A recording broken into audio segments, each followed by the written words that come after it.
Welcome everyone to the Trials of Avalon, a map that was added just over a week ago, and this time around we're putting our creators to the test, live on broadcast for your entertainment.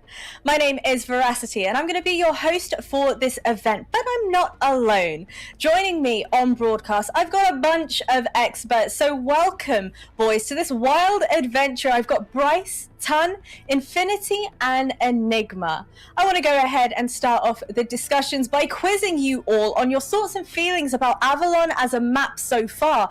I know some of you have been struggling to frag out on the map, cough cough, Chris Ton. But Bryce, I'll go ahead and start with you first. How are you feeling about it? I'm actually really enjoying it. I think it's they've actually done a really good job of not making things too vertical. Even with the grappling hooks, it just flows quite well. And being kind of a veteran of Blackout myself, Black Ops Royale has really kind of sparked new life in how much I've been playing it. So yeah, thoroughly enjoying the map so far. How about you, Ton? Are we still friends? I'm still reeling, actually. Still reeling.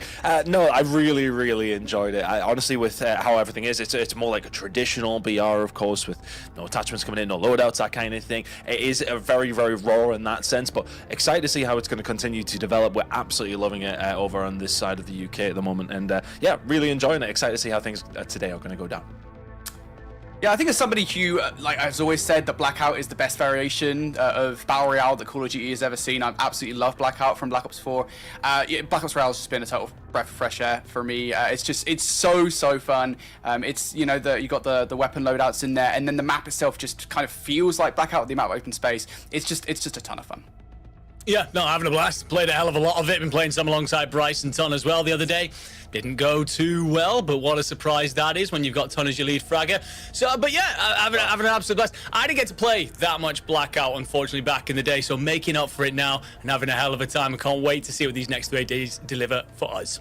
Well, I'm super excited to dive into it. Now, we have 3 days of action coming on up. So let's go ahead and take everybody through the format, because we have a total of 192 players split across 4 groups of 12 squads, all duking it out for a share of our $65,000 prize pool. Now, every group plays each other once, and we have 8 drops today alone.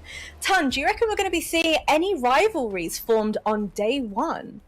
Well, potentially. I think a lot of these teams are going to kind of be feeling it out. I don't think many of them would have had too much of an opportunity, of course, to get involved in a really competitive, high-level Blackout side of things. So it's going to be interesting to see how they're all going to try to adapt to the new map and everything like that. Some of these teams are still going to be figuring things out. I think we're going to go and ease ourselves in over the first day so far, Jasmine.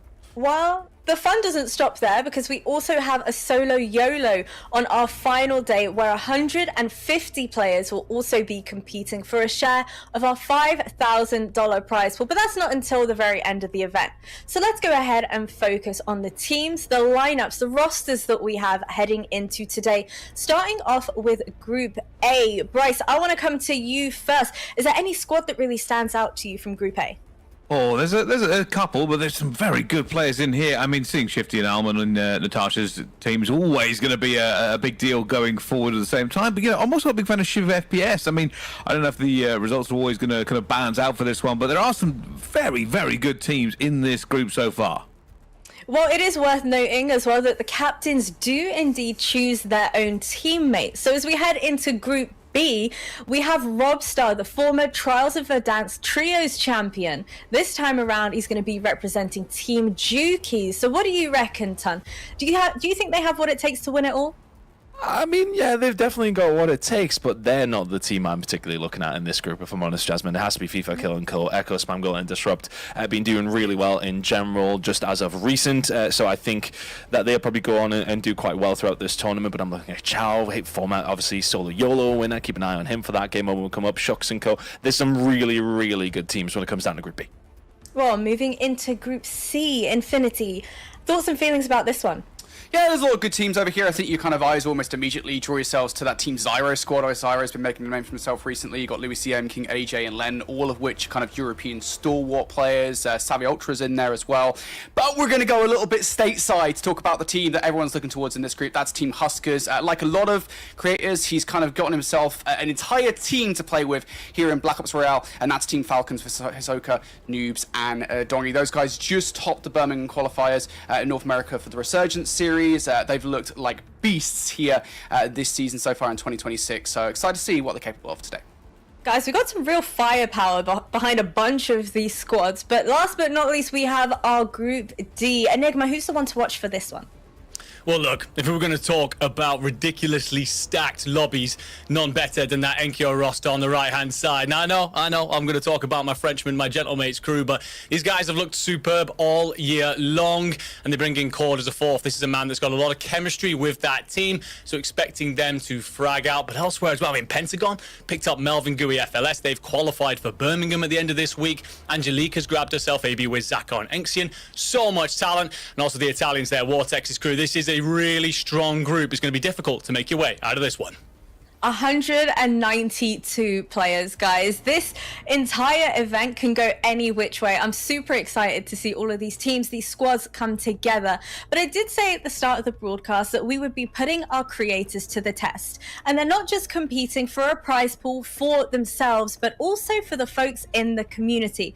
Presenting to you our Scuff Bounty Challenge. Let me talk you through this one. We're going to be encouraging and enticing our teams to hit added challenges and bonuses along the way in order to give back to their community. So for today, you have the opportunity, if you're joining us in the chat across Twitch and YouTube, to vote for which bounty you want. Now, the bounties for today are either to be the team with the highest score in a single game, or to be the team with the highest amount of damage in a single game. Again, everybody that is joining us through Twitch and YouTube can go ahead and vote, and the winning team of the bounty will be provided with 4 free Scuff controllers to gift to their community members. Now, guys, I want your thoughts and feelings. Which bounty challenge are you looking forward to see more? For me personally, I'm going to go ahead and say highest damage in a single game, because I want the chaos, I want the mayhem, and I want the firepower. What about you, Bryce? Highest kills. It's points to matter, and everybody knows that's where it should be. Everybody goes in there. No one really worries about damage unless you haven't got the kills. So it's got to be kills first for me. Ton's definitely going to go for damage, right? As a veteran of not getting the kills. Just can't finish my dinner, Jasmine. Can't finish.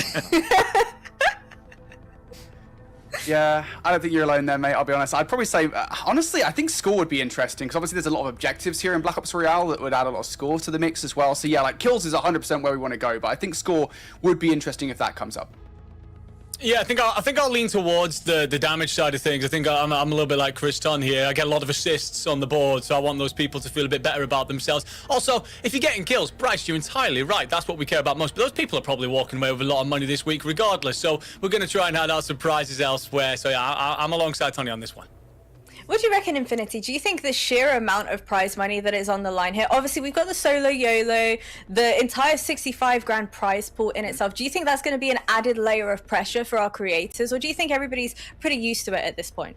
Yeah, I mean, listen, we've got a lot of high-level creators, a lot of high-level pro players in this tournament, all of which have been used to this level of pressure over the years. So I don't think they're going to be that hot under the collar about it, but when you're in the game and you're feeling it, you're like, holding, we have got the highest amount of kills, we've got the highest damage, we are on a real high-scoring game. It can be something you have to think about in addition to actually just winning and performing well in the moment. So it is something these players are going to have to bear in mind. Now, Enigma, if you were heading into this event as a whole, do you think the entire process of being a team captain, having that pressure on your shoulders, do you think that's going to be weighing in heavy on some of these squads? Definitely. At the end of the day, like, you know, your name is the one up in lights. Some of these captains, I'm looking at Angelica, for example. AB with Zakar Enxian alongside her, that's great and all, but everyone's going to be saying Team Angelica. So they've got to perform well. So, you know, yeah, I definitely understand that pressure a little bit. Then again, I'd also be looking at, like, you know, let's say this is my foursome here, Bryce, Tunny, Infinity. I'm going, look, Bryce, you say you're a shooter, all right? Get out there and make me look good. So I'd be doing exactly a bit of that if I was a captain. Who would the team captain be? Definitely not you, Tom. I'm out. Yeah, it has to be Bryce. Just Well, based on the last time we played, I think I brought the vibes, so that's certainly probably the case. Certainly did. Certainly did. What do you reckon, Bryce? Would you actively choose Ton as? Well, yeah. No, obviously I would. Yeah, no, 100%, 100%. Yeah. I don't know if I believe that entirely, but you know what? It's all good. Now, boys, I want to talk to you strategically. What would your game plan be heading into an event like this, going up against so many other squads and players? There's so many unknowns heading into this. well, I'll take it. I think for a lot of these teams, it's going to be about just survival at a certain rate. It's like having a look at your group, having a really like an idea of where the drop rates are kind of going to be going for. For some of those bigger teams, you might really have an idea of where the POI is going to be. But at the same time, I think, Avalon's such it's a large map. Picking a decent setup from the get-go is really going to be influential for these teams. I think from playing a lot of the game at this moment in time, your start matters so much. You need to have a good start. It's really hard to regain if you're going against some really good players who have already got themselves set up, double gold guns, exotic armor, etc., etc. It gets very difficult to then try and have a fight up against them when you're having to go for a regain. So a good start for all these teams is absolutely paramount. Yeah, and I'll say as well here, just to add on to that, I think it's very difficult to actually recover in the late game with the way that Black Ops Royale is set up, right? I mean, you've got to remember the fact that the kind of resurgence, it's not really the right word, but getting back into the game is not the same as it would be in a regular Warzone match. You don't have to gulag, you have to get via the redeployment towers. You've got one redeployment token per player. It's so important to have a good start, to get your weapon upgrades early on, because if you're down to a couple of players, and I've seen this with a couple of the tournaments so far, by the midpoint, by the late point of the game, you're not getting those players back because those deployment towers are stretched thin in the late game. Yeah, truth being told, it's actually kind of a really important case study to see how the competitive game evolves with Black Ops Royale, right? You take the original here, you basically kind of go through a small area, maybe have a light fight, get your load out, and then start rolling around the map. Going to Resurgence, you start churning through the kills to really start racking them up here. It's very different in Black Ops Royale. The issue they're going to have here is not only do you have to be mobile to get these upgrades moving forward, things like getting the best armor you can, it's going to be under contest for a lot of it here. We're going to see a very different and active early game because these teams are going to have to move, they're going to have to loot and keep that up through most of this here. So it's not just about getting set up and then moving. The setup is almost continuous the entire way through. Agreed, and I think to build on Bryce's point, a lot of this is going to come down to pathing. Now, a lot of us who have played a lot of Black Ops Royale recently, it's a case of, well, I know that these activities, whether it be caches or contracts or uplink terminals and so on, I kind of know where they're going to be, and so you want to kind of roam off in those different directions. If you know where they're going to be, that's great. You should be able to get yourself some decent loot quickly. Also, by the way, do you know which archetypes you're picking up? I sure hope so, walking into a lobby like this. But if you are unawares at this point, if you haven't been doing your homework, you're going to look a little lost when you suddenly come across someone running exotic armor and great weaponry, and you're not. And that will be a real difference maker in these early games. What is the likelihood that these squads, these creators, have already been kind of mixing and matching together, playing ahead of this event as a whole? Do you think that any of them have necessarily been doing their prep together? I hope so. I really do. I think it's so. Here's the important thing. There is a lot more depth, in my opinion, to Black Ops Royale than there have been in other games. Like I said before about, you get set up and go. On this, you've got to remember that there is a small element of RNG, right? Not only where you drop, but you're going to have to look for the upgrade tokens. You're going to have to hope you get the right weapons that you want to find on the floor and even take that risk. I'm sure anybody who's played this now has dropped in, found some weapons, go, that's not the right variant, I don't want to upgrade it. But then you run the risk of going into a fight with an unupgraded gun, and all of a sudden you're in some sort of dire straits. You could be very much under-equipped going against another team that you're better than, and with the TTK being what it is, you could find yourself hitting that resurgence very quickly. Absolutely. I love that Bryce is saying here about the archetypes. Like, this is so important right now. Look, chat, if you are playing Black Ops Royale right now and you're upgrading an AR that is not a recon or a stalker, and I scoop your body for loot, I hate you, quite frankly, because you've given me a gun that is upgraded and you've burnt through upgrade tokens that I then want for my weapon. SMGs, you want to be using something like a burner. LMGs, heavy metal. Those things hammer out bullets at range. Very good for your long range and mid range fights. Anything outside of that, you're going to find out the difference in the quality in the class. The devs have made the various classes around these attachments for very good reason. They have huge impact. So looking forward again, as you said, have you been preparing with your squad? Do you know what it is you're going to be passing out around each other? If you land in a POI, if it was us four, it'd be like, well, look, only one of us really is going to get the opportunity to take a recon AR. There isn't that many scattered around the POI, so one of us take then the SMG, the LMG. You're going to have to be figuring out how to pass those around, and if you've done your work beforehand, that'll be a lot easier coming into today. Or one of the 25 shotguns that Bryce finds. Yeah, Cock-12, everywhere, absolutely everywhere.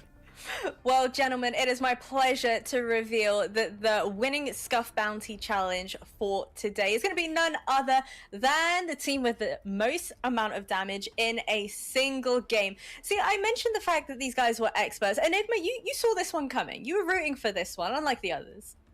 Hey, look, I think someone actually joined me on damage, didn't they? Was it not Toddy? I did.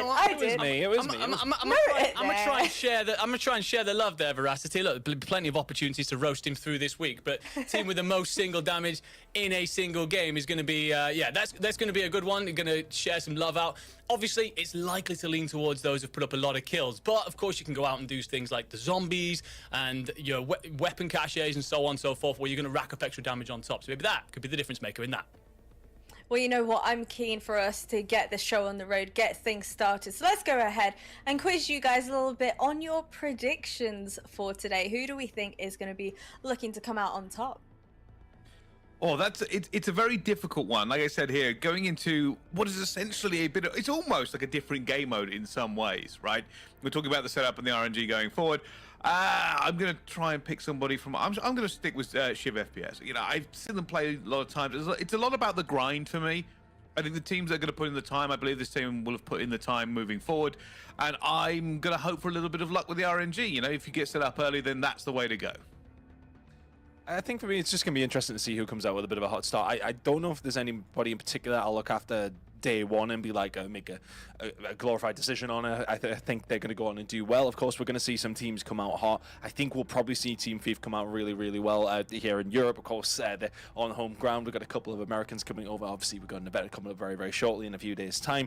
It should be interesting to see how they're going to mix with these EU lobbies as well. But if I was to pick anybody in particular, it would be FIFA Kill and Co. Yeah, I'd probably go with that. I rarely agree with Ton, but this is one of those rare times. Yeah, FIFA Kill on that. I think just because I've seen Spam do some wild things on this map already. He was in I think it was in the Twitch Rival tournament the other day, and he was just going off with the grapple hook. He was one of those players that was just flying with the grapple hook, and the things that players are doing with that is insane. So I think the players that kind of get control of that early on, get a handle on that kind of grapple hook plus the wingsuit movement. And I think Spam is one of those players are going to be coming out on top. So if I had to take a prediction right out the gate, I'd probably go with Team FIFA Kill. I'm going to go with Chow. I think if you haven't watched his hype video for today, please do. Be ready to run through a brick wall afterwards. It's phenomenal. Guy's always putting out a grade A production. But he's alongside Swizzen, Sariel, and Authentics. Now, Swizzen broke through last year in this competitive scene, made himself a face, got himself through to the World Series. LAN finished relatively mid-pack, but it's one of those moments where it's kind of like, okay, maybe we should pay more attention to him. He's coming to the new season alongside this Sariel, young Frenchman, who everyone's kind of gone, is he the next up-and-comer? And this trio have managed to punch their ticket to Birmingham this weekend in the LAN finals, looking very, very powerful, very much so capable as well of landing in areas and controlling chaos. And we know how important that might be through this week. So I'm going to go with them to kick things off nice and early. Well, I'm pretty sure FIFA Kill, the last time he had a victory in this Trials series was the Trials of Ashika. Do we think he's going to be coming into this one looking particularly hungry for a victory? Always hungry. Always hungry. Always. Guys, honestly, they really are about it. And just some of the performances as of recent for him in particular, this new team in T1 as well, have been absolutely fantastic to kick off the Resurgence series. So let's see how they're going to carry this form. Obviously, I know it's a completely different format. It is very, very different. But ultimately, at its heart, it is Warzone. It's Black Ops Royale. It is Call of Duty PR. They will be very, very solid at transitioning that. Absolutely no problem. So yeah, I think for them, not so much pressure, I want to say. They'll know, especially through the group stages, kind of getting the swing of things again, seeing who you're going up against, seeing how you're looking in your groups, and then kind of articulating your game from there. But yeah, for me, I think they'll not be feeling the pressure too much. Brycey, who do you think is going to have the hearts of the community? Who do you think is going to have the most amount of support? That's a really interesting one. I'll be honest with you, in kind of going into these first games, I'm a little bit unsure. I mean, it depends, right? Do you kind of value the vibes, which I'm a big fan of myself, or do you value kind of the front runners of the team here? I think the first drop is going to be a problem for giving us a benchmark. Truth being told, consistency over time is something we've always looked for in Warzone when it comes to the competitive level, right? It's always been the case that consistent teams do better. The issue we have here, and I brought it up earlier on, is that there is a little bit more RNG in the kickoff for this one than there has been in previous games. Getting set up is so important that when these first drops come in, you might find yourself not only in a bad area with the wrong weapons and not enough tokens to get upgraded, but another team might just shut you down. So you think some of these big teams that are going to do well, the truth is, they might not get the setup to do so. It can be very easy for any single one of these teams to be under-equipped within the first 5 minutes, going up against somebody who they might be better than. But unfortunately, guns and armor do make a very big case in this game. So it's going to be a kind of a different way to look at this here. I really think that once we get 3 or 4 games in and teams start getting under a routine, then you'll start seeing the real top players separate themselves. But one single drop is a bit of a nightmare. It sounds like a Chris Tunn kind of reasoning, right? Blame it all on the RNG and that's it. Don't worry about anything else. No, but realistically, how much of an excuse can the RNG be? You're enjoying it. I bet you are. Yeah, I mean, look, the amount of excuses coming in through various teams. Look, we know what it is that you have to do here. Land, find the correct loot, and upgrade it in timely fashion, essentially. You're playing for $65,000. We've got a lot of maps over these next 3 days, essentially, of action. So you take all those odds that could stack up against you. It's all about laying as many of those dominoes on their correct side as you can, essentially, and hoping that then if the odds fall in your favor. With things like that, it is landing at big POIs. For example, I like a Trinity Stadium. You might like a Resorts. Don't go off into the smaller villages where there's going to be considerably less loot. Have yourself that wider pool by taking control of a POI, fighting for it and clearing it out, taking loot from opposing bodies. That will help you so much so in terms of then dictating, okay, this is what I'm going to take into the next stage of action. And again, it's the pathing of then clearing out caches and so on. It's what all of these teams have to do.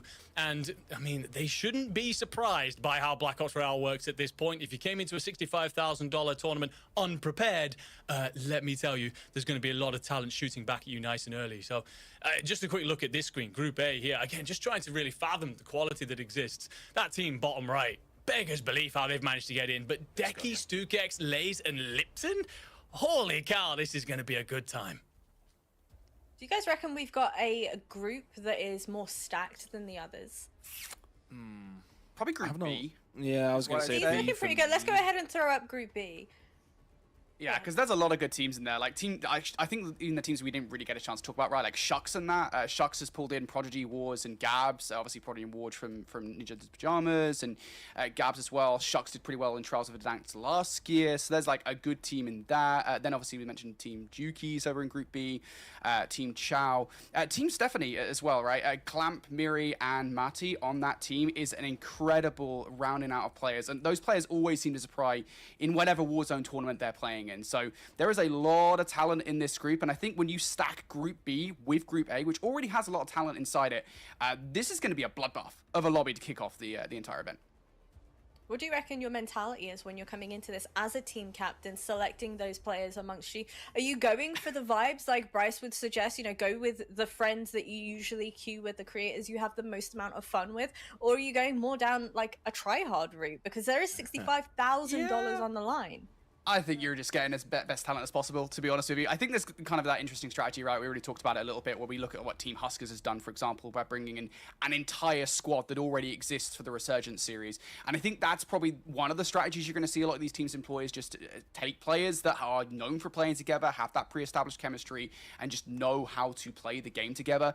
You want as good of a team as humanly possible to win this event, because as we've already said, there's a lot of RNG involved. The meta is still kind of in flux. The dust is still settling on what Black Ops Royale even really is, with 4 players in the mix instead of your basic 3. That's going to add an extra layer of complexity to the entire thing. Like, I think you're just going to want to try and brute force it and make the situation as best as it possibly can be. Get players that play together and get players who are damn good at the game, and that's what a lot of these captains have managed to do.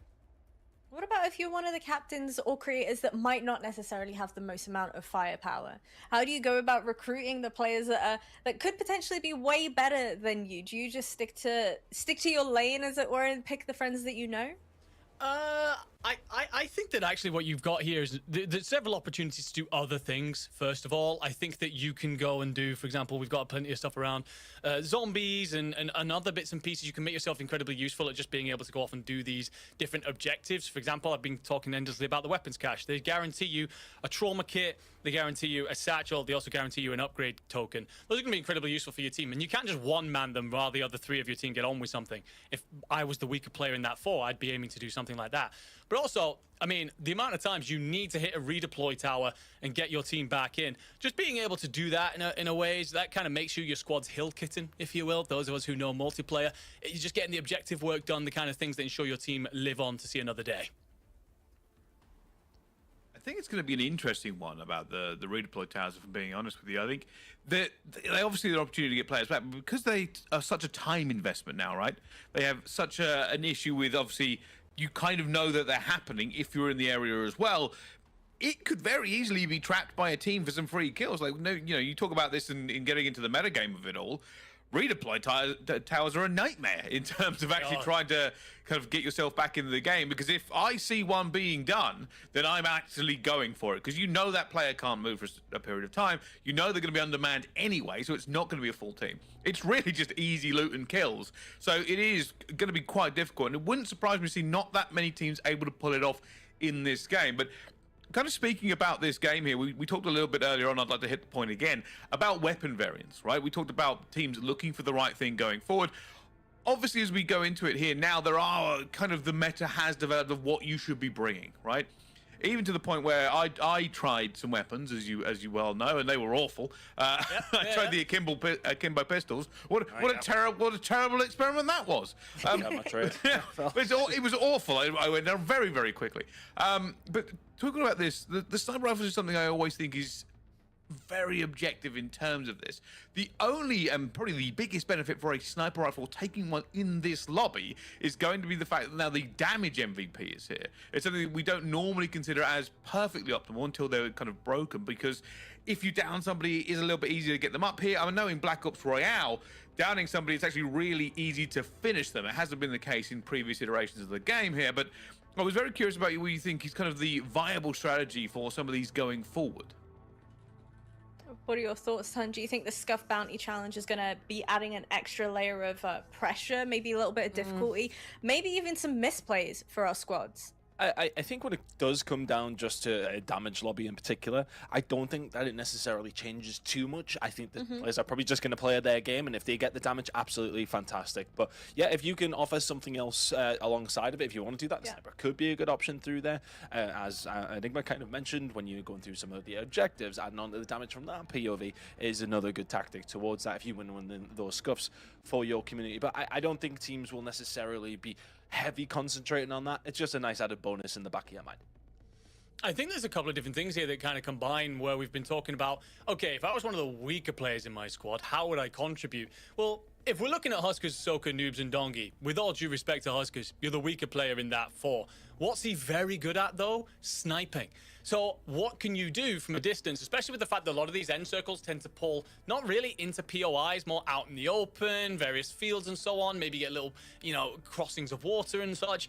You can rip plates away, strip the opponent of their economy, and make it very easy for Soka, Noobs, and Dongi to mop up the rest of it. Bits and pieces like that, little strategy things. We're definitely going to see those kind of moments over these next 3 days, and that's where you can be a real difference maker to your lineup, not just standing there and going, hey, I picked up the Falcons and won the tournament. So yeah, a lot of different things that can be done here, and that's certainly what I'm looking at.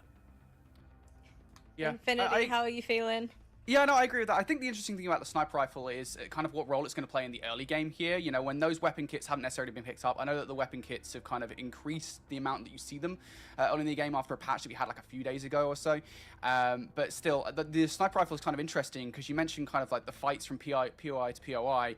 In previous games and previous iterations of Warzone, you would be able to take those fights with your loadouts. You can't do that anymore. Whatever weapon you've got, you've got to try and fight it. And so that's one way that having a sniper rifle can be actually pretty good, is that you can take longer range fights that you probably are going to be able to do so, especially earlier on in the game, than you might be able to do with whatever weapon you've got. Because again, you've got to make smart decisions with what weapons you pick up. If you don't have a good weapon class, you've got to make a decision about whether or not you want to trade your weapon out for another one with the amount of weapon kits available on the ground. All right, folks, thank you so much for your expertise there, boys. For everybody that is joining us in the chat right now, you heard Chris Tunn mentioning the fact that he doesn't think that our teams, our players, are necessarily going to be going for the bounties. So I urge you to go ahead, join your creators' chats, and make sure you let them know that you want them to do the most amount of damage possible. We will be right back after this short break.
Right, ladies and gentlemen, welcome back to the Trials of Avalon. We're getting ready for our first drop here. Of course, my name is Bryce. Joining me here, Chris Tan. Tan, very much looking forward to seeing these players get underway. Yeah, just a couple of technical issues, but we will be diving in. I know a couple of lobbies already being underway. We're interested to see how this one is going to go down, though. But yeah, I'm curious to see how these teams are going to be adapting as time is going to go on. I'm looking forward to see where the POIs are going to be for a lot of these teams. Is it normally going to be their typical drop spots? We'll be keeping an eye as things go on and how things develop over today and tomorrow in this group stage, Bryce. It's going to be really exciting. No, 100%. I'm quite looking forward to seeing how these teams break down the strategy, not just for the entertainment of everybody watching, but also to steal some tips for our own gameplay about what we should really be doing at the start of a game here. As it can be a little bit chaotic for us when we really do get into it. But no, I think with the kind of the quality of the players coming through into this one, we'll certainly learn something and be entertained at the same time. I think for me, one of the big things I'm looking for is to kind of see the decision-making on weapons, first and foremost, and when they decide, is it worth to upgrade these guns, or do they try and hold out for something better?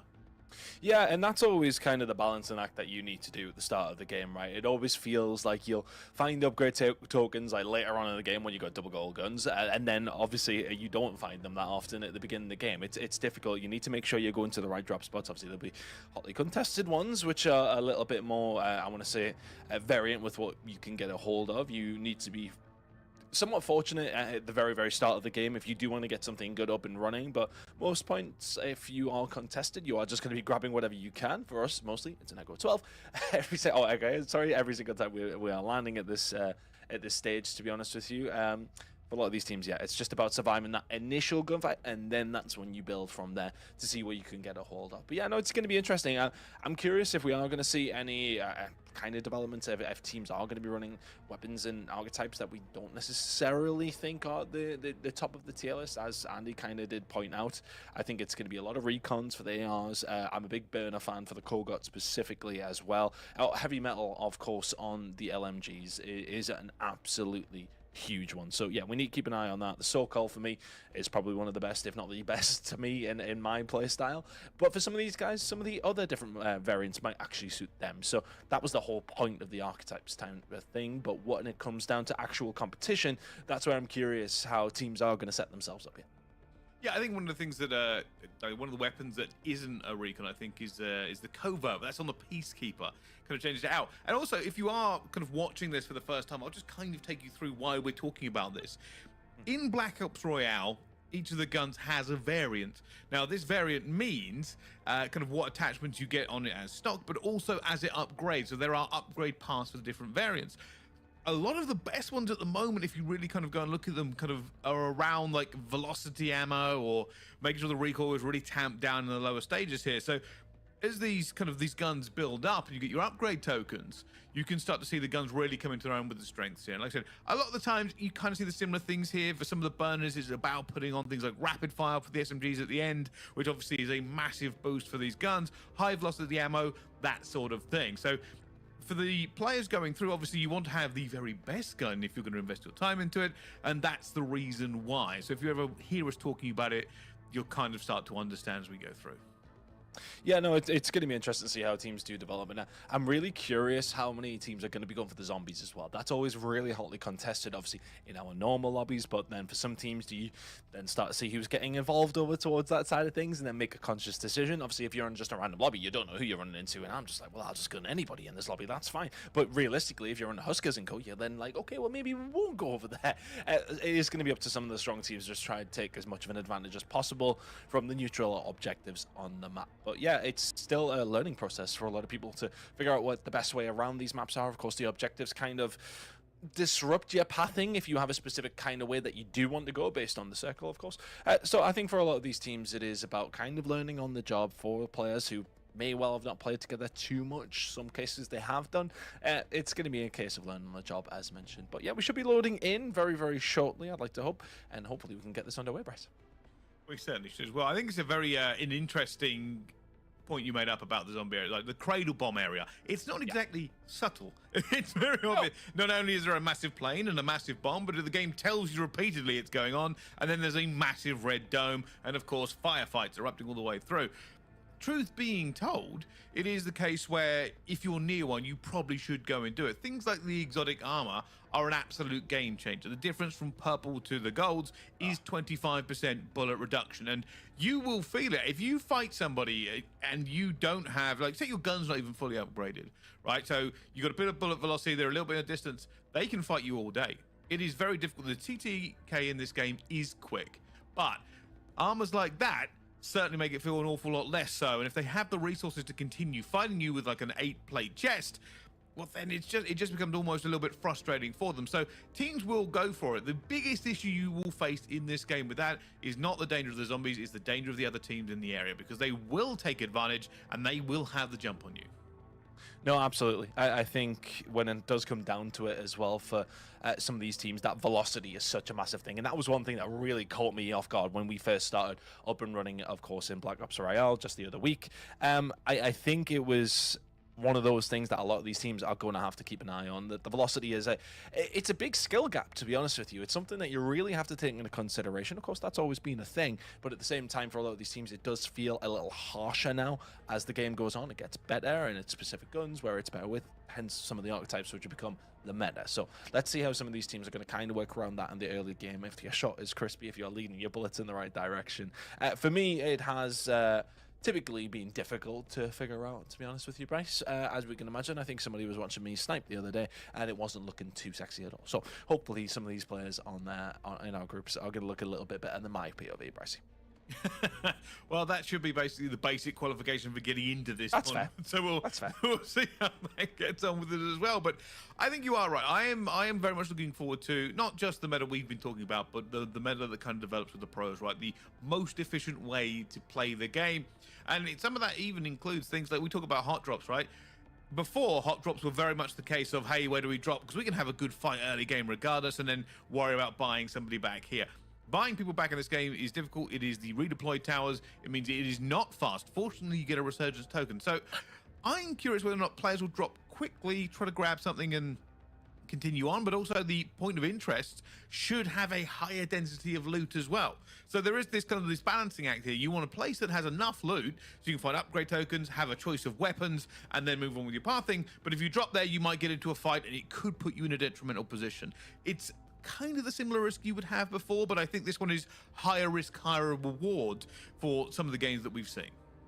No, absolutely. I think when it does come down to it, if there is still 3 of you alive and you're just getting one player back in, it's pretty rapid, but it's a real signal as to where that solo player trying to get his 3 teammates back in is going to be. It's going to be an interesting one to see how teams are going to manage with that, because it isn't the easiest thing to do. It basically puts a player in the sky and say, kill me quickly.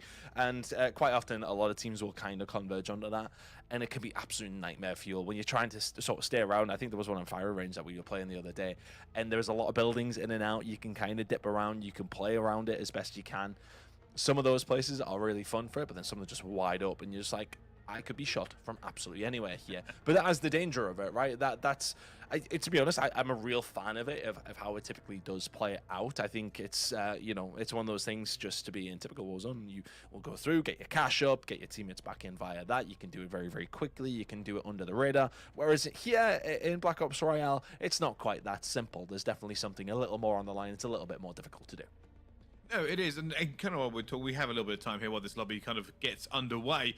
One of the other things we haven't talked about, we've talked about weapons and their variants an awful lot here, but also in this game, the tacticals make a big difference here. You got things like the sensor darts, or my favorite, and I think everybody's favorite, the grapple. The grapple is so much fun to make sure you have those. Not only is it great escape, is its verticality, is it being able to close people down really, really fast. It's anti-vehicle, which is the craziest thing that people probably don't realize. Grapple is heavily anti-vehicle because you can just grapple onto a vehicle, get into the back, and then shoot the people inside. People have realized this very, very quickly, that you don't really need a launcher if you can be quite close to them. So we might see it, we might not. The only difference is, of course, helicopters, if they're very, very high, you're not going to be able to get into them. But I think for me, I think somebody probably will have to take sensors, especially to the late game. They're a huge area of effect, so kind of keep you onto it. But grapples are just way too much fun. So I always take those. No, we take the grapple every single time. Of course, there is room. There is we room. don't worry about team play. It's grapple. No. And honestly, whenever you're playing out with a cracked out player as well, is like, anyone grapples? Anyone's got any grapples? Like, I remember we were playing with Vortex the other day, and that's all he was asking me for. Constantly just being a grapple resupplier for him was pretty much my job, Bryce. He carried us to a couple of wins. But look, for some of these teams, it is going to be about putting some of those resources in the right places. And again, the sensor darts are absolutely massive as well. I think they're so good early game. If you can find one straight away on the floor, bang, whack it down for your team, and you have a UAV basically helping you out, right? It's just such a massive advantage when it does come down to early game, late game, or even if you just want to try and contest somewhere and get a general idea. It's good with the zombies area of the map as well. You can see if teams are going to start getting involved. You can have 2 down at a time. It's a big area you can kind of cover. So I think teams will be concentrating on that, but I think it's second nature to a lot of these. You just be picking it up, getting it going. Honestly, for me, them two in particular just absolutely trump every other tactical on the game in this moment in time. So, yep, let's see how it's going to go down when we do eventually load in, but some of these teams absolutely going to be concentrating on that. They certainly will. And hey, we'll move from tactical to the lethals at this point and talk about the pistol turrets, which look, some teams set them up So like annoying. they're defending a cliff. But well, we can finally find out because the game is going to be underway. And we should be able to jump into it. So we are going to go into a point of view based stream to kick things off as everybody starts jumping in and going for their first. Yeah, let's see how this is going to play out for a lot of these teams in this very first drop. But that's a riding burner straight off of the rib for Mojo. Teammate has fallen nearby, though. A little bit of a contest coming around this area of the map. Everybody's just trying to go over towards those relay antennas. Are so good as well, giving you the option to have the balloon. You can move around very, very quickly. And the grappling hook working out here for a little bit of positioning. The gun, not so much. VDAT and Kill taking Mojo down. And that's a respawn coming in 40 seconds. That is the beauty you do have when it does come to Black Ops Royale. Although Adrenaline does need to survive here. Not going to. Absolutely not going to. They'll have to wait to get back into this one. They have been taken down very, very quickly. We can see coming straight back into this. And now it looks like are they going to the same area or are they going just adjacent to it? I don't think they're dropping straight back in, which would be, you know, kind of foolhardy here. Especially now, this is what we were talking about, right? Set up early game is always going to be a little bit difficult. And if you get taken out, well, then you're going to have to try and set up again here. So what's he found? Well, it's everybody's favorite, the Echo 12. Just, you know, not something you really want to get into a fight for, but the MX R17 isn't a bad weapon either. No, it's not bad at all. Honestly, I really don't mind. It has a little bit of kick. When you do get it upgraded is when it is obviously going to come into its own, as is the case for a lot of guns, of course. But at the same time, I think that one in particular early ain't too hot. Got a couple of upgrades though, and you are really starting to fire. But I think for a lot of these teams as well, it's getting used to the wingsuit. That has been a challenge in absolute fairness. Don't drop it down any elevator shafts when the wrong way. Things can happen that you don't necessarily want to. And again, something we actually haven't spoken about at all is streaks. How big they are in this game. Just keeping an eye on if you can find any decent guns here on the second time of asking for Mojo. There's a couple though. Of course, a heavy metal SoCal with a couple of upgrades. Thank you very much, by the way. To come into something like that on your second time of asking, you've lost your original POI that you went for, and now all of a sudden you've got a blue SoCal straight out of the gate. That's a fantastic rigger. Yeah, this is exactly what they want to kind of get going here. And you can see it very much becomes a case of everybody checking everywhere in this early game, right? Like all of these 4 players basically push to every single aspect they can, checking every single location. You want every crate, everything you can grab here because, hey, just one upgrade token, if you get it to the right point, could make a massive difference in how your gun handles. And already you can see, you know, Mantis, Stonewolf, it's not the best in the SMG category. So you'll find something better, would be way happier. Throw it in the bin. But it's means to an end. There's another Echo 12. No, obviously. Team's just going for a little bit of regain here. This is Team Mojo himself. Islam Adrenaline and LX. See how it's going to go for them today. Not a terrible start, though. Okay, they didn't necessarily work out as far as getting a hold of your position on the map that you want to get a hold of. But what can they do here? They're trying to spot out as best they can. Interested to see somebody else's POV when we can get an opportunity to do so, but getting aggressive onto a fight here almost immediately is Mojo. A bit of a look here. I mean, only one of them has purple armor.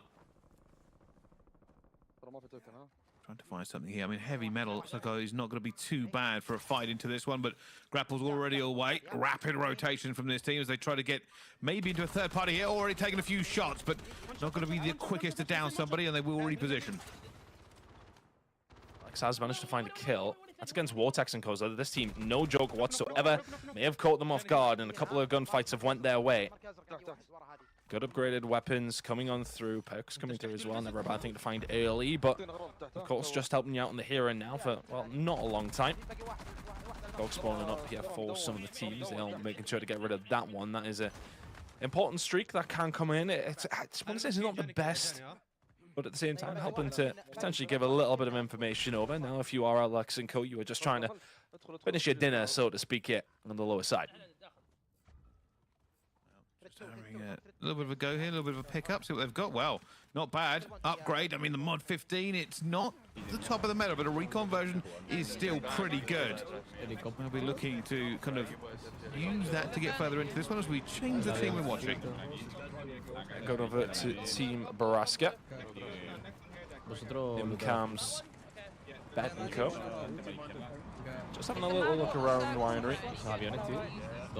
Just to see what they're going to come up with yet. Already, well, no kills to his name at this stage.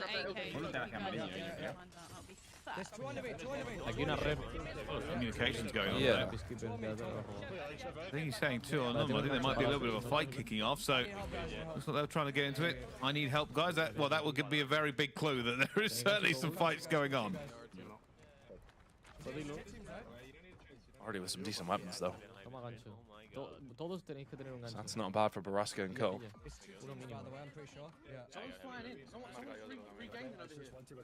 Just trying to listen to the comms. Oh, wait, I don't think they're the comms from this team, if I'm honest. It makes sense. I was thinking again, somebody's calling that they need help, and yet nobody's taken any damage for a while. So oh, you watch it as somebody just went off on their own here, Brycey? I'm not too sure what we're hearing. I do apologise. I think that's 2 different teams actually coming at the moment. We can hear, not this team, as they continue to look for some upgrades at the moment. Peacekeeper Mark 1, not too bad, and the Kogot. It can work here. Probably going to want to upgrade that Peacekeeper a little bit rapid for a bit more longer range. Just looting up a few of this team at this moment in time. Over towards Hacienda, of course. It's always been fun. This is one of those times in the game state when you're kind of rowing around some of these maps and really getting a good idea of some of these older maps that are in here as well is always really, really nice. Not a bad start whatsoever, though, by the looks of things, from Armor Nicole. Heavy Metal Soul, incredible work. Stalker Carbon 57, thank you very much. Not a bad start whatsoever. Looks like exotic armor as well. Lovely for Z-Smith, Almond and Co, of course. Expected to be one of the top teams in this tournament, of no doubt. So let's see how they're going to do here today. Already a pretty decent start by the looks of things based on what they've got in their back pocket. No kills by the looks of things, though, for Almond. They're looking for him, and they've got some pings going out here, so a potential to find something. Just being a bit careful. You can already see that they are just being a little bit wary of maybe a potential that they've seen here. No grapples in the hand, so not able to rapidly get out of this while they are in the open. Truck hitting up on them here as well. Yeah, got to be careful. Good shots coming out from the opposition as well, to be honest with you. Almond absolutely ripped that. Z-Smith and Co getting up close and personal, but the so-called just offering as much as it can from this position. And now a big fight over towards the back side of it as well, getting aggressive. Grapple would have been absolutely fantastic here, but that's a well-positioned truck. One of the players gone down, that's Z-Smith. Trade should be there and is. We'll pick up the pieces, so they lose one, and there's some loot as well on top of things. Fantastic stuff, and that is the big difference maker as well. It's not like when you have your own loadouts, you know, you can see what somebody's going to be running, whatever. Like if you jump into a team, you beat them, you may well come out of it very much smelling of roses. Not only did you get the kills, you may well find some really good loot on top. Yeah, and that's another reason for this. You know, it's actually very beneficial to make sure you get that looting done correctly. As you can see, everybody knows the best loot's always on the field. That's an absolute beamer. They're looking for a couple more here. Stalker is potentially coming out, as that means he might engage. Got to be careful jumping down here. Straight down, looking for the fights. They're looking for this bounty, but so far haven't managed to grab it where they would want to, and is actually backing off. Zone coming in, decides to leave it. Oh, a wonderful drop. That's Fuzzin just went down. Yeah, nicely done. Big fight to be found. That's just all about positioning. Rocket with 4 kills to his name already. And just skirting the edge in the circle. Let's have a look how things are going to be going over towards your mate Shiv FPS. Let's see how Influx Curry and Co are going to manage to do here. Still got Calm 57, only the green, so not necessarily looted to the teeth by any stretch of the imagination. Well, with this zone coming, so they're trying to move a little bit rapidly. The zones are certainly no slouch in this game mode, as you can get caught out a bit easily. Fortunately, things like grapples definitely do help you out. And the wingsuit allows you to move really rapid. And since they're not too bad on the old high ground, they will be able to get out of this fairly simply. See them still moving around, just double checking every single angle before they move. They have lost a player though. And well, they've lost the second player as a team was waiting. Yeah, Rocket wiped out there. We barely even seen the opposition. Flaxy and Co already with the weapons up and running by the looks of things. Rocket absolutely melted, yeah. And rightfully so, actually making sure he dies in the gas so that the opposition aren't going to be able to just pick up his loot. So that's another one of those things that, you know, you come into a fight with somebody, you want to be checking what they had. You can maybe get away with it if you weren't lucky enough, had they been, well, they weren't lucky enough to lose their gunfights, but either way. Looking over towards MZ's team. CQBEGRT, not the best in the world. Also not the worst. Ryder Burner as well. So he's ready for the up-close and personal fights, of course, but just trying to survive for his team here.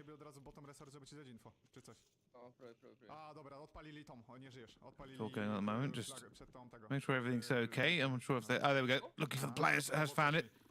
Trying to go back into it, using that burner to advantage. EMP out, still waiting. There's two on the there, though. Going to be a bit of trouble. Two guns always better than one, no matter what they are. I believe that was Robstar and Co coming on through. Jukis did fall, though, and just trying to find a little bit more. Not going to happen. Wiped off the map. That's a 23rd place. Not horrendous, but not fantastic either. So Jukis and Co starting to run through some teams. Having on board with Shucks and Co, though, in Prodigy. Gabs and Wars. Let's see if they can keep things rolling here. Looks like they've had an okay start. A little bit of loot, nothing too crazy, but a Koa got burned. That seems to be a go-to for a lot of these players. It's so good up close and personal, as you would imagine.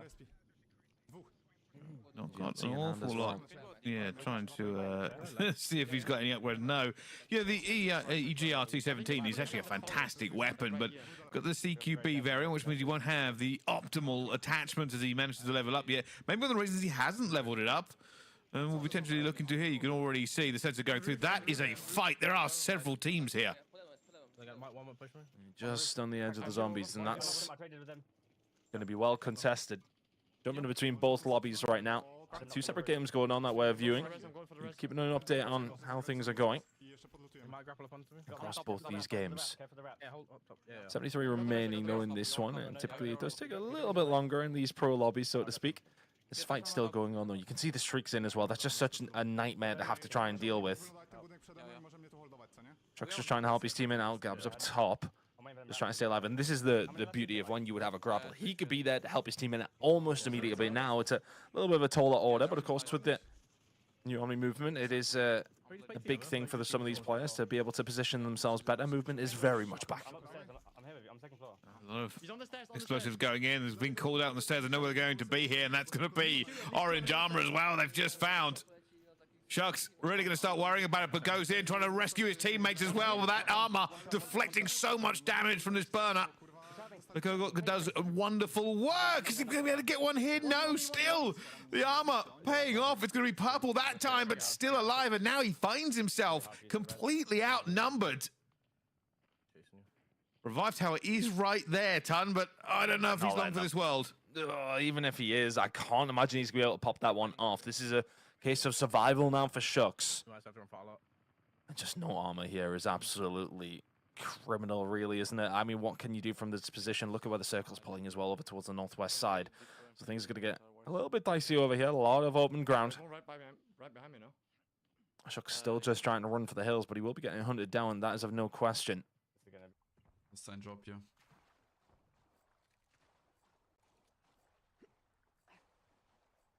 Switching it up now, though, Brycey. Was sind auch wieder die Odds, dass wir Rocket und so fight? Fuzzing and Co. We've seen that these guys actually managed to have a little bit of a fight previously. Ja, aber ich sag Kind of saw it from a different POV. immer die... Now it's about just trying to play the survival game. Thomas Payson and Co. Let's see how these guys are going to do. Grapple TNA, positioning-wise, not looking too bad whatsoever. Going to try and find themselves just a little bit closer to the circle alongside of some kills. 1 kill here to Thomas's name. Rotation, I think they're trying to just get out of the zone at the moment as they go for this rotation. Of course, we are just trying to see how all these teams start to develop moving forward. Not seeing any massive kills go down yet in terms of numbers, but things will get a little bit more mixy. This is a very much a setup phase for all of these teams. Oh, well, about to be a fight now. I think Heavy Metal MK78 not bad at all. If Thomas, just a lot of pressure coming in with the wingsuits, you could be chased down very, very quickly. The rest of his team starting to engage, starting to move forward. Nice drop going to come through. Take it down, Maddie. So keeping this pressure on. Here on the edge of the circle, gotta be careful though. Somebody's about to start coming in again. The cryo bomb will be there, but let's keep an eye on where that's going to be rolling as this fight continues. They're very happy with that engagement. Looks like they are going to be backing off for a second, though.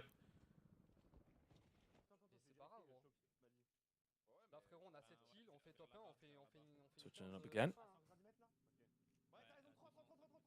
This is also the problem, Brycey. When we go over towards streamers who obviously aren't English, I'm trying to figure out what the names mean for the archetypes. I don't speak French. Not a lick of it, actually.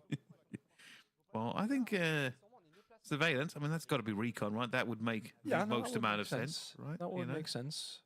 Okay, we can work this out. We're well-educated individuals. Well, we're individuals.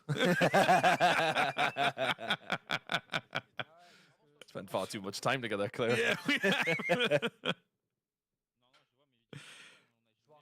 At this stage, though, I think we are just waiting to see. I think they're waiting for a development here. They're not really moving towards the cradle, but keep an eye on what they've actually got kitted at the moment. We can see, fortunately, that they do have some streaks. There's Nasty XD and, or as everybody just refers to as the dog, a couple of orange armors and a purple at the very least here, as well as a trophy system.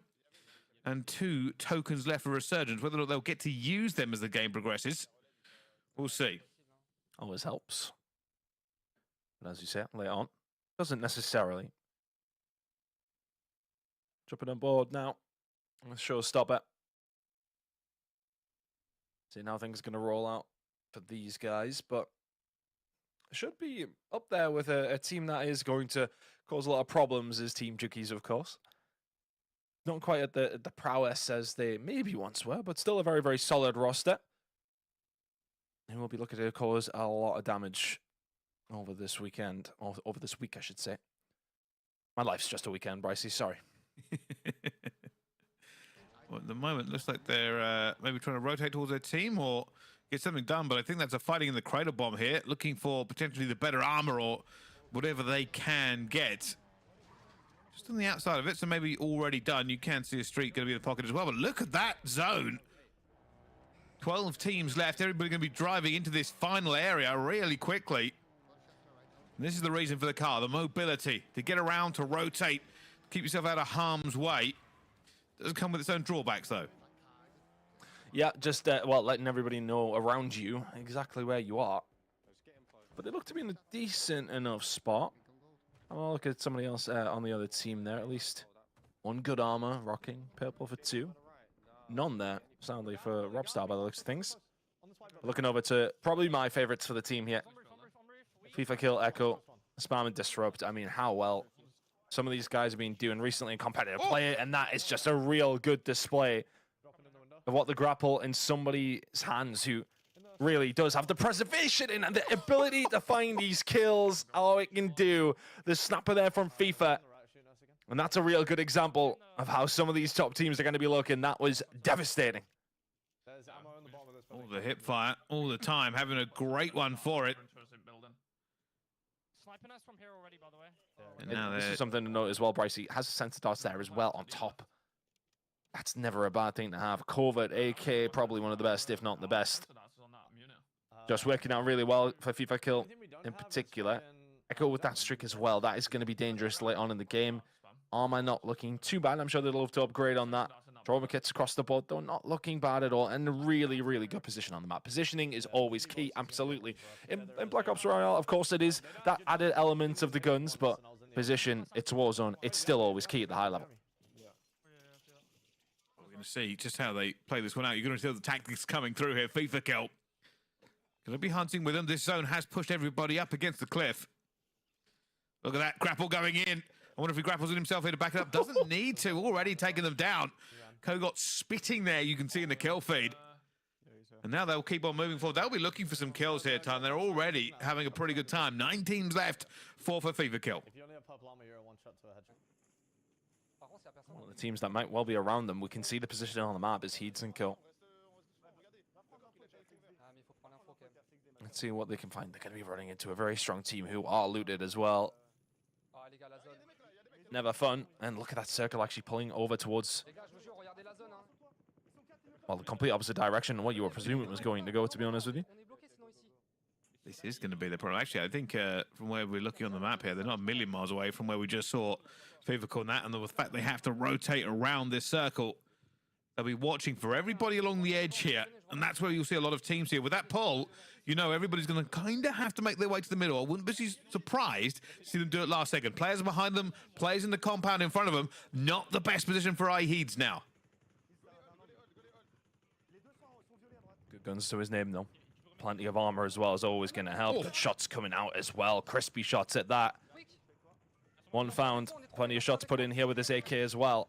Streaks being brought in. You can see the sensor dart is up as well, just giving them that information. A few players around it. Keep an eye on the top left corner. Interesting fight with one of their players down as well. King Chalk, he's going to be dropped. It's about trying to maybe get him back up, but might not be the best position to do that. He will get wiped. But this positioning where the circle is for this other team, it's just an absolute nightmare trying to get through all these open fields. Grab the resources. Now you're going to need them. They lost one in that fight. Already not in the most healthiest of positions in terms of resources. We did see plate drop there going on, which typically means that at least one player has run out here. So we jump point of views again. This is Duke. He's going to be on that Peacekeeper covert that I talked about earlier. Not maybe as great as long range as some of the others because you don't get that sight, but you do get a very good close range weapon with a millimeter wave scanner, and well, it drops people like that. Sariel and Cole being the ones that are being dropped. Get back on the roof, get back on the roof, get back on the roof, take that roof. And just listen to comms coming in there from Jukies as well. Just keep a hold of the roof. They're over towards the golf club here. I have a zip. And they've got a bit of control. You have a plate box, right? They can check as well with the bounty as well. That's never bad. The uplink coming through and just giving you a little bit of information over on another team nearby. Giving you the names of them as well. And that might, obviously, in this indication, give you an idea of how they're going to play. How are they going to be set up? Are they going to be there with the loot as well? And you might be thinking to yourself, is this a challenge I want to take? Well, if you're Jukies, you absolutely do. Get the supply, get the supply. We always called out people on the supply. They're going to go for a team shot here. It's definitely a good idea. You gotta watch out back as well, though. Really drops people quickly if you can get multiple people on one, especially with the damage reduction from the armors. Most people now be expecting to run somewhere from gold, orange, or purple. See on the team here, they've got 2 orange and 1 gold. Robstar running the exotic for that 50% damage reduction. Eads and Co not too far away from this as well. And look at that circle pulling just slightly still inside of the golf club, but then more so down to an open area. And this is where it gets really, really tense. Still 22 players remaining on this one with 7 teams. And this is one of those moments where Heeds doesn't want to necessarily pull the trigger unless he has a guaranteed kill. As you mentioned at the top of show pricing, when you do get dropped, you die very quickly. This is where it gets down to it. I'm hitting him, crack. Already just trying to stay alive. They have a pretty good position up here. They're just taking the high ground, of course. That could change very, very quickly. I do wonder when they're going to put those pistol turrets down as well. I mean, in the position they're in, they're probably not going to go for it. You can see where it's pulling, so they'll wait till they get in a position there where they can deploy them almost permanently, and they're not too worried about being pushed here. See that. Don't let them flank the top. Don't let them flank the top. Get on top of me. Cracked. Yeah, the comms is just so important. The shot's starting to ring out. Juki's in a really good position. Has to be worrying about players behind him, though. We know Heeds is somewhere down there. Just from the POV, we got a chance to have a look at. Juki's just trying to have a look in a couple of different directions. The circle's going to help them out shortly. But for the next, what, 35 seconds or so, Got to look in a couple of different directions, and this is why they're trying to slow this one down. Don't have Showstopper on board. But Robstar skated, my word, look at that. Save it, I think save it. Trauma kits, you've got everything kind of kicking here for Juki's and Co. in a really, really good position. Psych Bomb's been brought in, actually. I think Juki said save it. And Rob says absolutely not. That's been called in. They may well have been able to find a kill, but it's just creating a little bit of space as well. The uplink is actually pointing out that their bounty is very, very close to them. It's going to start getting chaotic. Still 5 teams remaining. Any plates too. Drop plates. This is where the resources come in. We spoke about it before already. We can see Juki's is out. Anyone got plates? Give me a plate. He's Terrible begging for fault. spares. There we go. Managed to get one, but that's it. Can they find any more here on the other players? Gonna have to move a little bit. Everybody's going out for it. You can already see players locking down this positioning. Every fence, every hole, everywhere you need to be. The pistol turrets are going out as well. Team's expecting a push. Not a bad spot at all for Stukex and Co. AK shots coming on through and looking crispy as well. Now just trying to have a little bit of a rotate around here as well. Plenty of shots coming through. They're in a wonderful position, Bryce. See 4 teams remaining.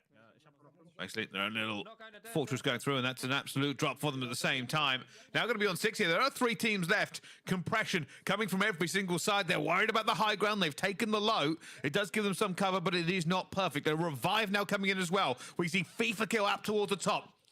Has that covert AK in hand, trying to bang away here. They've only lost 1 player, but it's all getting a little bit tight.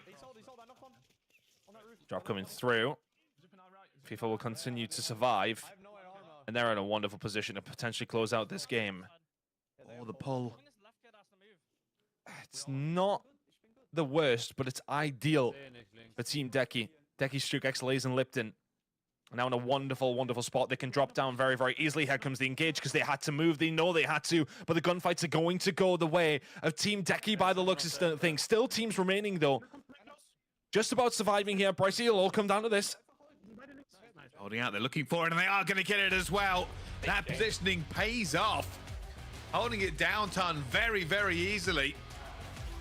And somehow, you know, when they thought maybe we don't have the high ground, that little just one trench, that one ledge, allowed them to pull in everybody. And when they got that pull finally, you saw all the grapples fly out, but just not the cover. Feverkill couldn't do anything. And again, it's all positioning. How often we talk about it in high-level Warzone. It is so important to make sure you have that positioning. If you have the fortune to see where the circle is going to pull to as well, a really, really good spot there for Team Decky, who are going to win game number 1 here on broadcast. And it looked like a big game as well. I would have liked to actually see towards the end how much they actually did have in the end, and we'll start to work the scoring out. That's a job for the admins, Pricey. We don't usually like to try and get involved in this, as you do know. But at the same time, looked like a really, really big game. Potentially a 30 kill plus, along with the first place. That's going to be a big score for that team in particular. But I think for FIFA Kill and Co, you know, you get a 2nd place underneath your belt early doors. You've got Juki and Co are very much in that top 3-4 as well, just not really getting the benefit of that pull. But really good job from those teams. Team Decky take game number 1. They certainly do. Well, we're going to get the 2nd lobby up and running. But before we do so, we are going to go to a quick break. Don't go anywhere. We'll see you right after this.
welcome back once again, everybody, to the Trials of Avalon. We have just concluded our game 1 for today, where we saw Team Decky coming out victorious. Bryce and Tanner, I want you boys to talk me through their positioning during those final moments. How much did that realistically help them in securing that game 1 win? Oh, massively, massively. I mean, we said earlier on, right? Technically, they have the low ground. It's not always the best place to be, but when you have your backs against the zone, you know you're not going to get flanked. But also, when that zone started to pull, they had all the opportunities. It's actually kind of a funny part about this game mode is because things like sensors and grapples are so prevalent for every single team, is that the other teams didn't have any smoke, so they sort of had to just run at them.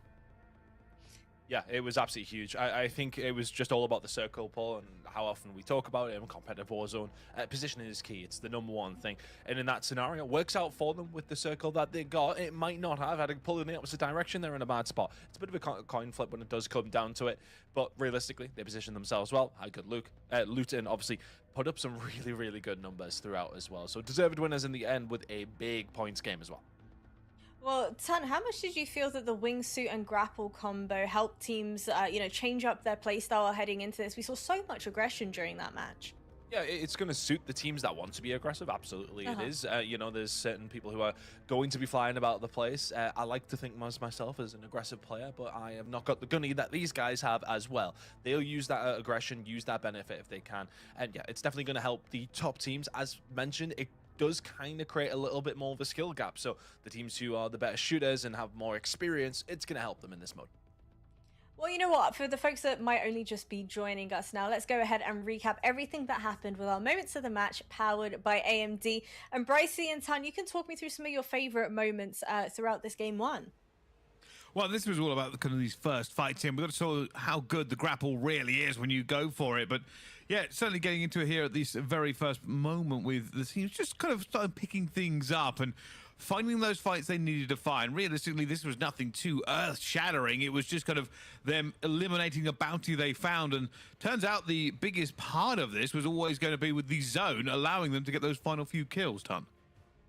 Yeah, no, it's always about necessarily the start, isn't it? Like, if you can have a good start, get yourself some decent loot and get things rolling, that is going to be your moment of the match. And then just getting yourself set up well. Some of these teams, though, it was just about kind of just floating around trying to look for some of the kills. We didn't see a great deal from our POV for some of the squads. We saw plenty for FIFA Kill and Co. Though, when getting this power position, this was a big fight, and that was a big snap as well from FIFA. Nicely done. And those kind of moments can make a difference. And then they started to collapse in. And I think for some of these teams, you'd be disappointed not to win, especially if you are FIFA Kill and Co. But at the same time, I think having a good start to this, what was it, a top 3, and some very, very good kills to their name, you take those all day long for a game #1. Yeah, I think this is the point we were talking about as well. Sorry to jump in there, but they kind of had to send it, right? That was 100% a call that was made. Just run at them with the grapples and hope we can make a kill in the position. And that's all they could really do. Yeah. Well, for Team FIFA Kill, in particular, FIFA Kill was racking up those kills left, right, and center. I want to talk a little bit more about the best archetypes for our teams to kind of come across. Is it very much up to personal preference? Is there a meta they should be looking to come across? I think when it can be personal preference, you might be one of these people, or a naysayer if you like, who does think that certain things are better. But right now for the ARs, it's mostly recon that you want to kind of be having a look at. Something else long range you kind of want to be going into for the LMGs is the heavy metal, of course. I'm a big burner guy when it comes down to the SMG. I know a lot of people look elsewhere, but that's kind of your very, very top line meta. But I think a lot of these other ones are pretty usable. We're seeing a little bit more CQB coming to things, maybe not at the top level. On certain guns like the Peacekeeper we're seeing, and of course as well the EGRT. So for some of these teams it is a case of like figuring it out on the go, but at the very top level that's kind of what you're looking at. Recon AKs, of course heavy metal LMGs, that's kind of my go-to on the AR side of things, and burner SMGs as well. Well, let's go ahead and recap everything that took place with our overall standings so far. And you boys can give me your thoughts and feelings about that. I know, Tan, you were an avid FIFA Kill supporter throughout this. Yeah, and actually coming out on top, not even with the first place finish. So they must have had a lot of kills on somebody else. I think FIFA might have had 5 or 6 or so.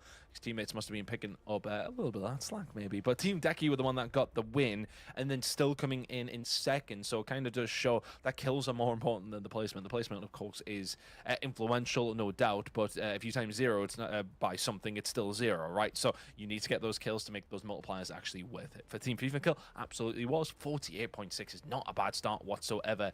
Team Juki's not too far behind, but the drop-off is quite significant after that. If you look at how these teams kind of rolled out in the end, yeah, significant drop-off. That's going to be a top-heavy group by the looks of things by the end of the day, but that's Group A versus Group B and how things did play out. But yeah, really good job from Team FIFA and Team Decky, Team Juki's and Co. not far away. Well, we had Team Shucks sitting in at 12th place. I don't know about you guys, but there was moments in which, the fights were more than doable for them. They were posted up at the top of buildings. The comms were looking pretty good. But then there was one moment where you boys highlighted the fact that if only they had a grapple, that could have completely changed the outcome of those fights that they were taking as well. Do you think it realistically would have bumped them up much further on the standings? I think all things do, right? I mean, one of the things that, when you kind of glance your eye over this, I think 11 to 24 is like 3 points. Almost like a team wipe would really get you to a very different position and maybe help you get close to that top 10. But like I said before, we have a lot of drops to get through today. This is certainly not a small process for all of them to get through. So it's not about the first drop, it's about how good all of your drops are. Well, you know what? Without further ado, on that note, let's go ahead and throw it into Game 2. All right, thank you very much. Well, our second drop is underway. Lessons learned, players burnt. We'll find out how they adjust as they do go through into this one. I mean, we already kind of knew what the meta was going to be going into it, Tan. It does seem like many of the players following along those lines. The players that have had a bad time to begin with, though, will probably be looking to either change their drop zone or work out how to make themselves a little bit better in the long run.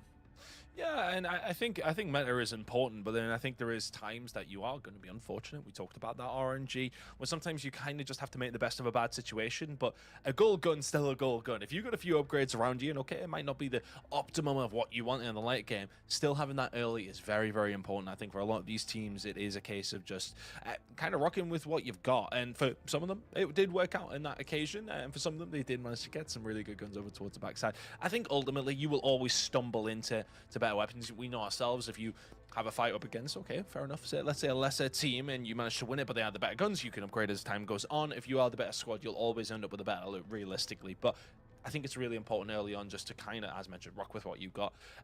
But is there going to be some learnings for them? I'm not too sure. How much learnings can you take from one game? It's going to change from group to group who you're going up against as well. We've got 4 groups here. You could be going up against somebody very, very different.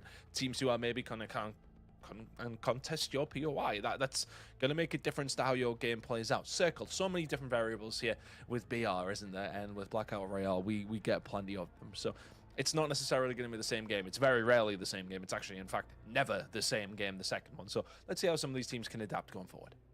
Yeah, a little bit of luck. If you had a bit of bad luck in your first one, would certainly go a long way. And hopefully the RNG gods will bless you, not only with a good rotation, but also very good ground loot. I feel like that's always a confidence boost. As soon as you get that first armor, like get that purple on, get a couple of upgrades in your weapon, especially if you're running an AR. You always kind of want to get like the red dot or the 2x scope. It just makes you feel a little bit more capable when you get into some of those longer range fights. So we'll see how these teams get onto it here. But we did see kind of a healthy plethora of kind of builds going into it. We saw the convert on things like the AK. We saw the recon being used in various fashions here. I didn't see an awful lot of the LMGs, actually. We'll have to keep an eye out for them, as not a lot of them made their appearance.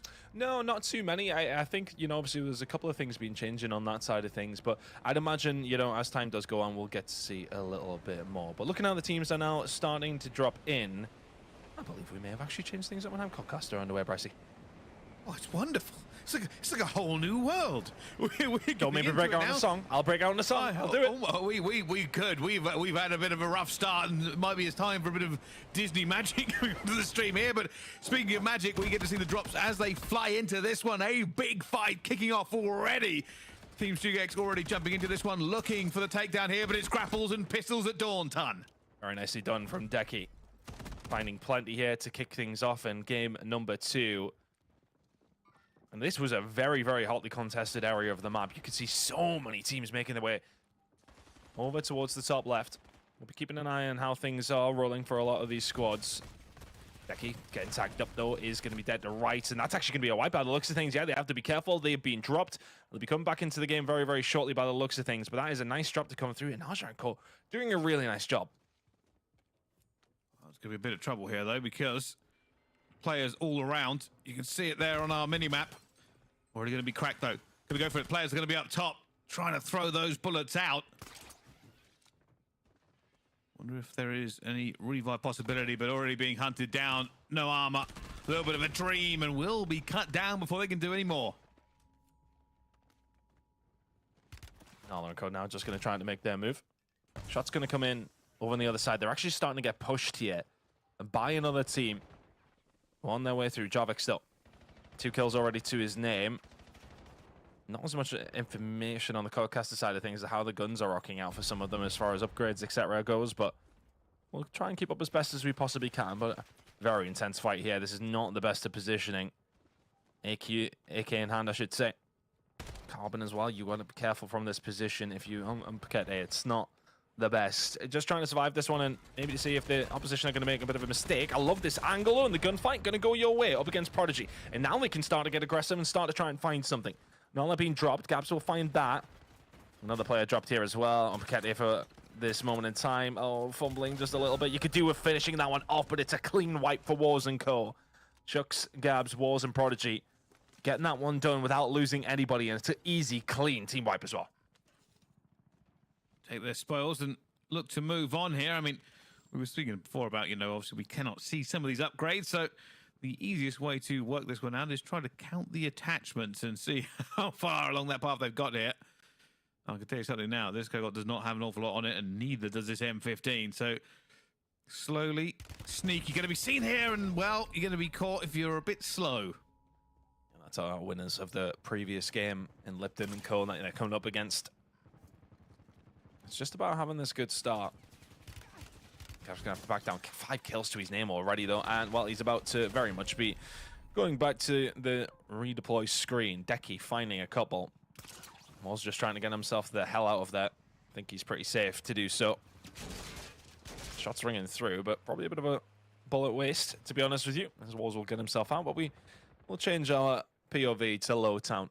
Heavy, heavy drop for a lot of these players in and around the police station. You got the ammo, the capability to restock. Well, especially what I think is a really cool part of it as well is just getting your tacticals, like how important we know they are when it has come down towards Black Ops Royale so far. You can see already at Center Darts available. They are so important. We'll bang that out, no problem. Spot where the opposition are, and Jawad, Himu, Thanos, and Decoy looking to try and get something rolling here towards Low Town. It's going to be Team MZ, I believe, up against them. There they are. People are just watching over. Will be spinning those comms out here. Got a couple of attachments already onto this AK. Does also have that grapple in the back pocket. If they find a weakness here, or if he can find something on the flank, he will go for it. But holding right now, they are not pushing at all, Ton. There's a line being set out from both these two teams, to be honest with you. Upgrade was available there for MZ.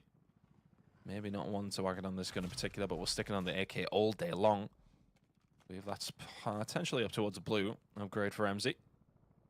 So nice spot to be in here.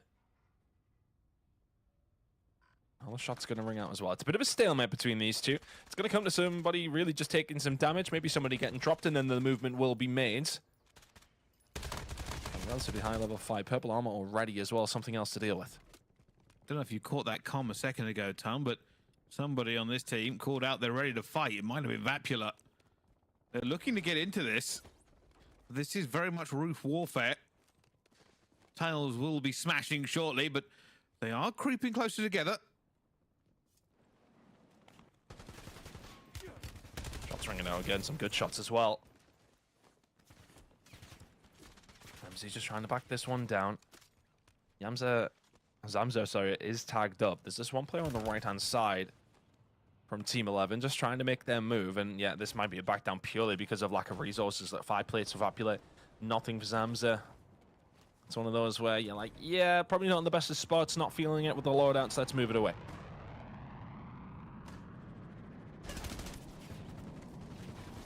Bit of a fight going down. Trying to hold this one here. You can already see that they are throwing these bullets long range. They know with the downs coming in, they should have a good time for it. And they are going to need an isolated fight. You can see already that they have got nobody in the area, and well, they're going for it. They should be able to cut this one down pretty quickly. They have the numbers. Yeah, making their move. They very much have the numbers now, don't they? One player looking to just try and find anything they can. Nala, absolutely nothing. Squad 17 will be our first team gone. So that wiped out. Not necessarily the best of starts there whatsoever. As things now will continue for Spam, Echo, Disrupt, and Thief. Just got a good hold over towards Winery. Will be starting to make their move. We'll be keeping an eye on the minimap to see how some teams are converging. But to be honest with you as well, it was one of those moments where we were looking towards high and low town. That's going to be a big fight coming up very, very shortly. Circle's closing in a minute's time. That's going to be huge. There we go. Number one. Team looking forward.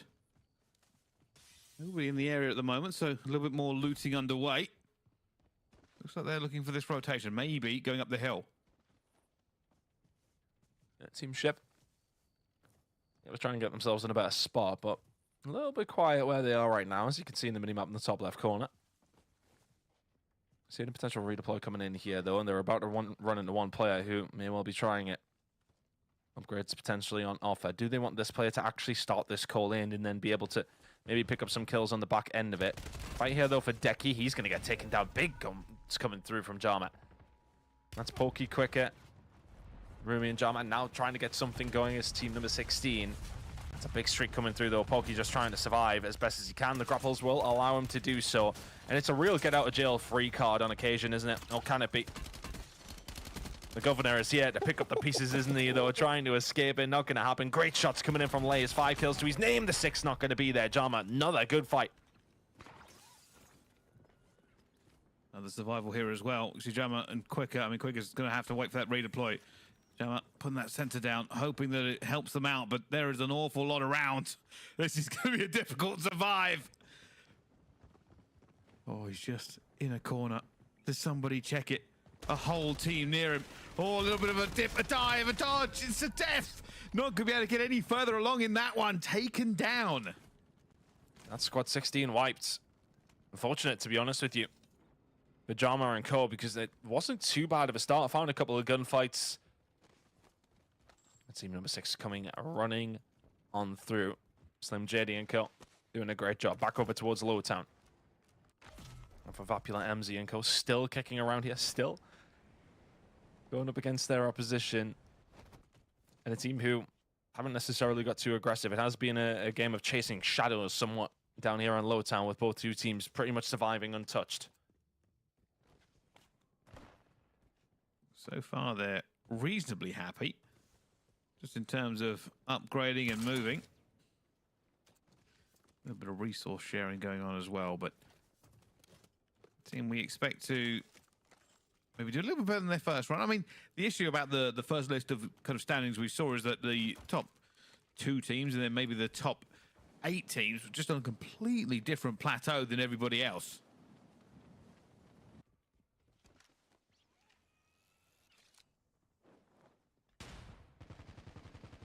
Fight here over towards Winery. Thomas Payson and Co once again. We got a good view of them last time. Haban will fall. Big fight coming through, though. Not looking out for Team Frioli at this stage, although the back end of things, it has done. And it's just done fantastic there. Found a couple of kills. They'll find that wipe, and that's a really, really nice engagement from them. Plenty of kills to their name as well, with 19 teams remaining. Another squad now being wiped as well. Not necessarily working out for some of these teams so far. Hard fights to come into. That's Team Phalanxy already being wiped. FIFA Kill and Co getting involved as well, as we have a little look around over towards the Haunted Village, Brycey. This team's just trying to set up in and around the zombies, which might potentially become an option here towards the Coliseum. Rob Starnco looking to find a little bit more. They're hoping to stay alive, and this you can already see Team Jukies is trying to make some of this work. DS20 banging away. But are they in the right position for this? We can already see the fight. It's getting closer to the teams trying to take advantage here as they do take up an awful lot of ground here. Looking for them in a distance, and that player must have been so weak for it, as Now we go into this next circle. A lot of teams outside it, few teams inside it. A lot of bodies of water to cross.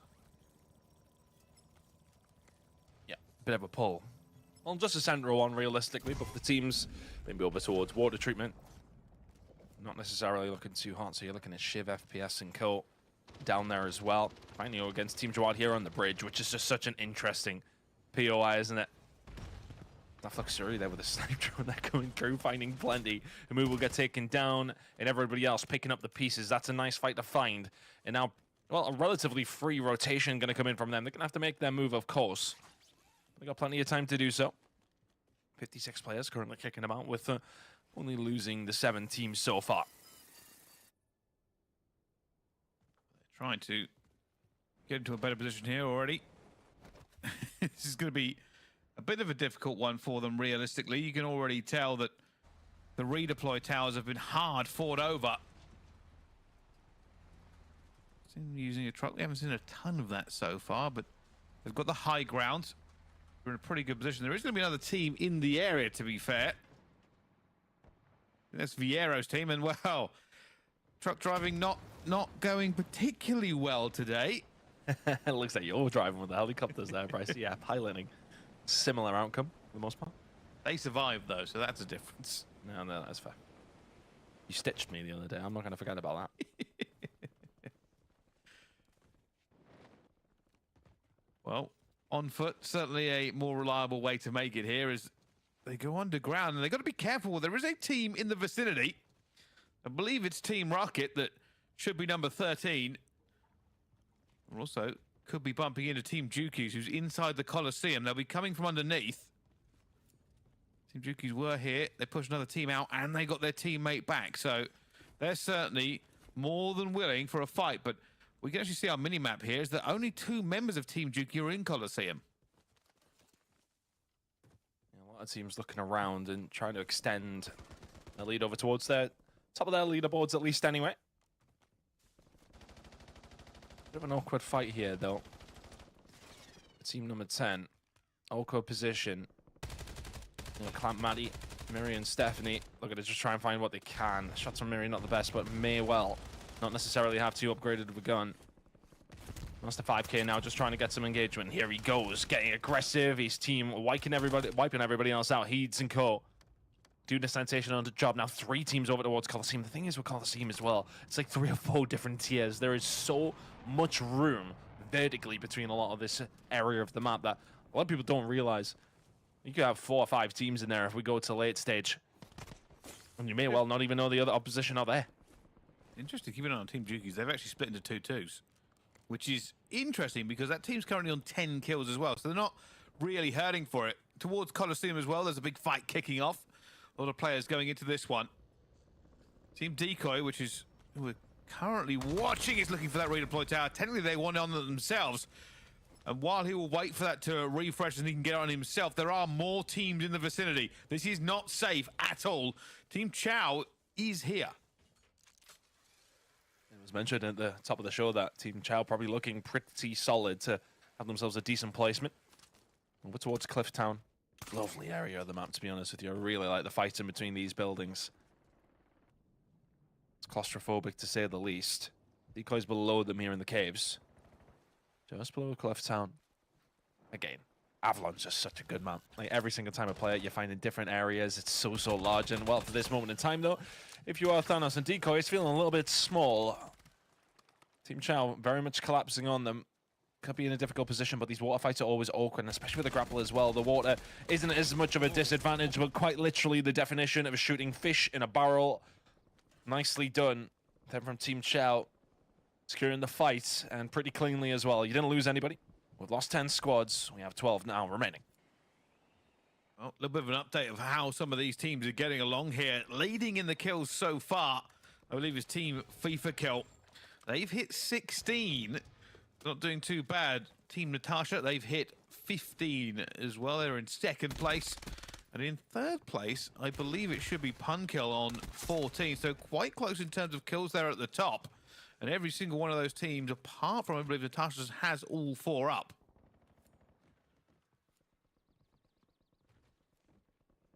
Big fights going on. Look at Coliseum. It's getting so tight as well, but the circle, not quite in the middle of nowhere, but there's a lot of high points around this area of the map that you really want to try and get control of. Team 23 over towards that side. That's going to be looking good for them. For, of course, I believe Juki's in core, as you mentioned. Or FIFA in core, I should say. A lot of numbers to try and work out here, Bryce. And, you know, maths is not my strong suit. This is where it gets. I mean, this is a setup. It's going to be alone, which will probably be the biggest issue they currently face.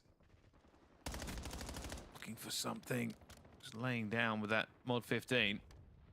Has some teammates already in the mixer over there as well, but there are now 4 or 5 teams in here, maybe 6 if you include that team just on the outskirts inside the zone.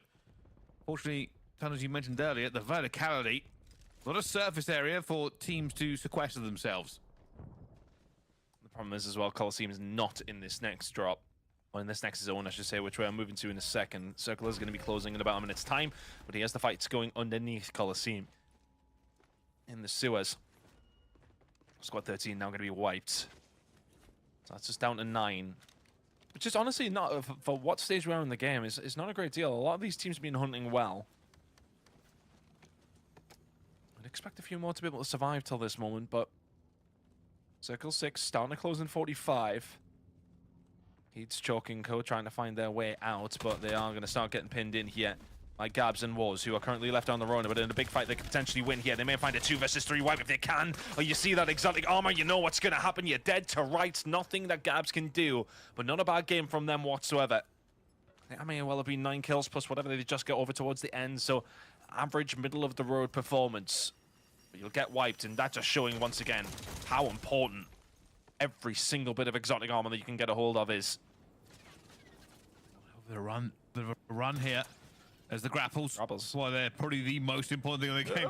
Got to be a bit better with it, though. This is a little bit dangerous. There's a team waiting outside as well. This zone has got everybody compressed coming out of the Coliseum.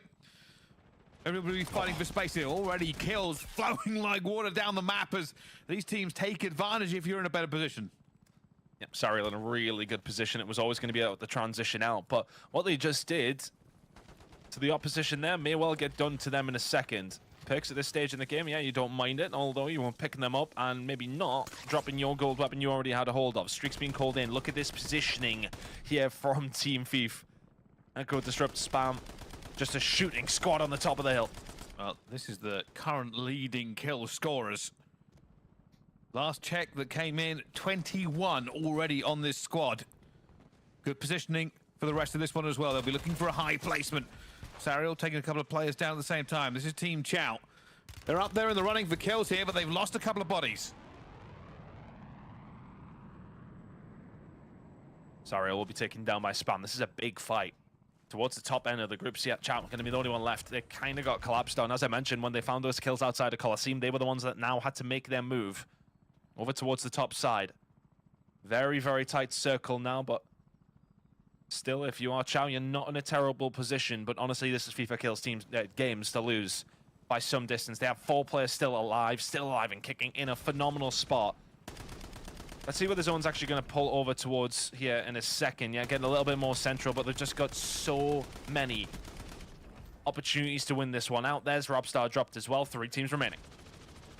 Oh, surely this is just clean-up duty for them as well. Now it's going to be 4 versus 1 versus 1. And already it's a 1 versus 1. They're looking for this one. There's an absolute firing squad coming in from Team FIFA Kill, and they said, all right, we'll end this one. You guys can bounce, and that'll be a win for them. The kill leaders pretty much throughout the entire game will grab the victory ton. That is going to be a massive score. Yeah, and again, every single time we say positioning is key. We're having a good look at which way things were kind of moving with the map and how teams were looking with it. And FIFA and Co were in such a good position all the way through that. I said when it does come down to like that POI in and around Coliseum, the circle was right in the middle of the valley, which is completely surrounded, and they just set themselves up and was so patient. Knew everybody would have to start making their move towards the middle, found the kills on top of it, and it's a big game. They were already in the lead. They would have extended off the back of that game. Yeah, they certainly will. I was just having a look at the count that goes in. Something along the lines of 26 ton for that entire squad is crazy. The nearest one that we've seen is 20. So hey, we said it was going to be a massive score for them. They had all 4 up and had the positioning right towards that last part of the game here. They didn't even really need to push it. They just knew what situation they were in. All right, let's just run them. Just run them, see if we can grab a couple more kills, Tom. But yeah, pretty good going. Yeah, really, really good going, Brycey. But that's us done for the very first 2 drops here at the Trials of Avalon. Drops 3 and 4 incoming on the other side of the spray.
This is the Trials of Avalon, where we've been diving into all of the Warzone action. This time around, I've got the lovely Infinity and Enigma joining me here on the broadcast. Boys, how have you been feeling about watching the games play out so far?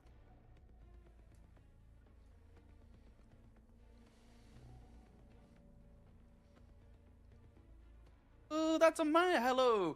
Sorry about that. Yeah, it's been really fun to watch the games over the last week or so.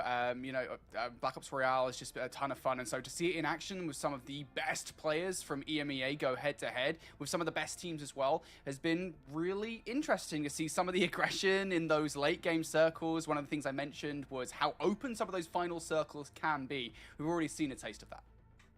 Yeah, definitely.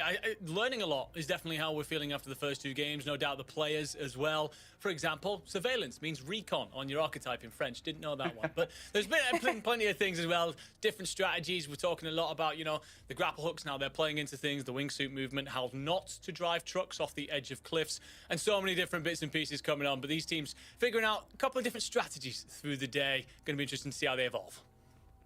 Well, speaking a little bit more about strategies, in that previous match, that game 2 that we have just watched, Team Juki's had a little bit of an interesting approach to the match with a little bit of a 2-2 split.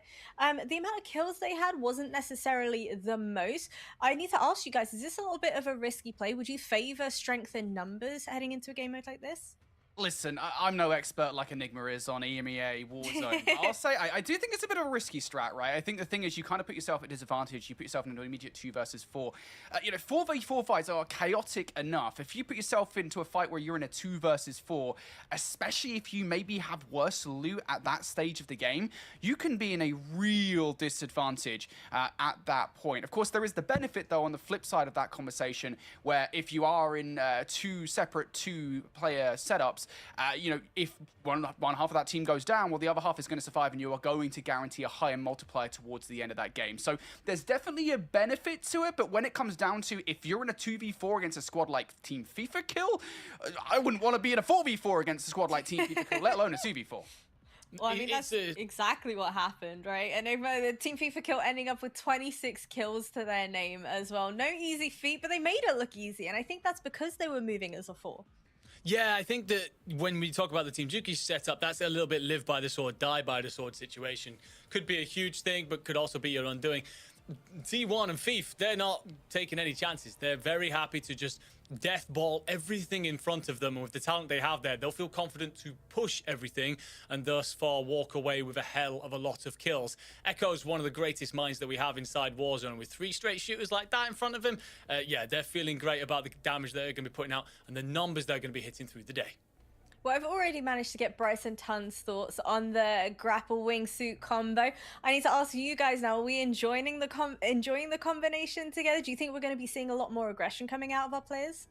Yeah, when you put that thing in some of the highest level players, some of the best players in the world's hands, it is going to be insane. We've already seen a ton of incredible movement from player streams, from tournaments over the course of the last week, and just through the first couple of games here today, it is already showing to be incredible. I mean, just the things you can do, right? Just zipping into the air, diving over entire squads, traversing the map in such quick fashion. I think it was Spam earlier that we saw him do it with the grapple, just flying at players. It is so fast. It is very, very kind of evocative of Black Ops 4 when those grapple hooks were added to Blackout. It is real fun. Well, heading into today, I did mention to all of the folks that are tuning in at the moment, they had the opportunity to vote for the Scuff Bounty Challenge of the day, and it did end up being the team to get the most amount of damage in one single game. So let's go ahead and take a look at the standings so far. Currently, we do have Group C and D ahead of Groups A and B that we've been seeing here on this broadcast, but that is purely because they're further into their games than we are. So if any of the creators, any of the fans from Groups A and B are tuning in right now, I need you guys to go ahead to your creators chat, start spamming away, and let them know that they are in a fight right now against Group C and D to try and give us the highest amount of damage. What are we thinking at the moment, though, boys? Enigma, do you think the further into these drops that we get, the more aggression we start to see coming out of our teams?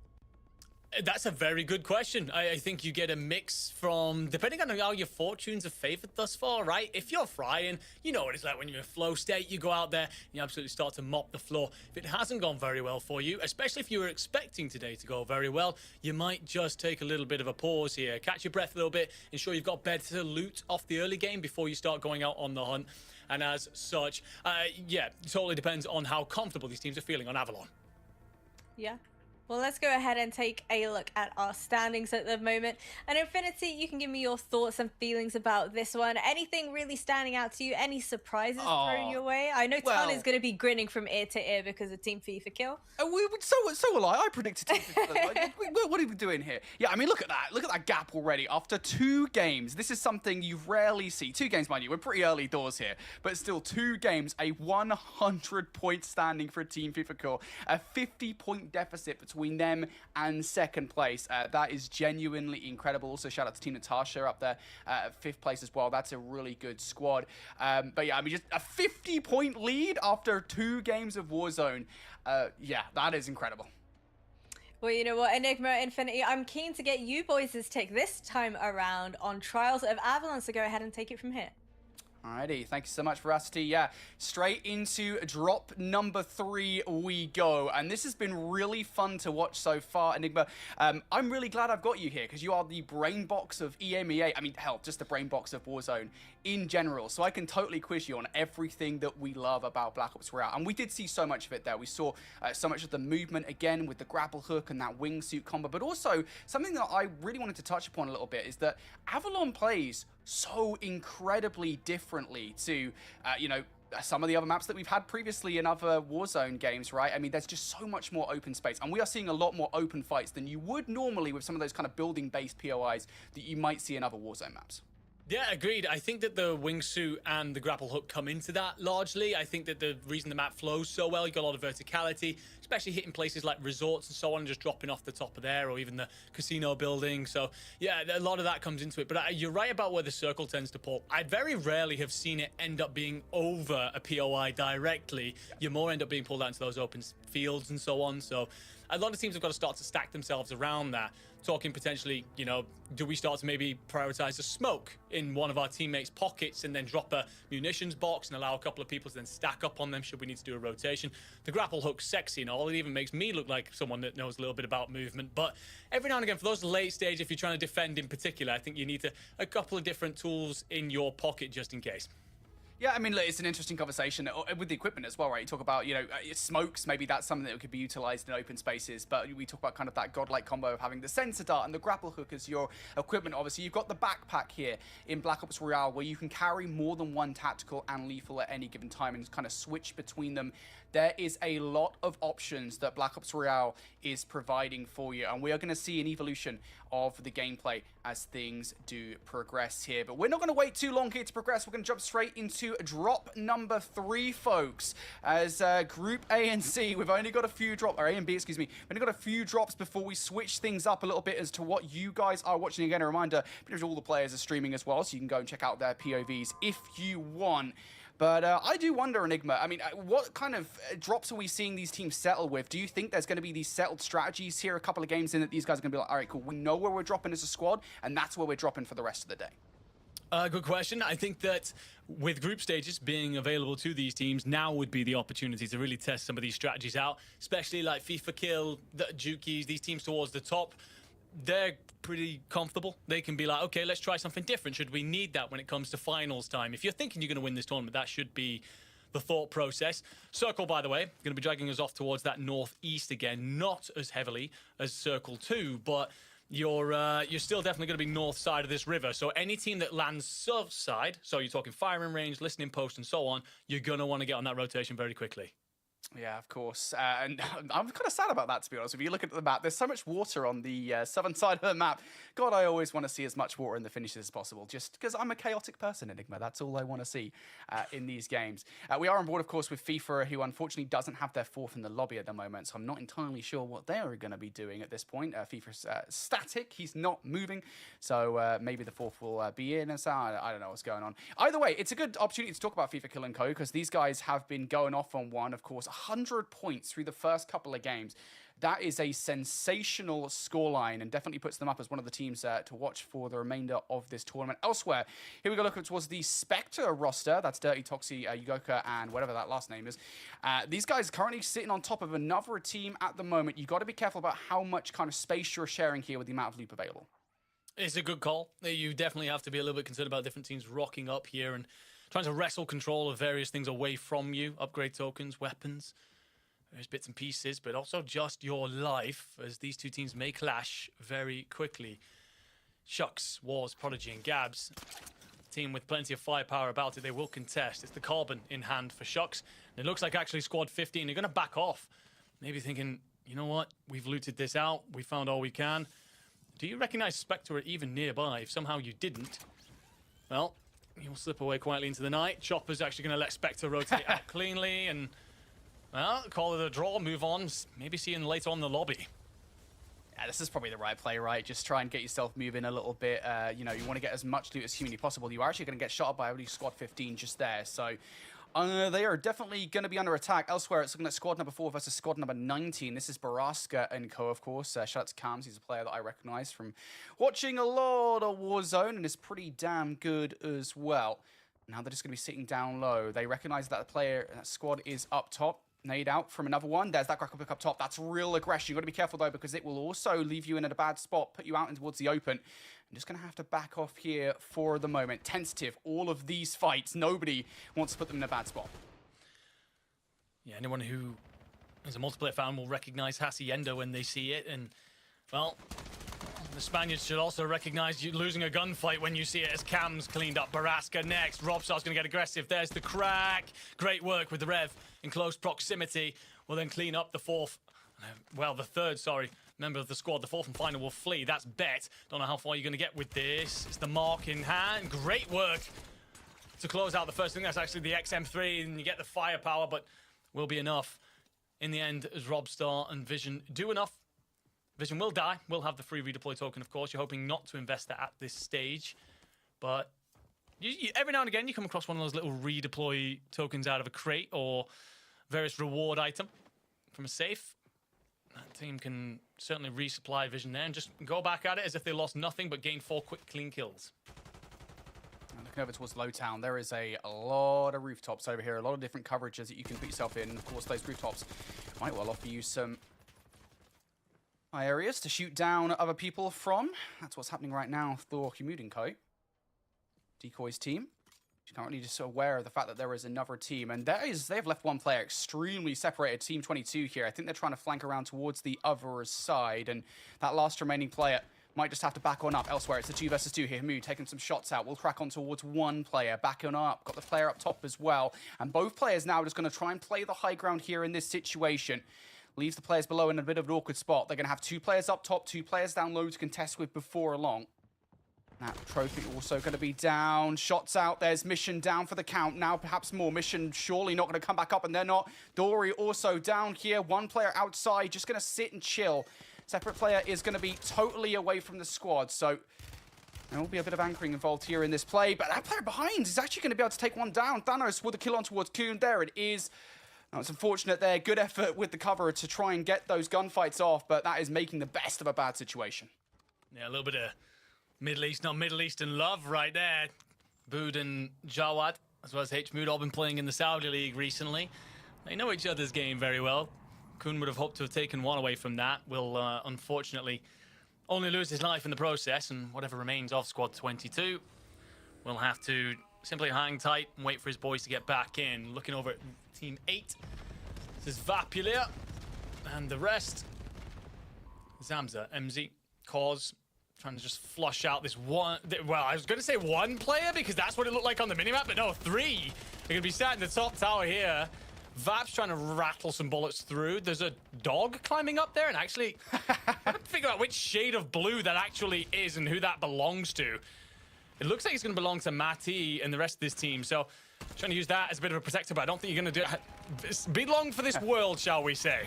Yeah, it is unfortunate. Those streaks, of course, something involved here in this variation of Warzone. Matty trying his best to try and keep the dream alive. It is not going to happen. So down they go. And that is a big position there for Team number 8 to get control of. They'll also get all of the loot. And that's an early game. I think it's an exotic weapon. If it's a high-level weapon coming out from these players. So they are starting to get control of the loot early on. Our Team number 8, that's Vapilia and Co. Elsewhere, looking over towards Spam. This is Team FIFA Kill. They are one player down, so they're already at disadvantage. Disrupt has been taken out of the play, and Spam is desperately trying to get the best of this situation. Move away with the grapple hook. This is not the way that Spam normally plays it. He's getting peppered up. He doesn't really have a lot of options here. Maybe he can take somebody down with him, but the answer is no. Falaxi will remove Spam from the situation.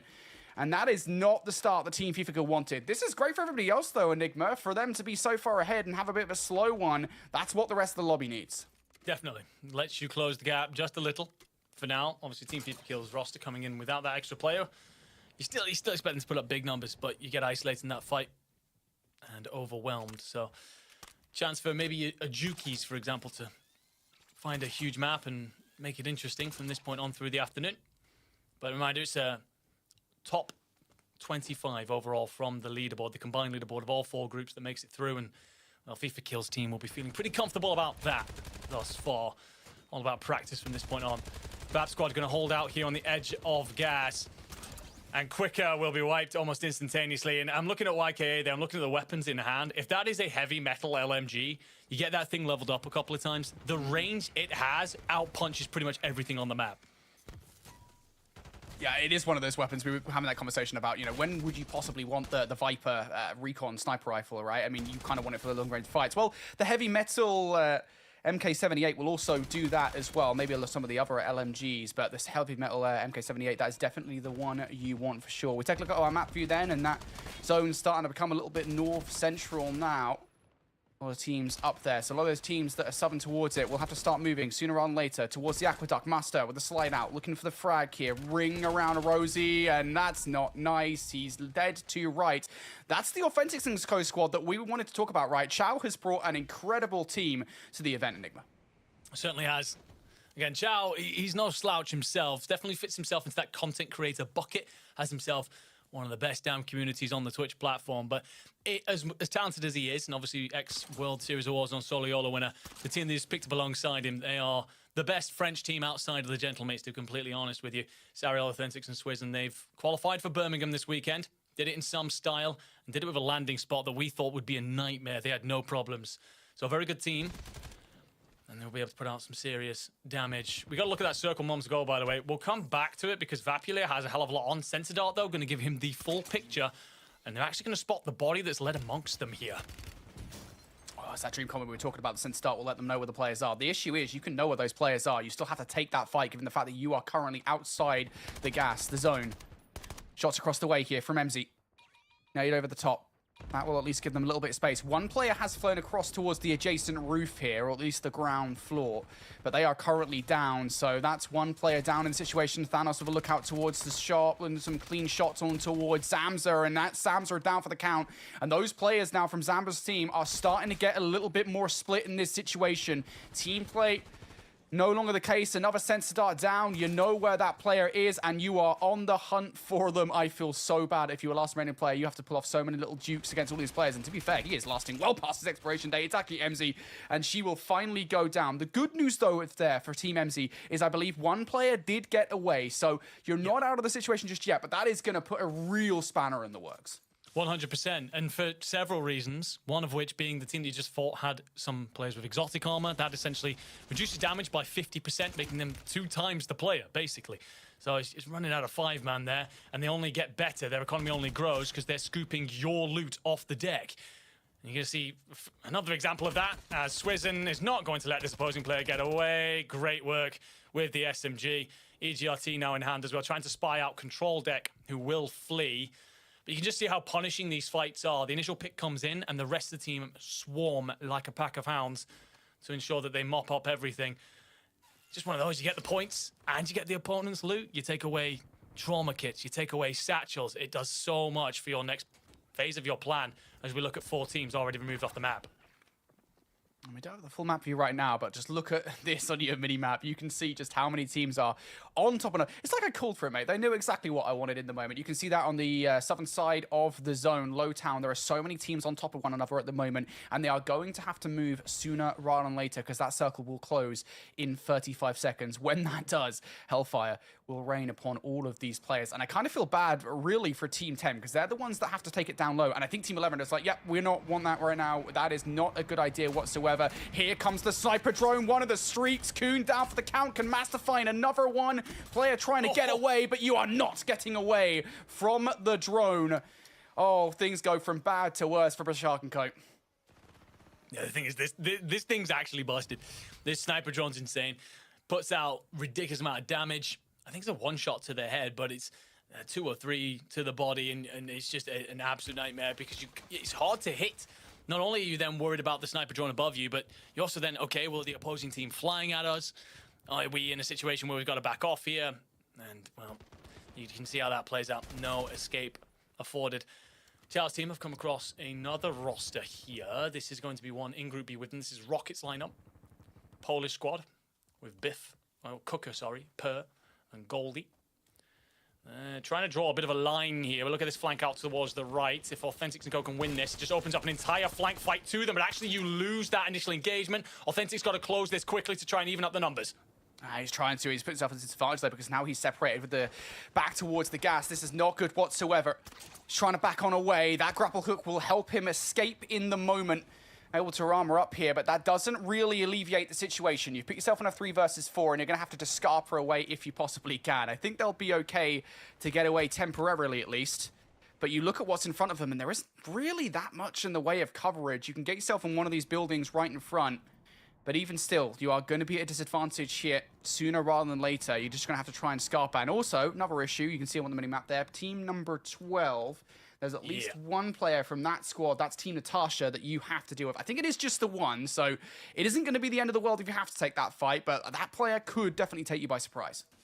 Well, earlier on, when we got to look at the wide circle, Natasha's squad was sat in resorts, very center zone, wanted to protect it, and that might be a scouting party. Go out, take a look, what's the situation?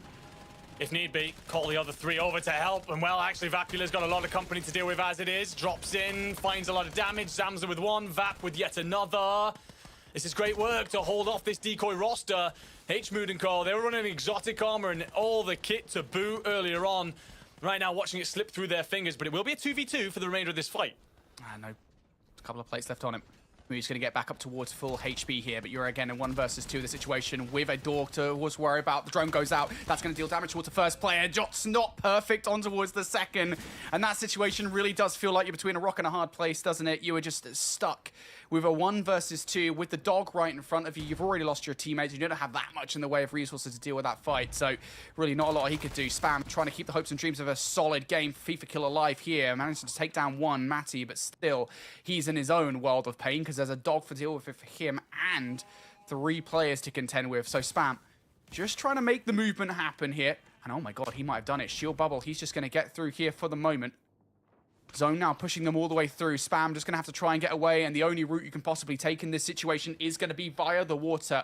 Maybe taking a little bit of damage via the gas as the plague all, because those players are going to be staring at any potential exit avenue that you could be taking elsewhere. Iheeds and Co. That's Versity down for the count. We are starting to lose our numbers here in this game, Enigma. Yeah, but you are held at the water line as Team Decoy. That's H-Mood and Co. look over the top. Spam didn't get very far, unfortunately. The tournament leaders coming in a bit underhanded, and well, it's been a rough run every time we've seen them through this map thus far. 15 squads left in this. Make that 14 as I talk. Mate, Mireille, and Stephanie, this LATAM roster will rotate in. You are against gas, always a nervy situation to be in, especially a man down. So far making it work, plenty of kills on the board.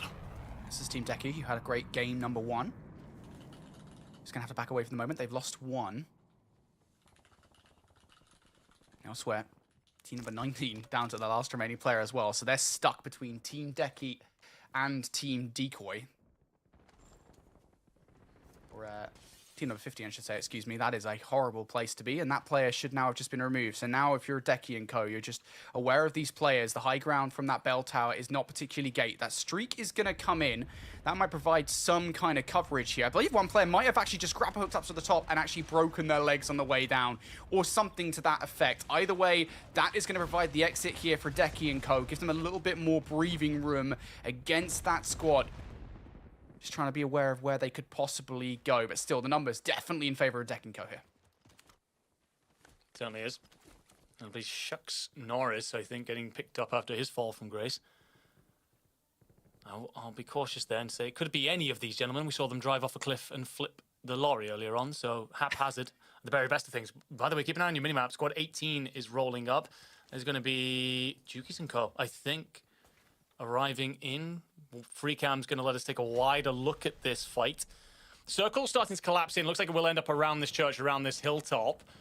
So every bit of fight here, not only is it points on the board, not only is it going to be a hell of a lot of high tier loot, because that's what you expect everyone to run right now, but it could be massive map positioning for win condition later. I think it's actually Skyros and co that are currently just sitting outside, but still, a circle is going to be closing. So they're going to have to move sooner rather than later. And so Deki and co, they've got a choice here. What fight do they possibly take? Because Team Shucks is going to be aware of that fight as soon as it goes down. Here we go. The shot's out. There goes Skyros. Down for the count. Those players now know the only exit in this situation is to get out the other side. One player might have to be sacrificed because they are stuck behind the rocks. Sensor dart out. Deki and co now know exactly what is going on here. 10 teams left in this lobby. You want to try and get as high as possible for the multiplier, but just escaping doesn't feel like an option. There goes the effort. Good try, Yakoka, but no, says Deki. And that is pretty much everybody done and dusted from that team. They can now loot up and perhaps even reposition around Team Shucks. They are not forced anymore to take that fight head on. They are not. Look at this Team 12. They were set up very early in center circle. They've invested in the later fights. We're down to top 7, so they'll be benefiting from some multipliers. Z-Smith, Shifty, Almond, anyone that watches competitive Warzone knows how bloody good this Twisted Minds roster is. Natasha will be the 4th. She'll be trying to play a little bit of Overwatch in the moment, but a lot of other teams rolling up. As for Laxi coming in, that purple squad, and, well, they've suddenly figured out that each other are here. It's just about getting out of this fight unscathed. I'm just trying to have to back around here for the moment. New zone about to pop. Where's it going to pull? Not to them whatsoever. That's going to make things incredibly awkward because, again, you've got that squad right in front of you, but you also know that there might be a squad down the way. You are between two squads. There's the drone. Falaxi trying to shoot it out of the sky. No, Shifty making the best of the streak. And this just goes from bad to worse for Ruffix and co. Falaxi down for the count for the moment. Ruffix trying to take some shots out. Gonna have to back away here for the moment. Replating, no more plates left. Need some from the teammates, but there's just no cover here. Back and forth we go, dipping and diving and all over the place. Fights across the way. And Team 24 doesn't actually have that much cover themselves here. And I think both squads might just take a moment to back away if they possibly can, but there's no safe place to go.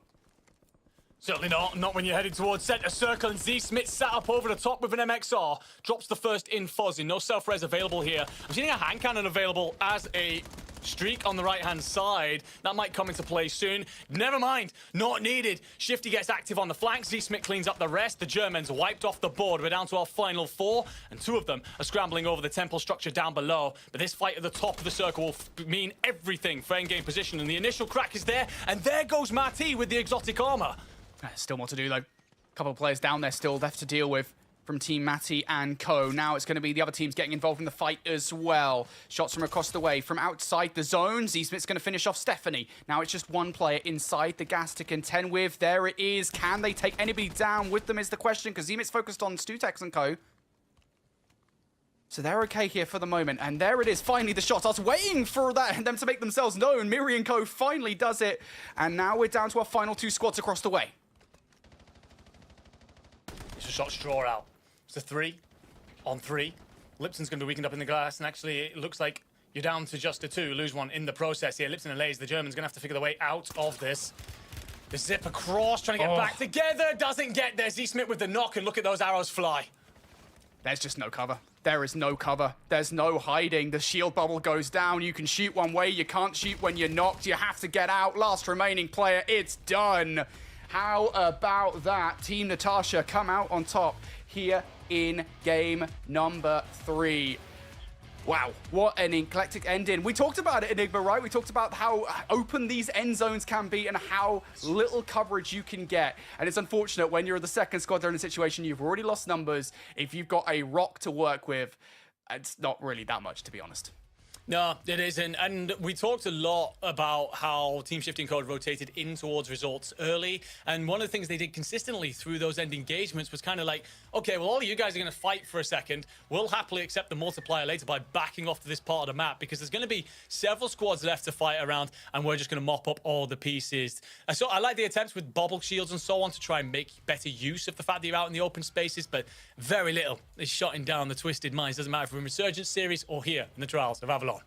Yeah, absolutely. Well, that is going to do it for game number 3. The Trials of Avalon will continue, though, folks. We just have a couple more games left before we rotate these lobbies, and things are starting to get real mixy. We're going to take a quick break. On the other side, we've got drop number 4. So get your cups of tea, get your crumpets. Don't go far.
This is the Trials of Avalon, where we have just concluded Game 3. Team Natasha walking away victorious in that matchup.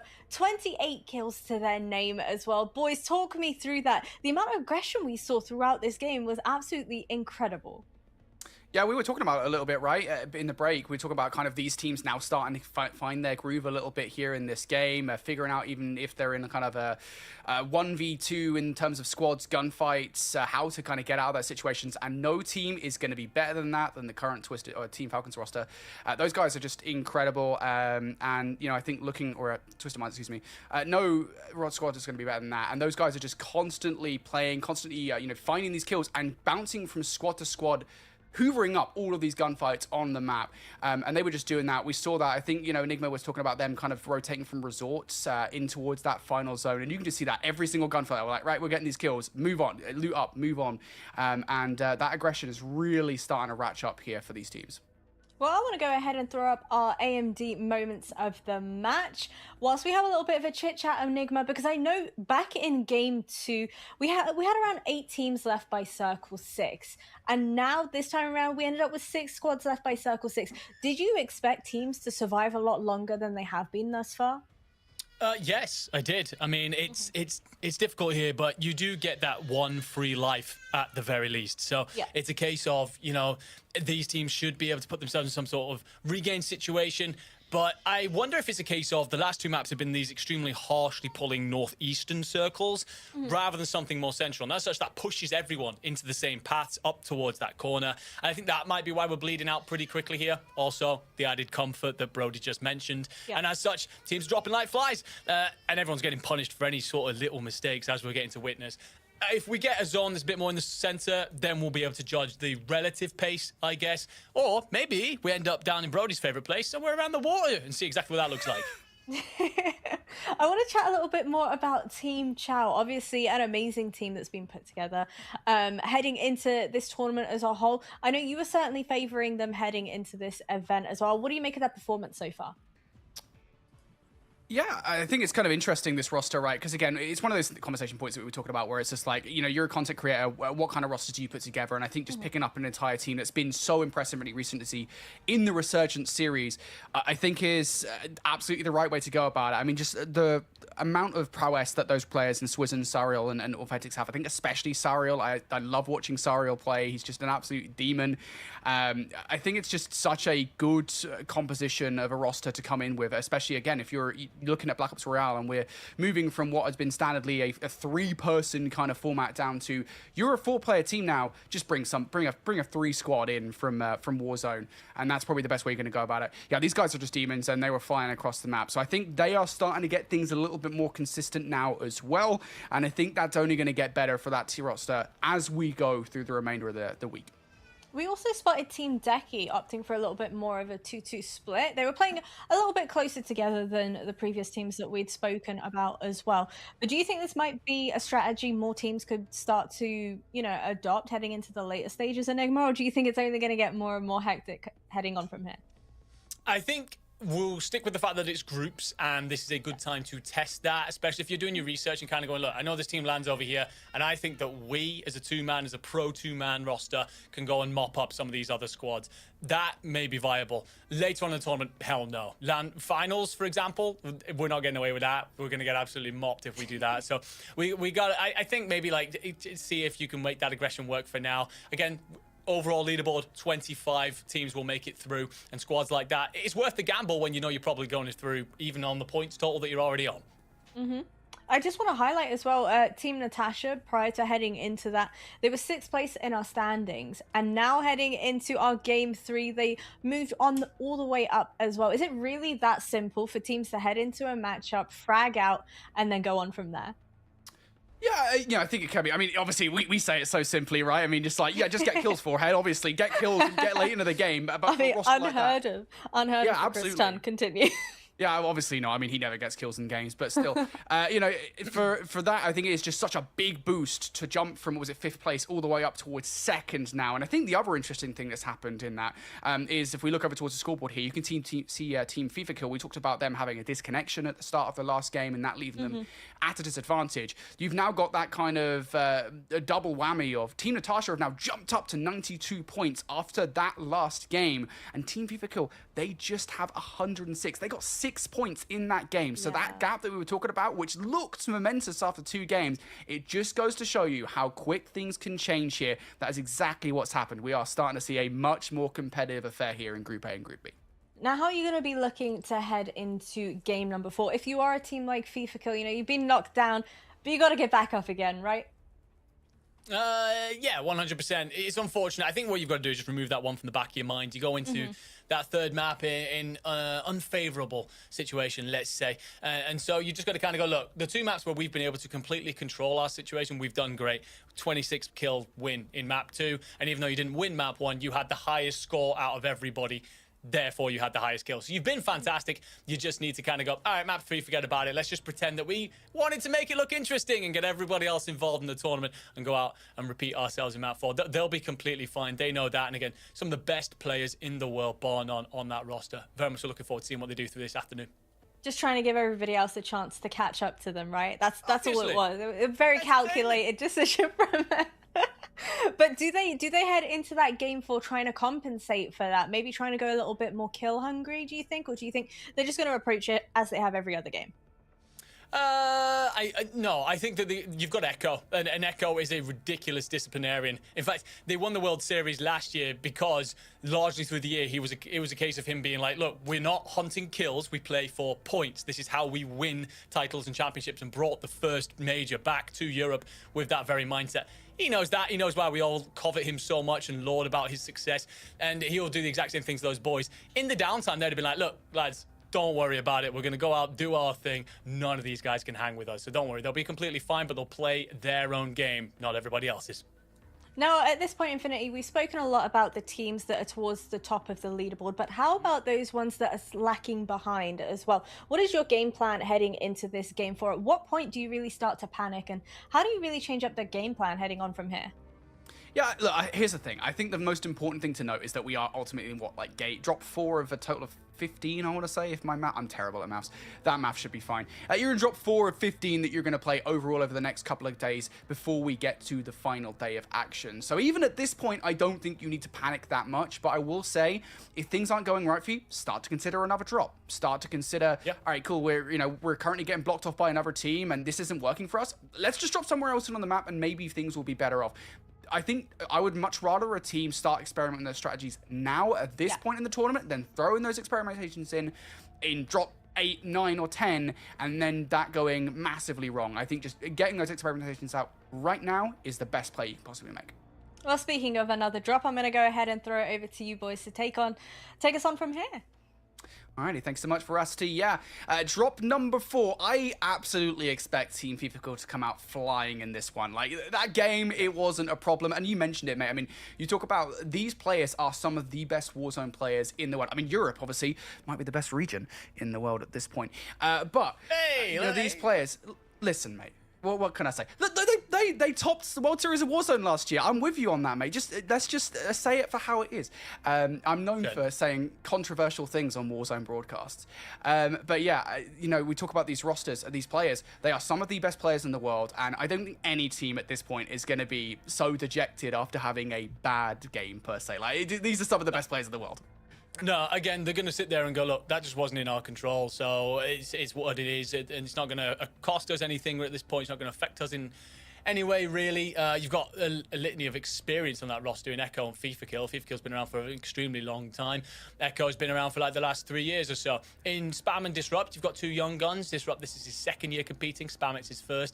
But the amount of hours those lads have put into competitive environments whilst being under the age means that they are coming into this with level heads on their shoulders. And again, the voices in their ears will be saying, look, we are completely fine. When we play our game, we come out victorious. We'll do that again here in drop 4. And we do get a very much change up of the zone. It's going to drag this time pretty much the opposite corner. We're going to the southwest. We are headed towards the water, likely a firing range ending. Yes, get us water, get us swimming in the game. That's what we want to see. I know it's not the players what they want to see, but, you know, whatever. I don't care, because it's what I want, and I got what I want, so whatever. Anyway, we're going to be looking at Shifty and Co. in the feed. Of course, this is Team Natasha. They got, 28 kills, so 52 points off the back of that last game. That dropped them all the way up towards second place, and they're going to be landing on resorts. This is a loot-heavy area, of course. Those fans of Black Ops 6 and Skyline will recognize the map here. I certainly did. I had a moment when I dropped in here on resorts for the first time. I was like, oh my god, it's my favorite map from Black Ops 6. I was so good at this map. And then obviously I went and got dinked on the head by a team that was also there. But still, that's besides the point. Anyway, they've got that map to themselves, or that portion of the map, that POI to themselves. Who doesn't is Miri and Co. They are getting right into it, and they have no choice but to get the kills with the pistol, long-range shots, not just against one squad, but against the second. And it's iVision and Co. down to the last couple of players. Elsewhere, Clamp is also on his lonesome, and what looked like a fight that they were going to win fairly doesn't seem so fair anymore. Yeah, Mirai and Co. do very well considering the circumstances, but Savage Esports take an extra half second to loot, and that's the difference maker. Robstar with 2 kills, both of which with this Razor 9mm. It is the current meta SMG, and you're going to see why. Obviously, easy pickings in the end because Showstopper did the initial work, who will get rezzed. Viero actually here might get blessed with some timing, but the sound comes through. You do actually get the knock. Do you check back in for the kill? Try and bait it out a little bit. Teammate's going to be floating back in, trying to judge the timing. You're up against 3, though. So Viero here's got to be pretty much perfect. And the nade will clash Robstar flush. He's going to be weak from this fight, but there's the res coming through now. So what was a 1 versus 2 suddenly becomes a 1 versus 3 with that third player that was incapacitated back in the play. Worth saying, though, you called it. The rest of the players have started to float in here, so it won't be long before Viero is joined by company. And this is a bit of an awkward spot, because Viero has the high ground in this situation. Those players are effectively strapped into towards this building. And it means that their looting phase of this game has been cut short pretty quickly. And again, the longer you spend in this situation, in this 4 versus 4 fight, the less time that you will be spending looting and getting yourself in towards a game and getting all those important kills for points. So now going to want to take the fight sooner rather than later. And finally, a little bit of point of contact going in here. Here goes Fadesh on the other side. Fiero finds the time to come on through. Brings us down to a 3 versus 3. Slide out in from one more. Doesn't matter. Vision gets tagged up and put down. And now this comes down to just a 2 versus 1. Technically a 2v2 because one of those players is dropped. Again, no self-revives here. So that player is definitely going to be dead. Jukies is having no choice but to just dip, get the hell out of Dodge. But he doesn't have a lot in terms of resources. Yeah, obviously Jukies doesn't get the information that we do, and unsure about if he had the timing to res Showstopper. As such, backs off, keeps himself in the fight for now. And we move over then. Chucks, Wars, Prodigy, Gabs. They'll be facing off against Squad 21, which I believe is going to be Chow and Co. It is, and well, Prodigy gets the first. Chow will return one, knocks Wars. Tries to get around the corner, cleaned up himself. Prod's on his ass as well. Gabs puts out plenty of damage. Great work, but you're getting actually shot covering from Swizzen. Turns it into a 1v1 momentarily. Shucks concerned about a turret on the deck. That stops the res coming through. And should Shucks not close the timing here correctly, this fight actually goes against you in a 1v2. That's getting res. 1v3. Oh. Could do. Shots out. That res at the very least has been stopped. Authentic is going to die. So it's now a 1 versus 2 at worst for Shucks here. Reposition. Oh, it's an aggressive fight. He did not get the audio cue on Swizzen, and Swizzen will outmaneuver Kim, will be there to save his teammate in time. It's kind of unfortunate you lose Authentic, so he's going to have to go to a redeploy tower if they want to get Authentic back into play. But still, salvageable play there in the moment, and it's a good job, to be fair, that they did manage to pull that 1 versus 1 off. Yeah, should give them complete control as well over the old Arsenal. Allow them to loot up very well for the next phase of play. Versity here on the hunt. Superb work. Finds Kunabud. Makes it an easy job of the fight. And again, winning fights like this just then means you can loot up peacefully. I put that in quotation marks, but enough so that you can be considerably stronger than any resurging squads in our second phase of the match. Found FIFA Kills roster. They're at the Lighthouse. They're making light work of everything in front of them. Duttus, Emzia. Deleted. And there goes Clue as well. Easy as you like. Don't even lose a life in the process. Disruptor will need to be revived, but you'll take that all damn day. And all the victors... Sorry, the victors will get the spoils of war. And look at this. So much landmass. They'll be set up great for the later stages. And absolutely, they will be. They'll be on the hunt again, given how slow of a game that they had last time around to try and maneuver their way in towards more kills as soon as humanly possible. Using a redeployed balloon will be Unperkete. This is Javix and Co. on his own at the moment. I imagine the rest of the squad either has just come back in or will be elsewhere. There they are. You can see him appearing on the minimap as they are now in the looting phase. Big smoke going down here on the map. Those events starting to pop up. We haven't seen, actually, or at least you and I haven't had the chance to cast a Cradle Bomb just yet, Enigma. That's something I'm interested to see if we see any of that from either teams, because those things, they can be dangerous. You can go to them and get overwhelmed by zombies, by manglers, and of course, a lot of players want them. And there is that Cradle Bomb we were talking about. So do they go for this is the question, because they've got another squad in close proximity. It might be too dangerous to go for at the moment. Yeah, it's a good call.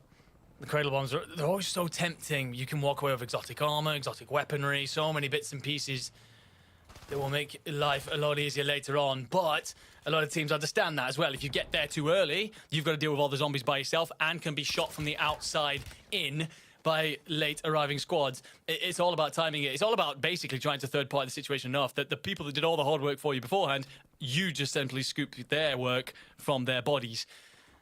H-Mood right now, just looking over the top. This is Natasha's roster that you're up against, so a very difficult fight on the edge of Lowtown. You hold the high ground. You might have one player on the flank, but you got to move quickly. Any crack shown in the dawn, this squad will punch straight through, and they've already found the first knock.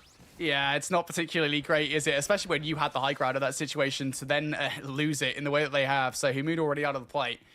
No choice now for Decoy but to try and assault the building from the stairwell. Also has players on the other side of the fight, to be fair. So this is still possible. He could maybe catch a couple of players off guard as they try to transition to deal with the ones that are far away. Shots out as well from Jawad. There goes Thanos down for the count. And I think that might be the play for Jawad to be like, look, I kind of want the help, mate. I don't think there's any point in this situation. They are on the hunt, and Decoy, worst hide-and-seek player you will ever see. You have been found and done and dusted in the play. But again, they got Jawad away in that situation, so it is not game over for that squad. They will live to see another zone, but still, it's difficult when Team Natasha are flying at you. It is. You got to assume as well that the reason you get found so easy there, if you're Decoy, you're appearing on a sensor dart. And as if the sensor dart was in play from the very beginning, we can't really see that in Codcaster, but that means Shifty, there's such a strong team even if they don't have the information. And with knowledge of location being power in Warzone more than ever, just makes it light work for them. Set themselves up. And we will continue to rotate, if you will, FIFA Kill and this T1 roster. They're just going to hold the edge of the gas here over by the villas, considering the rotation. And this is from more towards the northwesterly side of this circle. Quite a bit of rotating to do, but at least from here, you can drop in through security.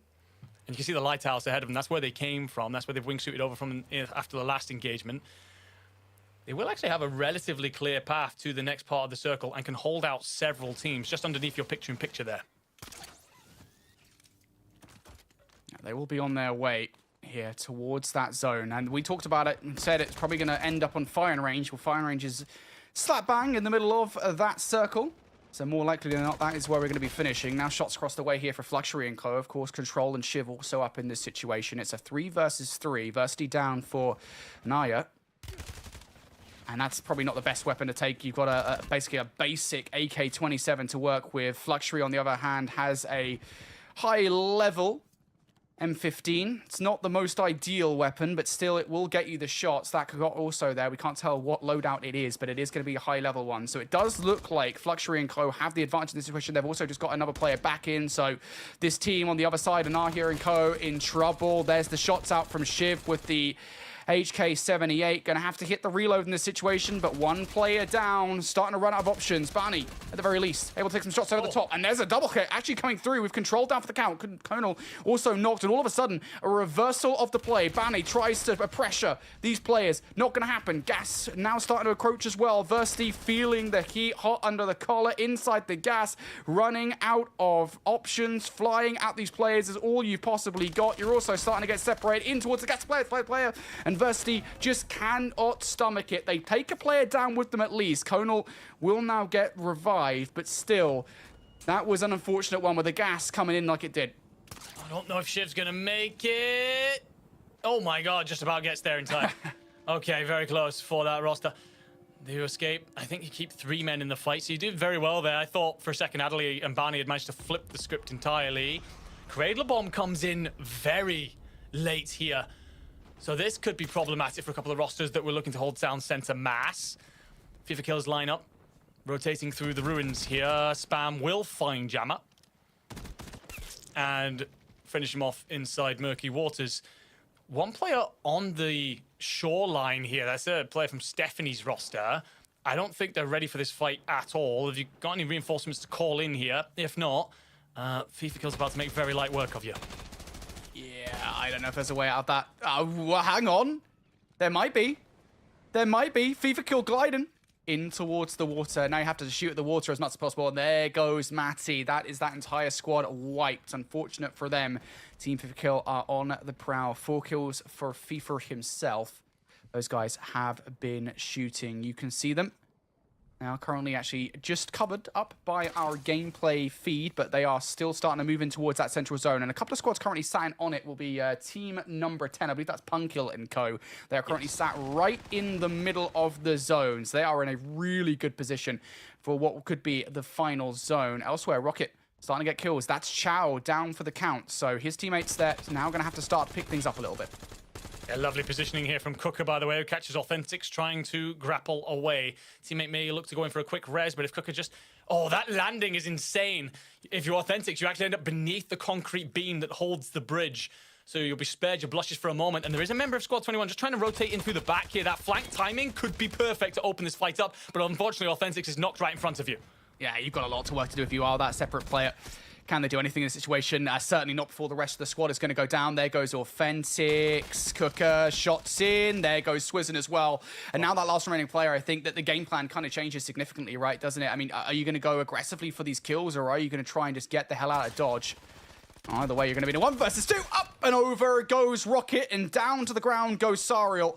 Good effort for Sariel there, but down they go regardless. I believe one player might have just managed to come back in towards the end of that game, or at the end of that fight. So Team Sariel and co, they will survive for the moment here, but still, this is that roster that we were talking about. iHeat and co are sat right in the middle of the zombies, and they are trying to get as much resources as possible here. It's nice to have this position. It's not so nice when you need to fight the zombies. Yeah, I wonder if this was intended or if this is just the fact of the late Cradle Bomb causing issue, because they probably wanted to just set themselves up center zone here and hold out.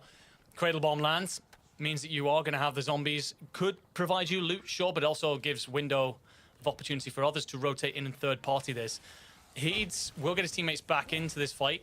Scoops plenty of loot as well. I'm seeing a Deadeye drone on the right. Could be useful later. And that number 2 that you're seeing on the minimap, that's Phylax's roster. Fozin, Rafix, and Marcus alongside. But the HKDs... And let me tell you, those things are a nightmare. Will mop you up regardless of wherever you try and escape from. They just about stay up if you are going to be Heeds. We look over at different team, and Wars and co are having a hell of a time here. But you are trapped relatively in these ruins. Squad 19, they're going to be on the shoreline trying to hold you in. It's not just them as well. It's also FIFA Kill all across the way. There are a couple of players down. And that might be the only good thing here for squad number 15 is the fact that you've got this fight going down. You could use it to your advantage. They're going to have to burn some resources to deal with Team FIFA Kill sooner or later. Vision down for the count now. Those shots from Team FIFA Kill starting to become a real problem here for Jukies and co. No way do they do this. Despite being a man disadvantage, they completely burn through the squad. They thought they were in such a good position trying to hold the squad to the water, and it's all gone to pot now. If you're Disrupt and Echo, you have to turn your attention towards this squad that's in the water. You still have favorable positioning, though, even though you don't have the numbers. Yeah, huge set of kills as well, because this could provide you with the loot you've been looking for. I was looking at Disrupt a moment ago. He's running a green AK. I'm going to assume it's a recon build, but it is by far the best tool in the arsenal that these squads will be fighting with you with. So, for Shucks, he instead, a legendary EGRT in his pocket. And I'm not sure if that was a sniper bullet, but something heavy slammed into that wall right in front of him. And you do spy the players on rotation. Circle's going to begin to encroach. And as such, you've got to consider your own rotation ahead of this team. But it's just trying to spot how many players are we about to be up against. There goes Deck on the other side. Open fronts. One more player down low, switches towards the SMG to get it done, and there it is. Easy peasy for that squad. Team Decky and co starting to find more kills. Armin down low, gets beamed. That's so unfortunate of a situation to be in. So that's Team Almond really in a terrible spot. Just one more player left up. I think it's Natasha that might actually be left up in this situation as well.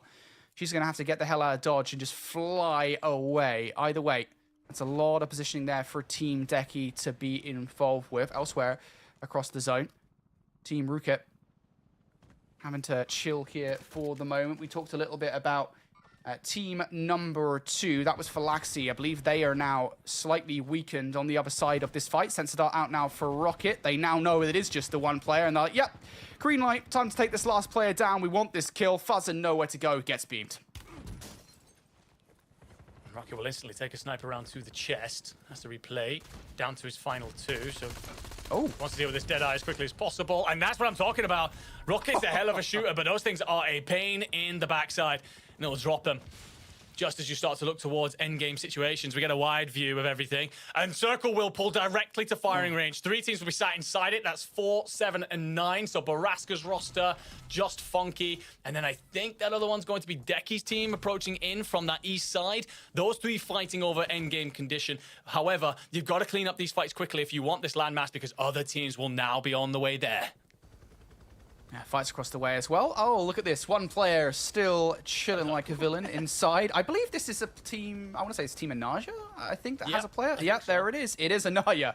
And they are going to have to start getting moving soon because the gas is encroaching on them. And I think at this point in the game, even though yourself, you've only got 0 kills to your name, you don't have any resources. This is the best thing you could possibly do. Just try and hang in this helicopter for as long as humanly possible. Wait things out and get yourself a higher multiplier, because the longer you go in the game, the more of a multiplier you get, and we are just outside of that 1.6 times multiplier here in this one. Back though towards Team Decky. They have a little bit of space. Who doesn't though?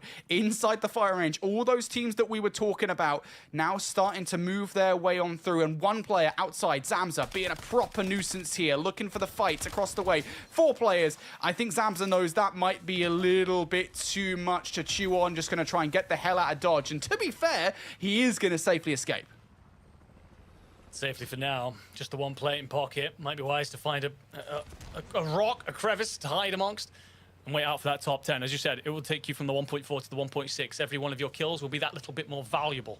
Investment in your hard work, and well, the payout for the rotation and the escape plan that you had earlier is to be absolutely slaughtered by the Polish squad of Rocket and Co.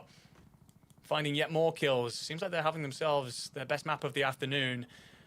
For the Germans plus Austrian in Decky, you will pop out a sensor dart and it's going to tell you that this Polish team are ready for a fight. But have you completely misread this? I was a little bit worried. Lays crosses in front of pretty much everybody, and now you square up.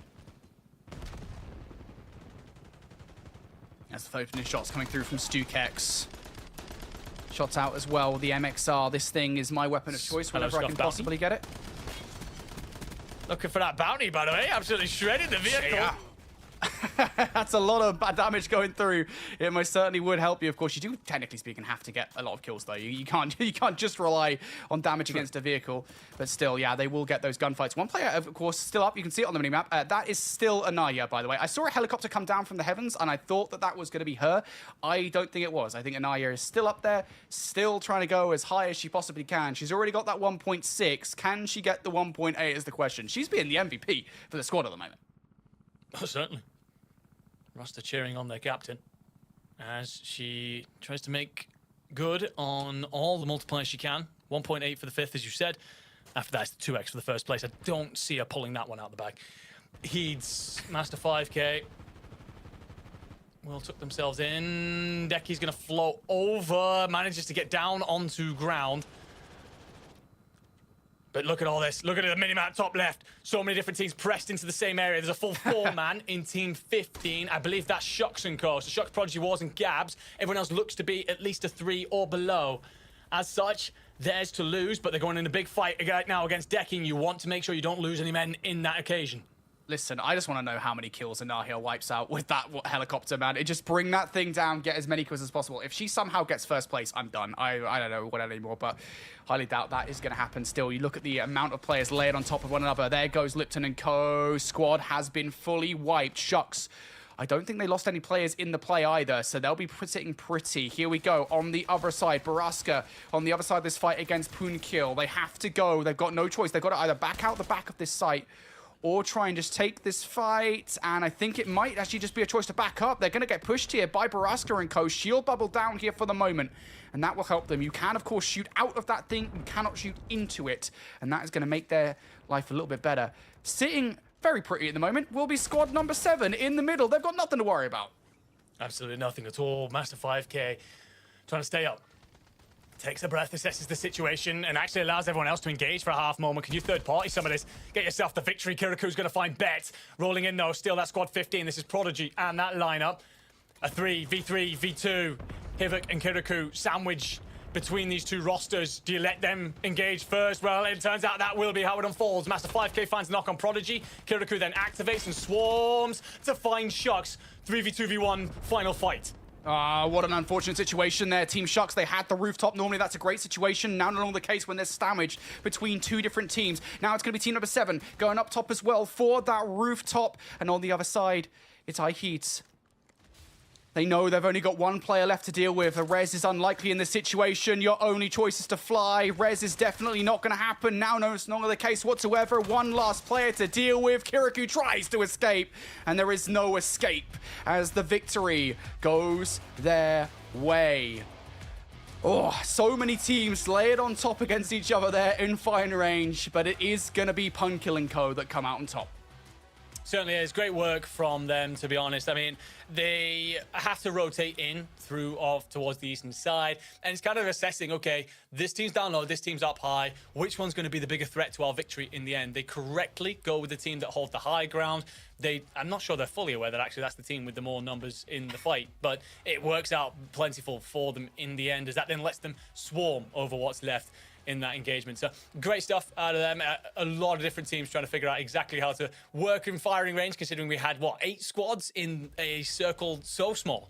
And to handle all of that chaos certainly stands as a true test to their abilities. Yeah, 100%. And considering how early they got to that zone as well, it's just, they were in firing range for the longest time. They were fighting zombies for the longest time as well. Yeah, shout out to those guys for able to win game number 4. We are just one drop away from shuffling all of our groups around here, but we've got one more game of action with Group A facing Group B here on the broadcast. We're going to take a break. On the other side, we got more action from Avalon. We'll see you in a moment.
The Trials of Avalon continue once more, and this time around, we've just witnessed Team Punkil walk away victorious with 15 eliminations under their belt. This time around, I'm joined alongside the lovely Bryce and Ton. Bryce and Ton, what have we been making of the matches so far? Have the games been panning out as you had expected heading into a new map like Avalon? A little bit, yeah. I think teams are being more concise with the decisions they're making, right? Especially when it comes towards the late game. You see them talking about position a lot more. They're like really nervous about it now. They know they can kind of readjust with the grapples going forward, but they know they'll get punished if they don't. You know, this game can really take you down. Even with things like exotic armor, you know, a team shoots you, you're going down very, very fast. So they're really trying to get in the best possible position before that end game, and then they can mess around with grapples. Yeah, well, let's go ahead and take a look at our moments of the match powered by AMD. Whilst Ton, I have a few specific questions for you. Oh. Heading in, I'm sorry, I don't want to put you on the spot, but you know, you're the expert round here. Now, heading into this match, Team Barasaka, they had prime position right in the middle of firing range pretty early on in the game. And of course, the final circle ended up being roundabouts there as well, and yet they didn't necessarily get the most amount of eliminations under their belt. Is that this best strat heading into a game mode like this, into a match like this, and overall a tournament like this, to kind of get early zone, play pretty safe, don't necessarily back yourself with some eliminations? It's the prime tactic, I would say, if you want to finish middle of the pack, to be honest with you. That's the thing. The multiplier only means as much as the kills you get, right? It doesn't matter. Like, again, the example I always give is, like, what 300 times 0 is still 0, right? Like, you need to get the kills to make those multipliers actually worth it. So, look, I don't hate it if they want to hold that position, because at the end of the day, if you get the circle and it's getting down to the later stages and you still have that circle, you're not going to move out of it necessarily, so I get that. Nobody really presented themselves to them for the most part. They did okay, but yeah, it's not going to win you this tournament, that strat, if that's something you want to keep going. But look, not too bad of a result from them. Just need to pick up a couple of big kill games and they're back into the mix. But yeah, it's not necessarily the most optimum. The most optimum is just kill everything that moves and then hope for the multiplier as well. Well, speaking about killing everything that moves, Team Punkil ended up facing off against a horde of zombies in their wake as well. We had Heats taking a bunch of damage as well. Bryce, would you say it's a little bit of a risky play or well worth the sacrifice? Honestly, anything to do with the crater bomb is normally worth it. I said it is difficult, right? The zombies aren't the easiest thing to do. Obviously, there are the two different ones. You either face the Mangler, which I think is the easier of the two, right? Because it's a kind of a focused point and you know where everything's coming from. Or you've got to get your 10 zombies and then go to the box and see what you get. Both which have some issues. I don't think the Mangler is a dangerous enemy, so it is, for me, a bit easier to concentrate on a single focal point rather than everybody split up and look for zombies to take down. But you can do that one a bit quicker depending on how far away they are. So for me, the biggest question, it's not about the zombies themselves, it's about who turns up after the zombies are done, because any of these teams in this tournament should be able to handle the crater bomb very, very easily. But you make yourself a massive target because other people want that loot. Absolutely. Well, I know, Tan, you had mentioned it a little bit earlier on. I've already quizzed the previous guys on this. This time around, we ended up having 7 squads alive by Circle 8. I know you guys had kind of expected more of our squads to be alive in the later stages of the game, and we're slowly edging our way closer to that stage. Why do you think it might be that it's been a bit of a struggle so far? I think there maybe is just a bit of a disparity, because I think when it has come down to Black Ops Royale, look, it has been a case of, you know, you need to make sure you get that look, that rub of the green, so to speak. But you also notice that there's a bit of more of a skill gap with the movement, with the grapples, etc. When it has come down to some of these fights, you all aren't running the same thing. It does make a difference. I think some teams are maybe having some unfortunate starts and dropping off quite early. So we are seeing a lot of kills kind of come down, and then there are some teams who are getting farmed a little bit, to be honest with you. So I think it's just more so of maybe a top-heavy part of the group, to be honest with you. I think that could be it, but realistically, I think it also depends on zone. It really is dependent on that, if there is actually the room and the cover for everybody to be there. Well, taking a look once more at our Scuff Bounty Challenge heading into today, we posed the question of which team would end up being the one with the highest amount of damage in a single game. Now, Team FIFA Kill are sitting pretty comfortable in second place. Do we think that they could be the team to close it all out by the end of this? You would think so, to be honest with you. I mean, they're not too far away from it, but for this in particular, 18,000 is quite a significant more point there for Team Huskers, to be honest with you. That is a big old game.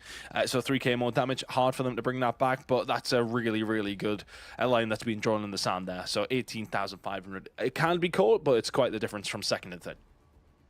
How are you feeling, Brycey, about the teams and how they've been performing thus far? Because in that previous matchup, Team FIFA Kill only had 2 players left alive by Circle 5. Do you feel like they were lacking a little bit of aggression? Do you think we're going to see a newfound Team FIFA Kill? Maybe they survive a little bit longer. It's one of those ones where I don't think they're really going to change much. They want to be aggressive. They want to keep getting it. It has done very well for them. That's the key. You know, they get the kills. They get to the late game. It's an absolute bonus. That kind of strategy they're relying on here is to accumulate a lot of points regardless, because if they get those points, they're always going to have them. If they survive to late game, well, of course, then they get even more. So, you know, it's if you just try and survive, you might not have the points to make the multiplier matter. So right now, Team FIFA Kill, I expect them to keep pushing. They might be looking at Team Decky just for a little bit, because they're not that far behind when you kind of add in the multipliers and everything else going forward. But so far, so good for FIFA Kill. Well, FIFA Kill and Co were only sitting in at around 106 points prior to this. Team Natasha actually ended up being in second place as well. So I'm loving the fact that, you know, all of these teams are really switching things up a lot more. Team Decky in particular, I've been really impressed with. Would you say, Ton, that the Team Decky have impressed you to the extent that you thought they would? Yeah, no, they've done really well, to be honest. I think obviously we're coming into this, we know those names relatively well. Did I expect them to be doing as well so far? Probably not. I thought, you know, realistically, they'd probably be sitting a couple more places down than where they are right now. But good performance all around. That first game that we've seen them obviously do well in was a massive outlier to help them through. And that's the thing for a lot of these teams. If you can get a good game in one first place finish in one of your group games, it puts you in a really good position to then crack on. You can have some average games after that and still be in a good spot. They only needed one good game, and that's put them in that position. Well, let's go ahead and get our Game 5 underway, the final one of Groups A and B going head-to-head. All right, let's find out how they settle into this one. So far, our front-running team of FIFA Kill has really been running up the score, but it hasn't been all plain sailing. They'll be looking for another big point game here, time to end it out. Maybe not a record setter, but certainly something to keep them floating nice and high.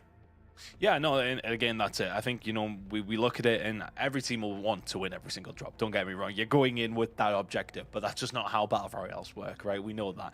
So for some of these teams, once you got a couple of really good results, as I just mentioned, it's all about just having those middle-of-the-road games. You just can't, like, I think for a lot of these squads, all you have to do is just prevent those really bad ones, like few points. You can't do that if you want to be going on to win this tournament. You very much have to be there every single game, putting up okay numbers. Now they're at a good spot, though, that all that could really take them out of this good position is a really bad game. So I think it's just preventing that from happening now. Not too far away for them, though. They're in a really, really nice spot. Yeah, they certainly are. We'll find out just how the other teams adjust then, because there are a few going behind. But I have got word that the drop is just upon us as the teams start to populate in. And I think they're all getting into the lobby right about now. I can see them starting to give the warm-up going through. But yeah, a couple of these teams may have learned a few things. We did have some towards the lower end of our bracket, not having the most amount of fun. And truth being told, some of them could really improve their score and position just by getting a couple of squad wipes. So, hey, maybe even set a trap for somebody. See if you can get the early, easy 3Ps as well. And maybe, just maybe, they can turn their fortune around. Yeah, and it's about maybe just having a bit of a better time of things on the loadout front. Maybe you do get it in a cradle bomb uncontested if you're one of these lower end teams. Get yourself in that better position. You need to take every single advantage that you can do. Look, we've still got plenty more group games to go through. But for some of these teams, you need to make sure you're locking in as soon as you possibly can. It's far from over, but you don't have that much more time. You need to wake up with a good game at some stage, but you are right. You know, you get a couple of squad wipes, but put yourself in that position to succeed as much as you possibly can. Some of these teams have just not been able to get things up and running, and that has been the problem. But here we go. Into drop 5 we head. Should be an interesting one, Brycey. A few more here to go today. Well, here we go. Fortune favors the brave, and our team's jumping right into the action here, spreading all across Avalon as best they can. Looking for the good loot. Already, a couple of early drops. Actually, we can see Car Factory is heavily populated straight off the bat here. But everybody also paying a little bit of attention to that first circle. Nobody really going too far outside it. I say that I already see a team stretching very, very far for it, but at the moment, nobody going for center map. Team's just figuring out the best way to kick things off yet. But with Zamzor and Co, though. Vapula MZ just trying to get something going. Bit of a fight here, though. Over towards the car factory, as you mentioned. A lot of big teams over here as well. Yabs and Co going to try and get something going. You don't mind that. To see the upgrades coming through on a decent gun as well. There should be a pick, and it is going to be Dirty taken down. So Vapula and MZ combining well, but they're not the only team here. Team 15 just alongside them as well. Well, just looking on an overview of some of our big teams here, actually, there's a bit of a fight going down with this one. Car Factory is just as busy as we thought it would be. But I was also just keeping an eye on the minimap of where some of our other big teams have gone. Team Vivakill are alone by stadium. I'm just looking for Team Decky. I think they've disappeared into the top of the map, actually. There's not a lot of people near them, and they've spread out quite significantly. See what they can do with it. Just getting themselves set up. Again, though, it kind of falls into that conversation that we've been consistently having, though, that it's so crucial that you manage to have yourself a good start. When it does come down to Black Ops Royale, but you're not going to be able to hit those shots, though. Prodigy can manage to deal with Max there. Nicely done. Dabs is there to pick up the pieces as well. Toxie will also be dropped, and that's Car Factory under lock and key from Squad 15. This is what they want. Get only a couple of kills and basically take as much space as you can to find what you need. Everybody just trying to get through here. Chow1 also having a good time in the grand scheme of things. Not so much on this one. A bit of a fight coming up for them. You can already see it might be another bit of a roof battle going through. I believe it's Team Viero that was near them. And Viero is actually much more cohesive. So they might be able to catch him, but they're just waiting. They've definitely been seen here. He's just hiding out. Not the best of positions, but wanting to hold it down. That's the thing. Yeah, choosing to pick his shots. Goes for the maybe not optimum moment, but then that's how it makes things just a little bit more difficult with the grapples. It is, for all I think, a gap that people are going to start building when you do start using them a little bit better. For some teams, though, it can be a real get-out-of-jail-free card. Can't find the gunfight there. Starry and Co doing really well, and bet the only one left alive. Still all 24 teams here in drop number 4, or drop number 5. Hard to count, I know. Chow did actually fall on the back of that gunfight that did not go his way. Authentics now managing to find a gun along the way. Not the best, but it's one of those that you just need to sacrifice some upgrades to. You can't necessarily be just holding on to white guns or not going for anything in particular. You just have to find what you can on occasion. So as an Ensario still kicking about and nearby. You do with finding a couple of kills here, though, if they possibly can do. Everybody's starting to get a little bit mixy here. There's lots of surface area, but we've now got 5 players all within a penny. Waiting for us. Ariel was probably getting caught out from his team. There are 4 members here of Viero. And already there's a bit of a fight. They found him in the corner, managed to take down 1 already. I wonder if a sensor helped that one out because they seem to know exactly where they were. Members of the team also flying away here from Team Chow. I mean, Swisson does not want to engage. Oh, he's hoping for... Actually, no, I was wondering whether they're going to try and sneak up, but this doesn't seem optimal laying in the middle of the street, Tom. Catch them off guard. I think that might be the plan. Or do you really have any opportunity to do something here? And they actually did use their redeploy off the top of the game, I believe. So that could be a big fight.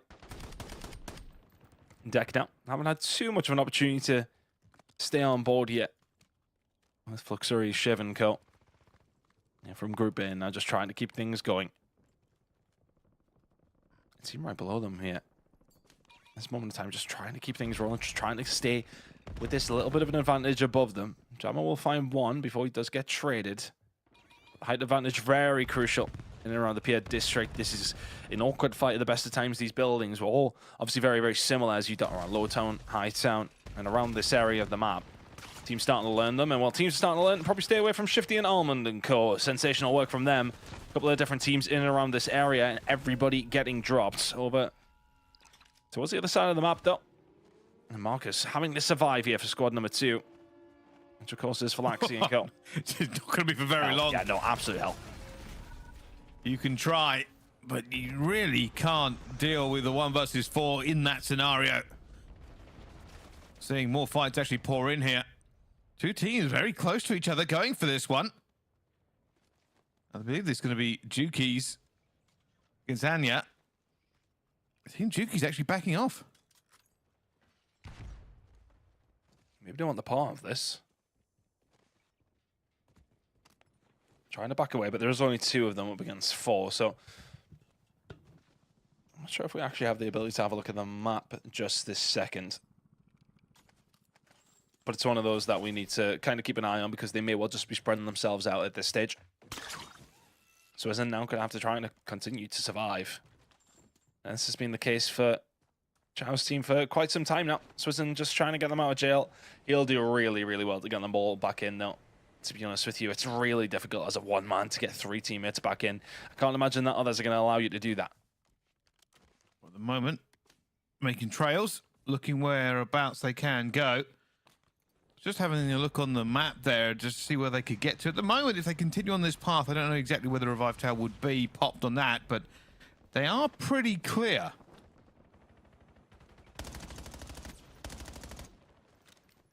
Decoy just trying to put some shots down, still over towards this Pier District. Another team getting involved. Team Shiv and Co were here and, well, quite literally dominating, but this time around, Decoy, Thanos, and Juadol came on through. Found at least a couple of kills, so add it to the tally. Still every single team alive and kicking. Are they still hunting them down here? It looks that way. If it Adley, Barney, and Co, there should be a wipe coming through. There should be Chow's team. Actually, no, on the other side of the map there. That's Yaka. I mean, I just seen the colors and was presuming. Didn't even look in the top left corner. Bryce, a bit irrelevant with that. Teams getting farmed left, right, and center.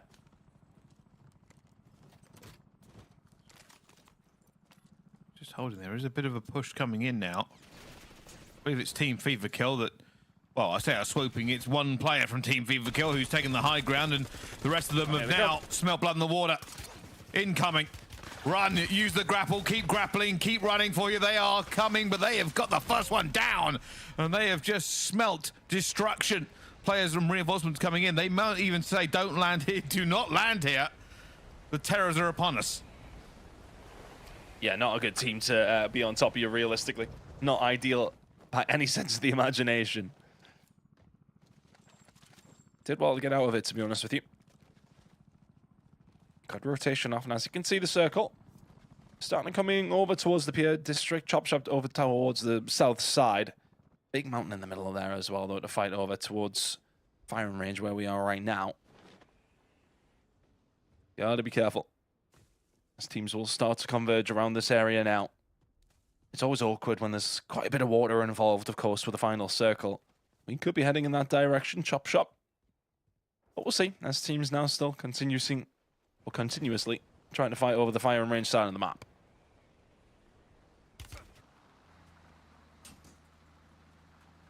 Bit of a drive-by going through.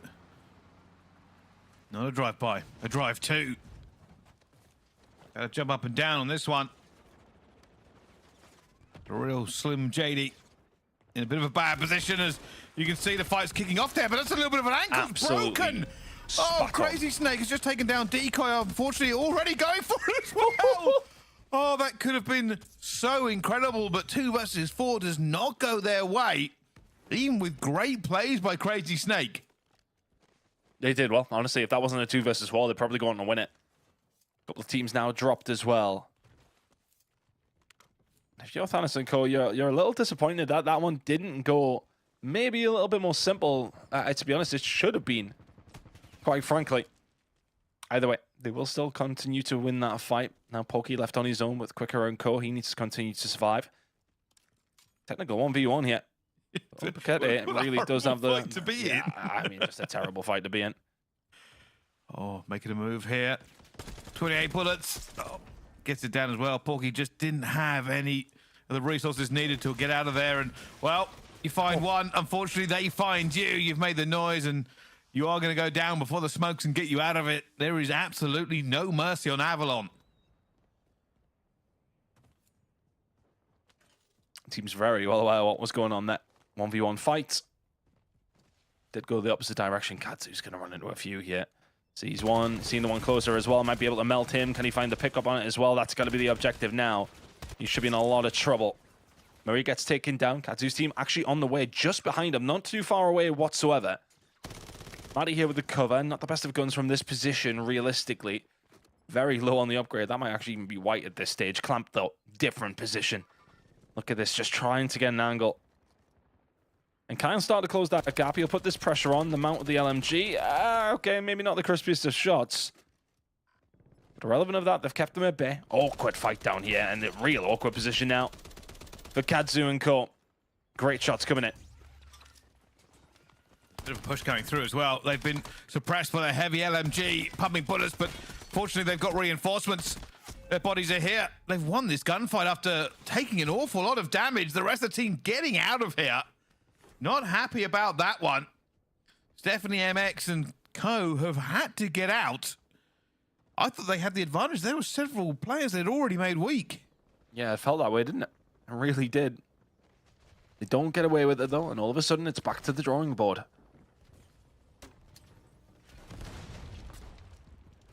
Masters 5K just trying to fight through with the sniper. It's such an annoyance. Not the easiest thing to actually shoot, I will say. Not the easiest thing to shoot if you're Heeds when you just see all that armor coming up. It's just such a difficult position. Doesn't matter if you've got the same guns or the same gunny. Just so hard to fight. Stukax will find another nicely done. They can keep things rolling now. Can Team Decky. Another good game out of them. Puts them right in the conversation between these two groups in A and B. It'd be fantastic so far. But Master 5K, he's done extremely well at 5-1, and you will take that all day long. Not the worst result. It's going up. Needles being threaded. Reinforcements flying in. They are fighting from the ground floor here. One team defending on the top. Believe that's going to be MZia, who have basically taken the top floor. Not too worried about it at the moment. You can see already there's going to be an Overwatch coming through as well. They do not want to let them move, Ton. Squeezes come through. They've done really well. Thanos decoy. Nothing you can really do about that. Big flank actually coming through on the top side. Are they able to continue to survive this? Two players have now been dropped. Can everybody else come in through the smoke and the chaos? Yes, they can. And that's a team wipe. Squad 14 outside of... Yeah, no. Didn't have any redeploys whatsoever. They're back in and they are gone. What a fight that is from Humud and Jawad. Sensational work. And it was the flank that came around. I think somebody must have had a grapple. They find a way from behind, drop two of them, and even the odds and win the fight out from there. Nicely done. From Team 11 and Jawad and Co. It did look like a lot of damage had been done there early on. I mean, Team MZA, you saw them on the kill feed, but some of the players have gone down in that fight and it hadn't really registered. Obviously, second team in managed to, well, the second duo, I should say, managed to clean up sufficiently, but it was a little bit dangerous for them. But that is an elimination. We are going to an end here where there's an awful lot of water available. At the moment, it will squeeze out a little bit from the zone where it actually goes, as you can see. It does look like the hill is the place to be. On board here with FIFA and Co. Trying to find a way around, but yeah, the hill is the place to be. And the team that are up there are Team Natasha, which is Shifty, Helm, Z-Smith, and Natasha, obviously. That's a scary team to have in that kind of position. They're going to be able to cause a lot of problems from there. But you can see already, FIFA and Co want to try and find themselves up there in a little bit of a better spot. Zone going to be pulling very, very shortly. Circle starting to close. Expect some gunfights. Look at it. I mean, we can obviously on our side of things, but the south side of this circle is going to be utter chaos shortly. A lot of islands, a lot of water. So team still fighting for this kind of position. Don't mind this from Stukas as well. Just a little bit of scouting here. Who do I see? Well, you see Team Natasha. Oh, got a little bit there, and well, that player's basically got invisible. Of course, I get it, but there is a big fight on the bridge as well. Asak and FIFA kill.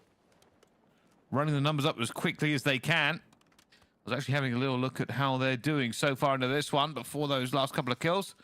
Was at least 13. And would you believe it, Ton? That is, of course, the leading score. No surprises to see that. Plenty of kills falling through. The Spam and Co. Have to be quick here to find any loot that they can. Make the most of it, but Plenty of grapples, always very, very handy, controlling themselves up towards the bridge. Nicely done. Bit of a fight going on for control of communication tower here. I don't think they're very happy. Team Deki is really not in the position they want to be in. Fighting up cliffs. Very little places to go here as they dive out of this one. Wingsuits cut down. Wings clipped. Nobody escaping from the gun line on the ridge. And they'll say, all right, thank you very much for that one. They've even got Almond up top on Overwatch. Shifty Z smitten Almond all there. Just not who you want, really. Aiming down sights when you're trying to run away. And they look well stacked here as well. Incredible work from them. They just kind of continue to hold over towards this top side. And look at the circle. That's helped them as well. Absolutely phenomenal. That's going to work out very much in their favor. We can see an actual commitment having to go through from FIFA Kill and Code down low to try and find some kills. They've chosen to not fight for position just now. FIFA Kill going to get aggressive. He's got his teammates here with them as well. And there is another squad wipe. They are running through teams right now, Bryce. Well, we knew they would be aggressive and continue to be so. Just actually having a look again. Yeah. What goes I said they're on before? Because it looks like they're on 19 now. They have accelerated away from the rest of the pack. Squad 12 are going to potentially be a danger here as well. That's Shifty and Co. Sitting on 14 currently.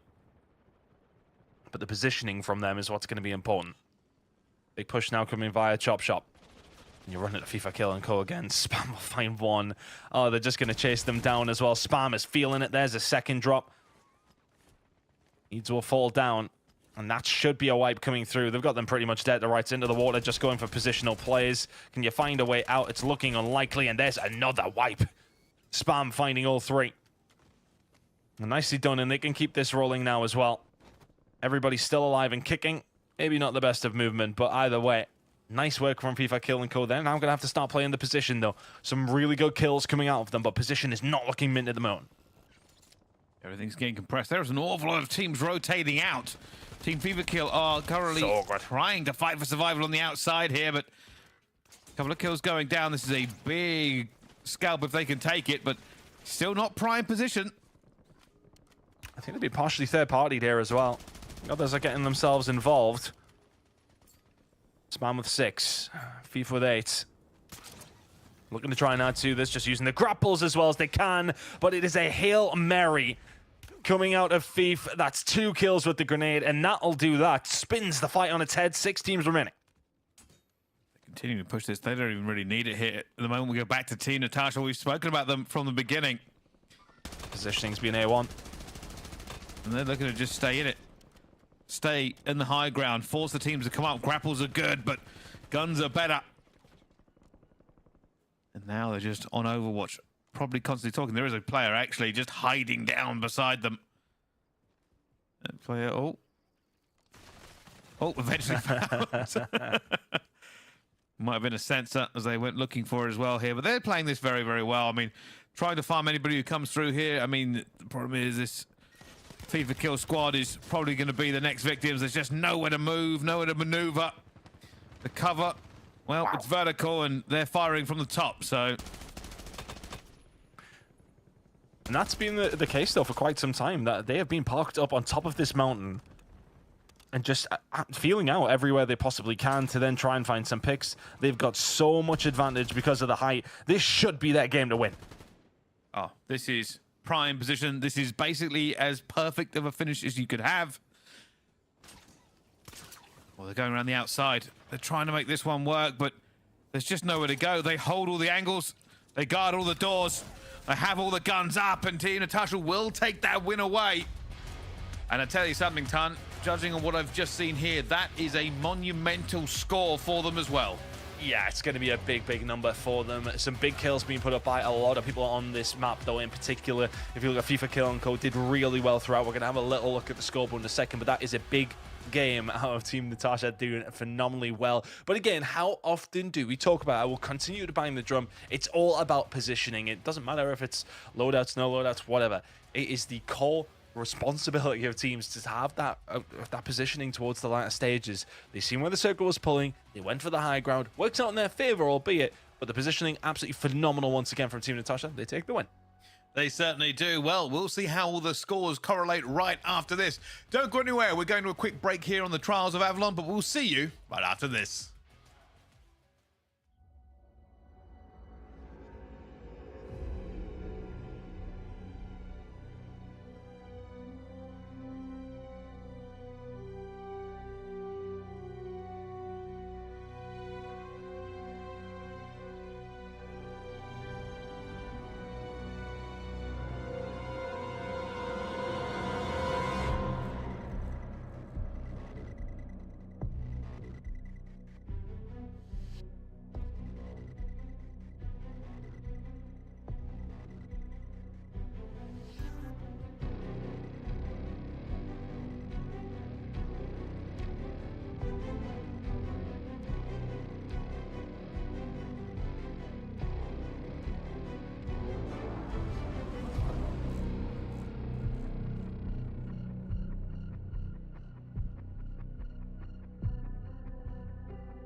The Trials of Avalon continue as we've just seen Team Natasha walk away with their second victory of today. 25 kills under their belt. And what a performance that was, Bryce. No, absolutely. I mean, we spoke before about positioning paying off here. You got to give them credit. A lot of kills before they got in that position. But once they got there, you see them kind of all spread out around the hill. They were just picking teams off everywhere they could. And it really helped rack up the kills to the point where they didn't even lose anybody. Over and over again. I think their biggest primary concern was ammunition. Yeah. I want to give special props, though, Ton, to Team Decoy. What did you make of their performance? They had a bold push moment in a 4v2, and then obviously they had that incredible flank as well versus Team Emzia. Yeah, no, I was just trying to recall. It was fantastic by them in that particular moment to get themselves some decent kills, and I think a relatively decent finish in the end. But yeah, I mean, all the credit has got to go, obviously, towards Team Natasha after that one. Positioning A1 once again, and thoroughly deserved victory for it. Well, as we go ahead and recap our moments of the match powered by AMD, I want your thoughts and feelings as to how everything's been panning out thus far, because obviously up from this moment onwards, we're going to be taking a look at groups B and D. So what did we make of the first half today? Well, realistically, I think for me, it's been one of the cases of we are seeing some front runners, and it looks like just absolute aggression pays out. If you get a hot start, go for it. You know, if you have a couple of players who have kit themselves, if you get good armor or you get your guns upgraded early, start running at teams. I mean, you're already good enough for it. If you can get that little advantage, it might help you start racking up the points very quickly. I mean, that looks like it's been Team FIFA Kill's basic MO the entire way through. And, well, they've had an incredible time of it. Yeah, it's been constant pace being set by these teams in particular. I mean, in that case, obviously, we've seen Team Natasha was kind of sitting back, but the positioning was too good to give up. But FIFA Kill and Co. just absolutely bombing through everybody, to be honest with you. Every single team that we noticed that they were running into was being dealt with on every single occasion. Incredible performance from them once again, and that kind of has been the case throughout all those games. But, of course, we're going to be pivoting into some new groups, Jasmine, and that should be interesting to go through as well. You know what? I'm excited to see how groups C and D have been doing, along with B and D as well, of course. But for the two of you, during that match that we've just watched there, was there anybody else other than Team Natasha that really stood out to you? Kind of going through it, I was thinking, Snake. I'll give a shout out to Snake. Yeah, I saw him go through. I was trying to remember what team he was on. But yeah, the absolute ankle break. Don't get me wrong, they lost. But the fact that he managed to essentially, I think, down 2 and finish 1 in what was a completely outworked scenario and break the ankles was superb. Yeah, no, that was a really good moment as well. Just trying to recall a couple of them, if I could. It was Team MZA did okay, I think, at some stage during the game. I'd honestly seen a really good survival moment from Chow H1's team. They somehow managed to keep it going for quite some time. But I don't think it really amounted to a great deal for them at the very end of things. There was a lot of fights on the outside, though, by some teams who really do need those points, and they started to rack up some, at least, anyway. But very much, as Bressy said, the front runners are still there. What about for Team Natasha being the only team to secure themselves 2 wins throughout today thus far? Did we expect them to be the team to be able to do so heading into today? I think so. I think if you look at the credit that those guys have got in the bank as far as like LAN wins, as far as they're just prowess in general on the game, it is really at the top level of Warzone, really, isn't it? And it kind of shows that the fundamentals of being a good Warzone team, it still rings true into Black Ops Royale. There's obviously different mitigating factors. There's different sides of things as far as the weapons go, etc., that can really determine how games go. But at the same time, it's all about your positioning, understanding where that circle is going to likely pull to, how you're feeling about the position, what are the best positions within the circle you currently have to make that move to. A1 from them every single time in that respect. How about for you, Brycey, as we start to head into new groups? Obviously, we've not had the opportunity to see how they play. Do you think it'll be much different to the groups that we've seen so far?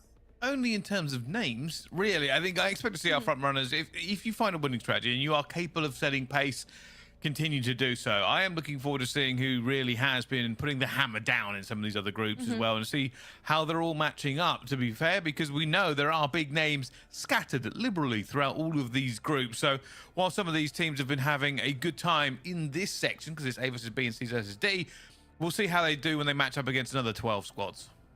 Let's go ahead and recap how the standings are looking for our groups A and B. And you boys can let me know if anybody really stands out to you. Obviously, Ton, I want you to mention someone other than Team FIFA Kill.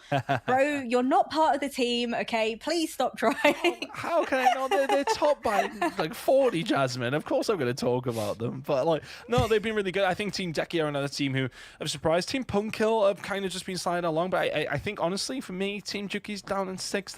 They might be ever so slightly disappointed by that. Team Chow, to be honest with you, sitting in 6th and 7th, they'll be wanting to do a little bit better than that, I would imagine. But realistic, there's still time to do something. Of course, this group standing kind of has went on, and they do have other games to go through. But realistically, for those two teams, you would expect maybe just a little bit more. Bro thinks he's part of the team. He wants to join Team FIFA Kill so bad. But bro, see, I want your initial reactions as we take a look at the Group C and D standings. Let me know if there's any surprises that really stand out to you. Well, Huskers has been setting unbelievable pace, breaking 200 points first of all, and not just breaking 200 points, 75 points above second place. Realistically, could have taken the game off or something. That is an unbelievable number to kind of put out here. Realistically, if you take them off, you know, 2, 3, 4, and 5 are all very, very close. And it's not even that big of a difference all the way down to 9 if we're being truthful about it. But number 1 is an anomaly. Team Huskers running away with it. How about for you taking a look at this turn? Yeah, I think, honestly, seeing Team Enkyo not maybe a little bit higher as well. I mean, again, look, it's pretty tight, to be fair, outside of Team Huskers. If you go from 2nd, all the way down to 5th, it's a 20-point gap. So that's one decent game for one of these teams, and they already are probably going to be sitting in 2nd place. So, yeah, no, that can happen for some of these teams looking towards it, though. I mean, the KC Lena 5.2 over the games, that's far from ideal. But Team Huskers are being kind of hogging all of the points, to be frank. That is a outstanding lead that they have heading into a few more games. Incredible work from them, but yeah, everybody else just trying to play catch up. I'm keen to take a look at the overall standings now. Is this where we really start to realize that Group A and B might be just built different in comparison to C and D? What are our thoughts?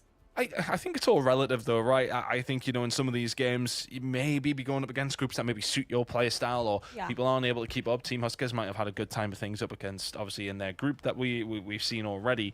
But will they have as much luck when they're going up against FIFA Kill and Co? That's another, again, I'm not trying to be the fan club, but when you are going up against them, is it going to be as easy to find those wins? I would say arguably not. But at the same time, people who have been in those matches, you would have expected to be able to contend with what was going on there. But once they start going up against Team Natasha, Team FIFA Kill, when does that get a little bit more difficult? Because you see Team Huskers all the way up in the lead, but you've got a lot of teams from A and B just not too far behind.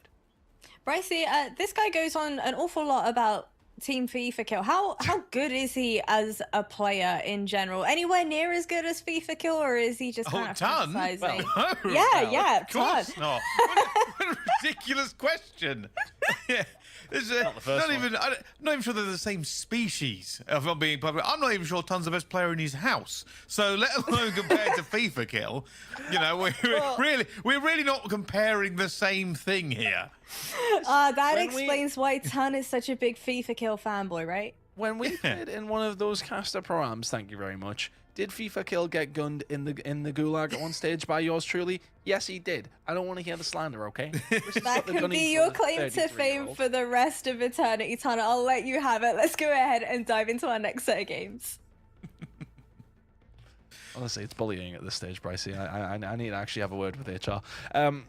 Look, I think, but it's easy to talk about them, right? With how convincing they've been in the games that we've been going through. And this is not just me clapping back, but like how well they've been playing. It's hard not to recognize that. But we're going to get a good opportunity to see how some of these other teams have been going. Obviously, we haven't had a real look at Team Huskers' intense squad, to say the least. Let's see how they're going to be doing in front of our eyes, Bryce. I'd imagine just as well. Yeah, and I think one of the key things here is now when we talk about going into our next set of games is there's a little bit of a different balance going through. I was actually just having a look at exactly who was in which one. So Group A versus Group C, that's where Huskers is going to be. His main competition from Group A, from what we've just seen, will be teams like Deki and Natasha. So those two, who are sitting, I believe, second and third in our original standings, will be going up against Huskers. Now, will that change how things settle out? Will he have a couple of more difficult fights? Will it even out, or will he find a bigger gap? Truth being told, I think realistically, that should be a bit more difficult for him. You know, there has been some very good teams in Group A. They have been keeping up in terms of the kills as well. So maybe we see Huskers slow down. Potentially. I think we're going to be concentrating on B and D this time around, if I remember correctly. So let's see how these games are going to go. We haven't seen this group go up against each other whatsoever. So this should be interesting. I'm curious actually having a look, because we've seen plenty of B. We haven't seen much of D. This is going to be an opportunity potentially for teams like Team Enkyo. Obviously, the Gentleman's crowd will be excited to see how they're going to go along. Enkyo, Gromlock, and Co. Looking over towards maybe Team Vortex, obviously, from Group D. That's another really solid roster. There's plenty in here, to be honest with you. Team Pentagon, again, we haven't really seen too much of them on broadcast. Going up against Group B, though, like looking to sort some of these teams, again, it's going to be the same kind of suspect, you would think. But for Group D, it's about trying to step up to the plate now to see what they can bring to the table, because they struggled up against Group C. Well, they did. I mean, maybe some opportunities here to really rack the points up, of course, and then even tomorrow, you've got to switch all them around again. So we get a good kind of glut going through, but benefit now is we are going to be 5 games deep, and it does mean that you should really know what you're doing at this point and have things locked down. The biggest question, of course, will be about the drop zone. So before everybody kind of understands where they go, and they tend to go the same place every time, but obviously with 12 different teams in the mix, we might be seeing a bit of conflict over some of the key areas. Yeah, I know we're just about to drop in, actually, so we're going to see how some of these teams go for the drop. And this is where it does change, to be honest with you. You are going into a different lobby. Is there anybody going to be contesting your spots? You're about to find out, to be honest with you, as we start to drop into the wonderful Avalon once again. Just becoming more of a fan of the map as time really does go on, Brycey. It's been really interesting to watch. Circle going to pull northeast. So keep an eye on a lot of people probably going over towards a wine area evacuation if you are going to go for your spots maybe a little bit late. But keeping an eye on Team 23, which is the Gentlemates crowd. See how they can get going here. Gromlock and Co. heading over towards Heliport. Teams all very much spreading out. Barely anyone dropped over towards Hightown or Lowtown, which is quite surprising. So there is going to be a lot of opportunity for teams over towards that well-contested, typically side of the map and well-looted side of the map to try and get something going. But he's opening fights. See Clamp and Co. Bryce Snacks falling down, and Tibbs now going to be left all on his own to kick things off. Well, not where you want to be. You see them just trying to back out a little bit here. Oh, goes for the fight. That's per Plumber, and that's like, okay, I don't want involved in this much anymore. Don't have a grapple. Do have a stim. Oh, does have a grapple, but has used it. That might have even done. Just let the people inside think he's up top. I mean, he's now walked up there, so they're going to know, but... Trying to bait them, doesn't necessarily have the best gun for this kind of thing. SMG will be better, but if you can finish off a kill, that's a really, really good effort from Tibbs. Trying to give it the movement, can't get it done. He'll get picked up. Clamp will take that one away. Nice start there on that side of the map for those teams in particular, sharing the kills somewhat. Very, very busy over towards the car factory, though. Seeing a lot of movement over towards this side of the map, to be honest with you. We seem to have a lot of fights going on over here. A bit of a fight going on here. One player's already ended up dropping. They're just on the hunt here.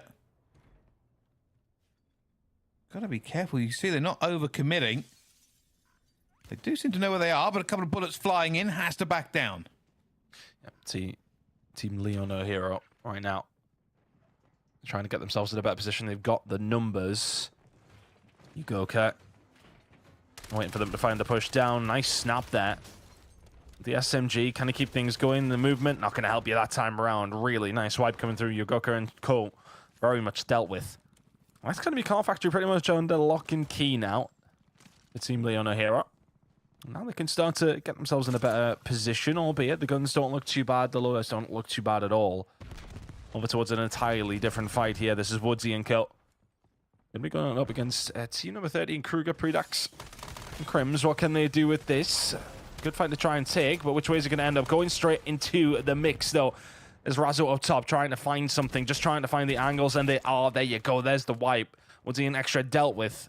Teammates still alive and kicking. Bit of a fight still going on. Spraying down low, finds it.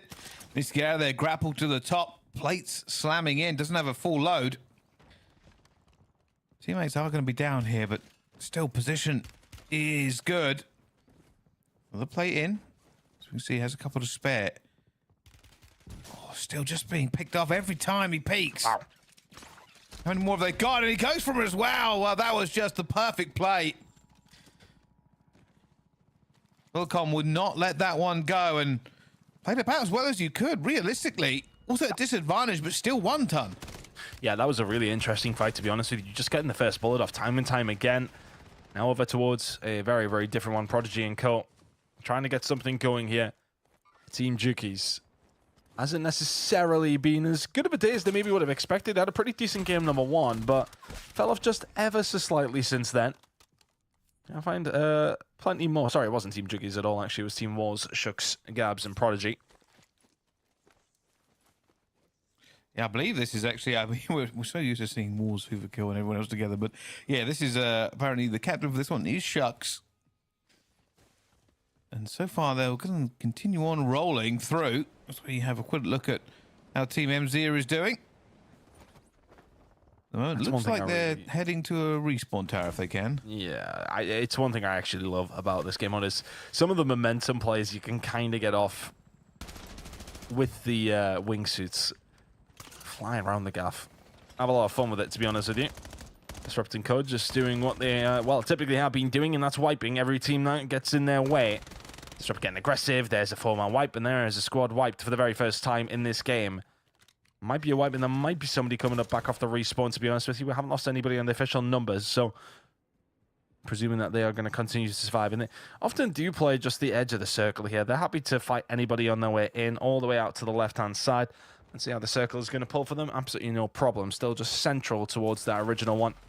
Heading up towards Winery, you're going to start to see teams probably find their way over towards that side of the map a little bit sooner rather than later. Yeah, if we take a look through the minimap here, there's a couple of fights going on, but it's not that condensed yet. And I mean, teams still got an opportunity to dip in and out and get some loot for themselves. But is this a team going for the top here already? It's not pulling here. So this will be a rotate for them, clearly waiting for the players. And a couple of players actually looking to use vehicles who are currently outside. Fair enough, it's these 2 teams. We just saw one of them. It was Stephanie MX, and now we're going on to Team Nanu. They're rotating as well as a fight kicks off. Down towards the aqueduct, and it was Jadamed who come out on top just about. I wasn't too sure if there was shots being ran down there whilst we were seeing that fight, but not quite. SFK, you don't mind finding those. Plenty of perks, no problem. Keep you in a decent spot for a few minutes. Strix available as well. Never a bad thing to have. This looks like a pretty decent position to be in if you are the Gentle Wits. Fight still continuing over now towards Hightown. It was pretty unpopulated when we kicked off the lobby, but people fighting for position now. Joshi and Co here, team number 16. Trying to find plenty if they can. Seems like they've got the positioning here. Over team 10, which I think is Mizit and Co.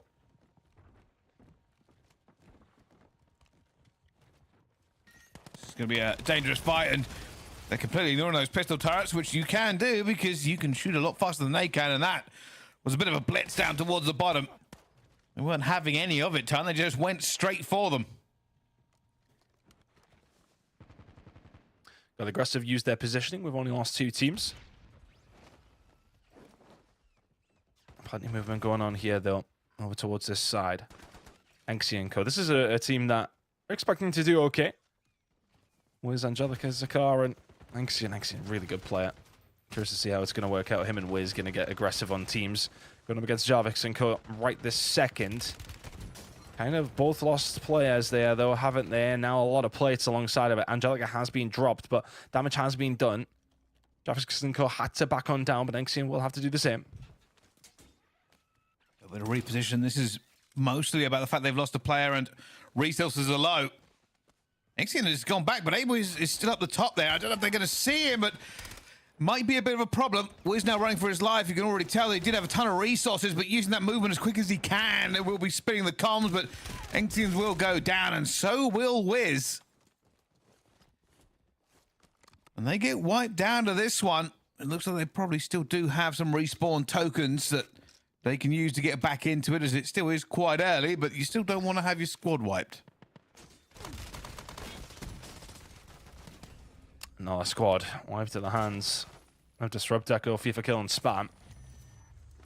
I think they've been pretty much the reason as to why a couple of teams are already being dropped out. Upgrade, you don't mind that at all. Keep things going here as well. Continuously just finding loot. And that's the thing, when you are wiping these teams, you can just add to the arsenal time and time again. It becomes very difficult for some of these other teams who are running into you and going, how the hell have these lot got gold guns already? Yeah, that's the scary thing. I mean, we did speak about it earlier on as well, and some of the, I'd say, the best attachments for these classes do come at that top tier. Things like high velocity ammo, which helps in long range gunfights, or rapid fire when we talk about the SMGs. And, well, speaking about rapid fire, already taking a bit of a problem here. They don't want to get taken out of this. Team Shucks Norris has lost a couple. Has a bit of high ground, but there are 3 players waiting in the wings for them.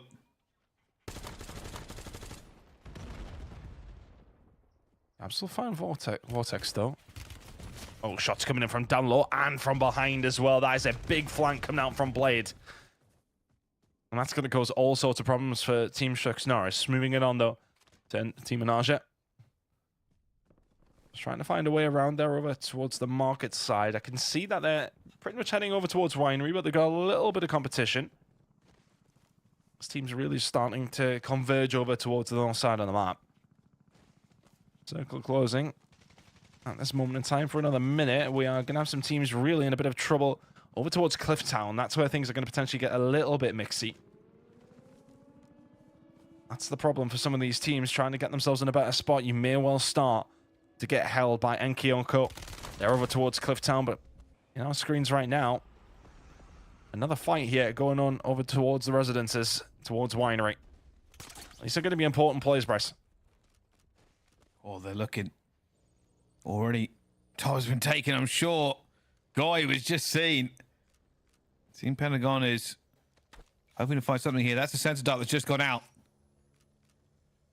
They are trying to make this one work, Ton. It's not been the easiest. A little bit of a tickle into the purple armor. They don't have the numbers to win this fight technically, but still seem confident for it.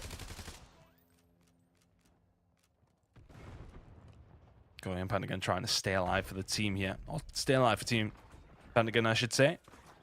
Yeah, that sense is just going to help you to understand that you're in a lot of trouble. He's done extremely well to get out, to be honest with you. Taking the high ground, though, is going to sting as that circle now starting to change. Melvin, he's done well to find 2, and Goy will find another here as well. This might be a 2v4 if they can pull it off, or at least it was a 2v3, and here come the reinforcements as well.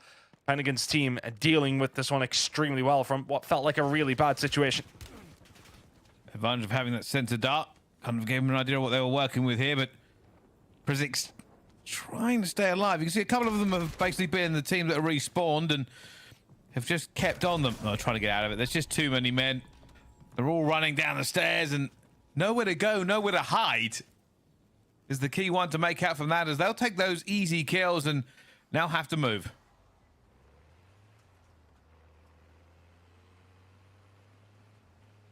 Really good job, though. That's a regain there if you've ever seen one. Get yourself some loot. It wasn't really objectively obvious if anyone had anything crazy, but it will help you have a little bit of a regain here.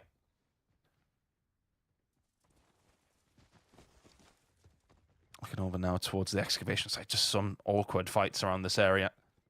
A lot of cover. A lot of levels that you don't really expect. A lot of conjoining little tunnels as well. It's a awkward fight to have. You can dip and dive and well, keep yourself alive, realistically, as long as you possibly can around this kind of area.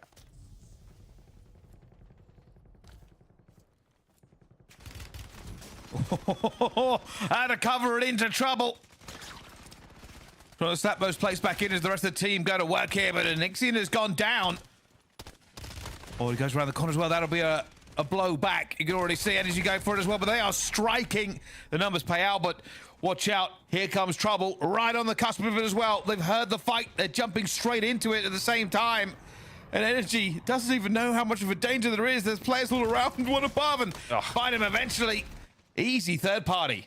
Yeah, nicely done. And that's the kind of thing you have to be brave with almost, don't you? You need to start to make those moves when teams are going to be in a little bit of trouble, a little bit weak. And that's exactly what they did. Havoc trying to survive a moment here. This is always going to be really, really difficult. The circle closing in and likely your death alongside of it. And his teammate alongside, but that circle just about to make a bit of a move here. And this is going to be big. There's a lot of team over towards the north side. Havoc actually doing really well with his teammates to continue to survive. But we go very central. And the team top of results are going to be laughing all the way to the bank now. Feeling confident about their positioning. Javex and Co, though. Well, I don't want to say they made a meal of this, but it could have been a little better, couldn't it? Team getting away. Nice job. Actually, well, manage it to just survive more than anything. Never mind find a couple of kills on the other side. Oh, that's not a fight you want to take. You see that exotic armor and you're like, nope. No, thank you. Not a great position in terms of repositioning, though. Like, there's not a lot of places to go, and Third party. here's stuff dropping outside.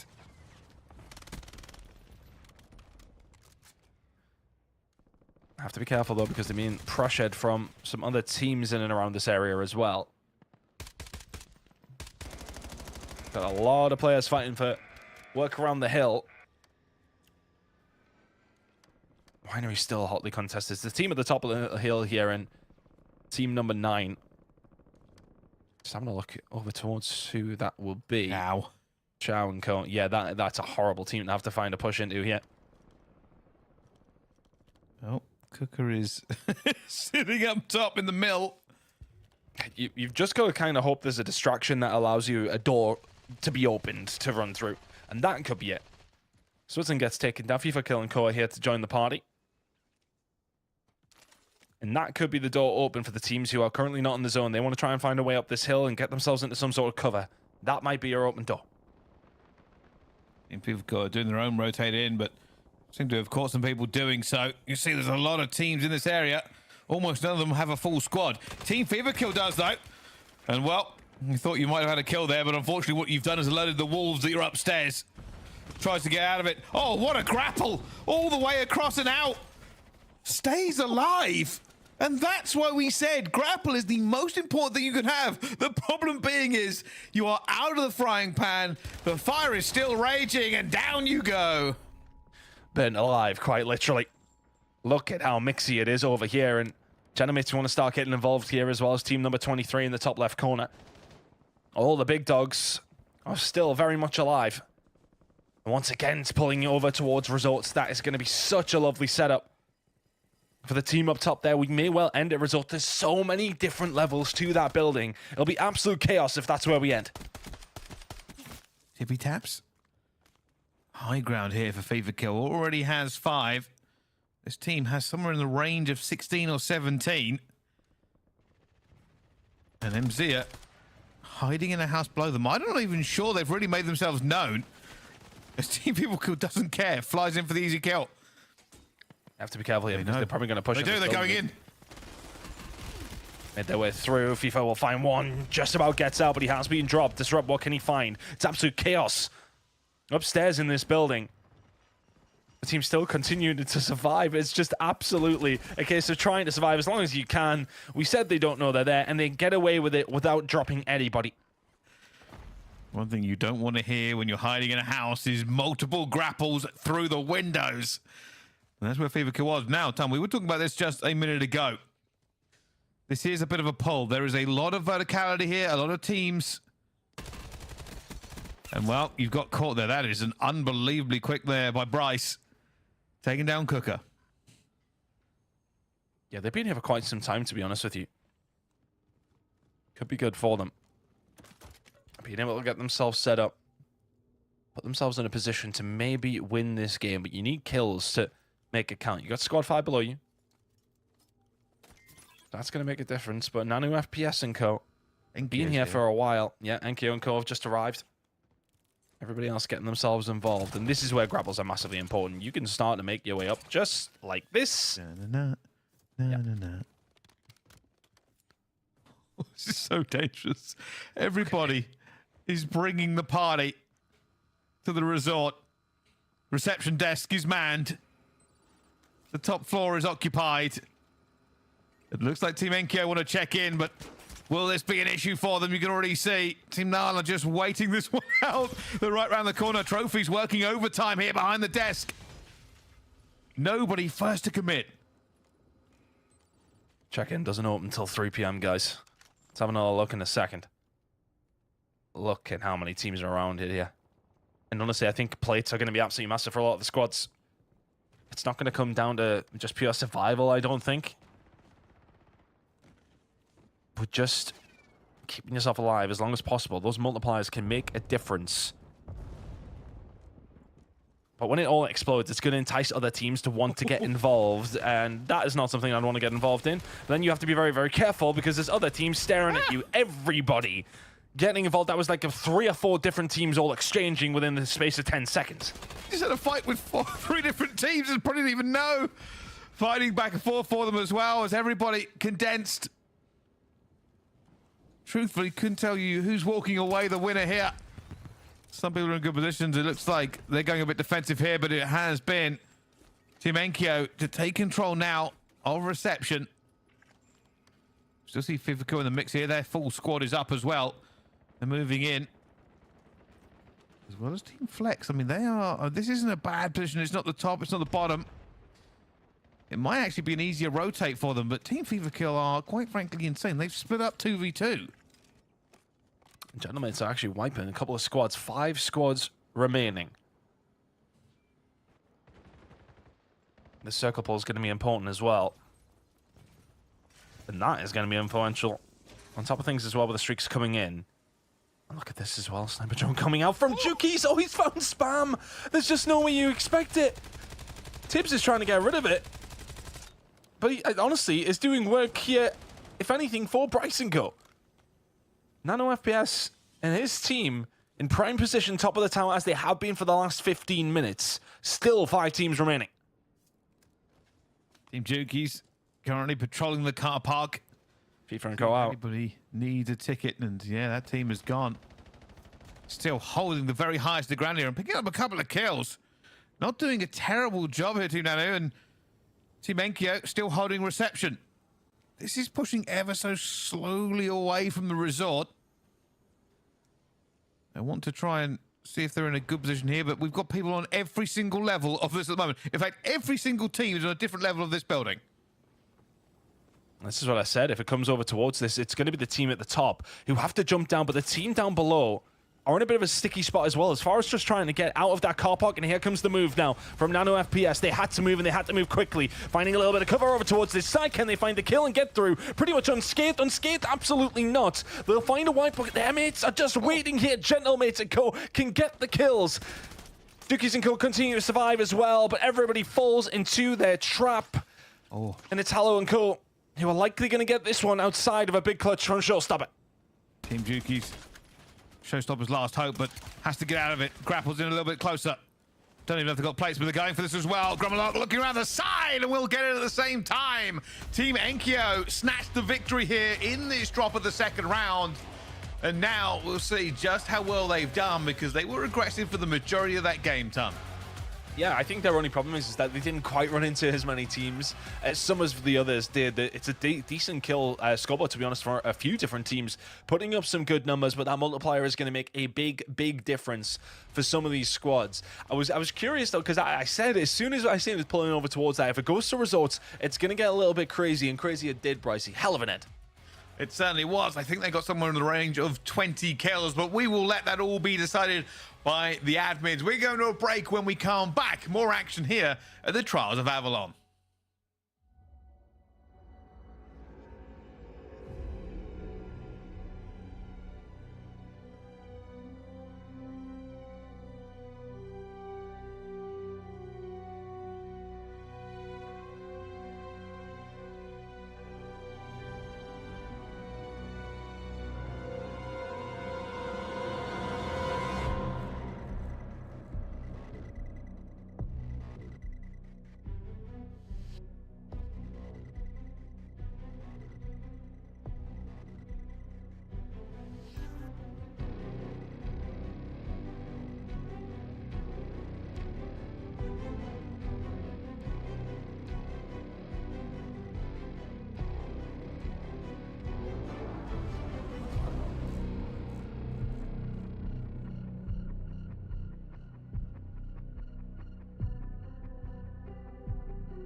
The groups are well underway. We've just seen groups B and D duke it out on the server, and we saw Team Enkyo walk away victorious with 20 kills under their belt.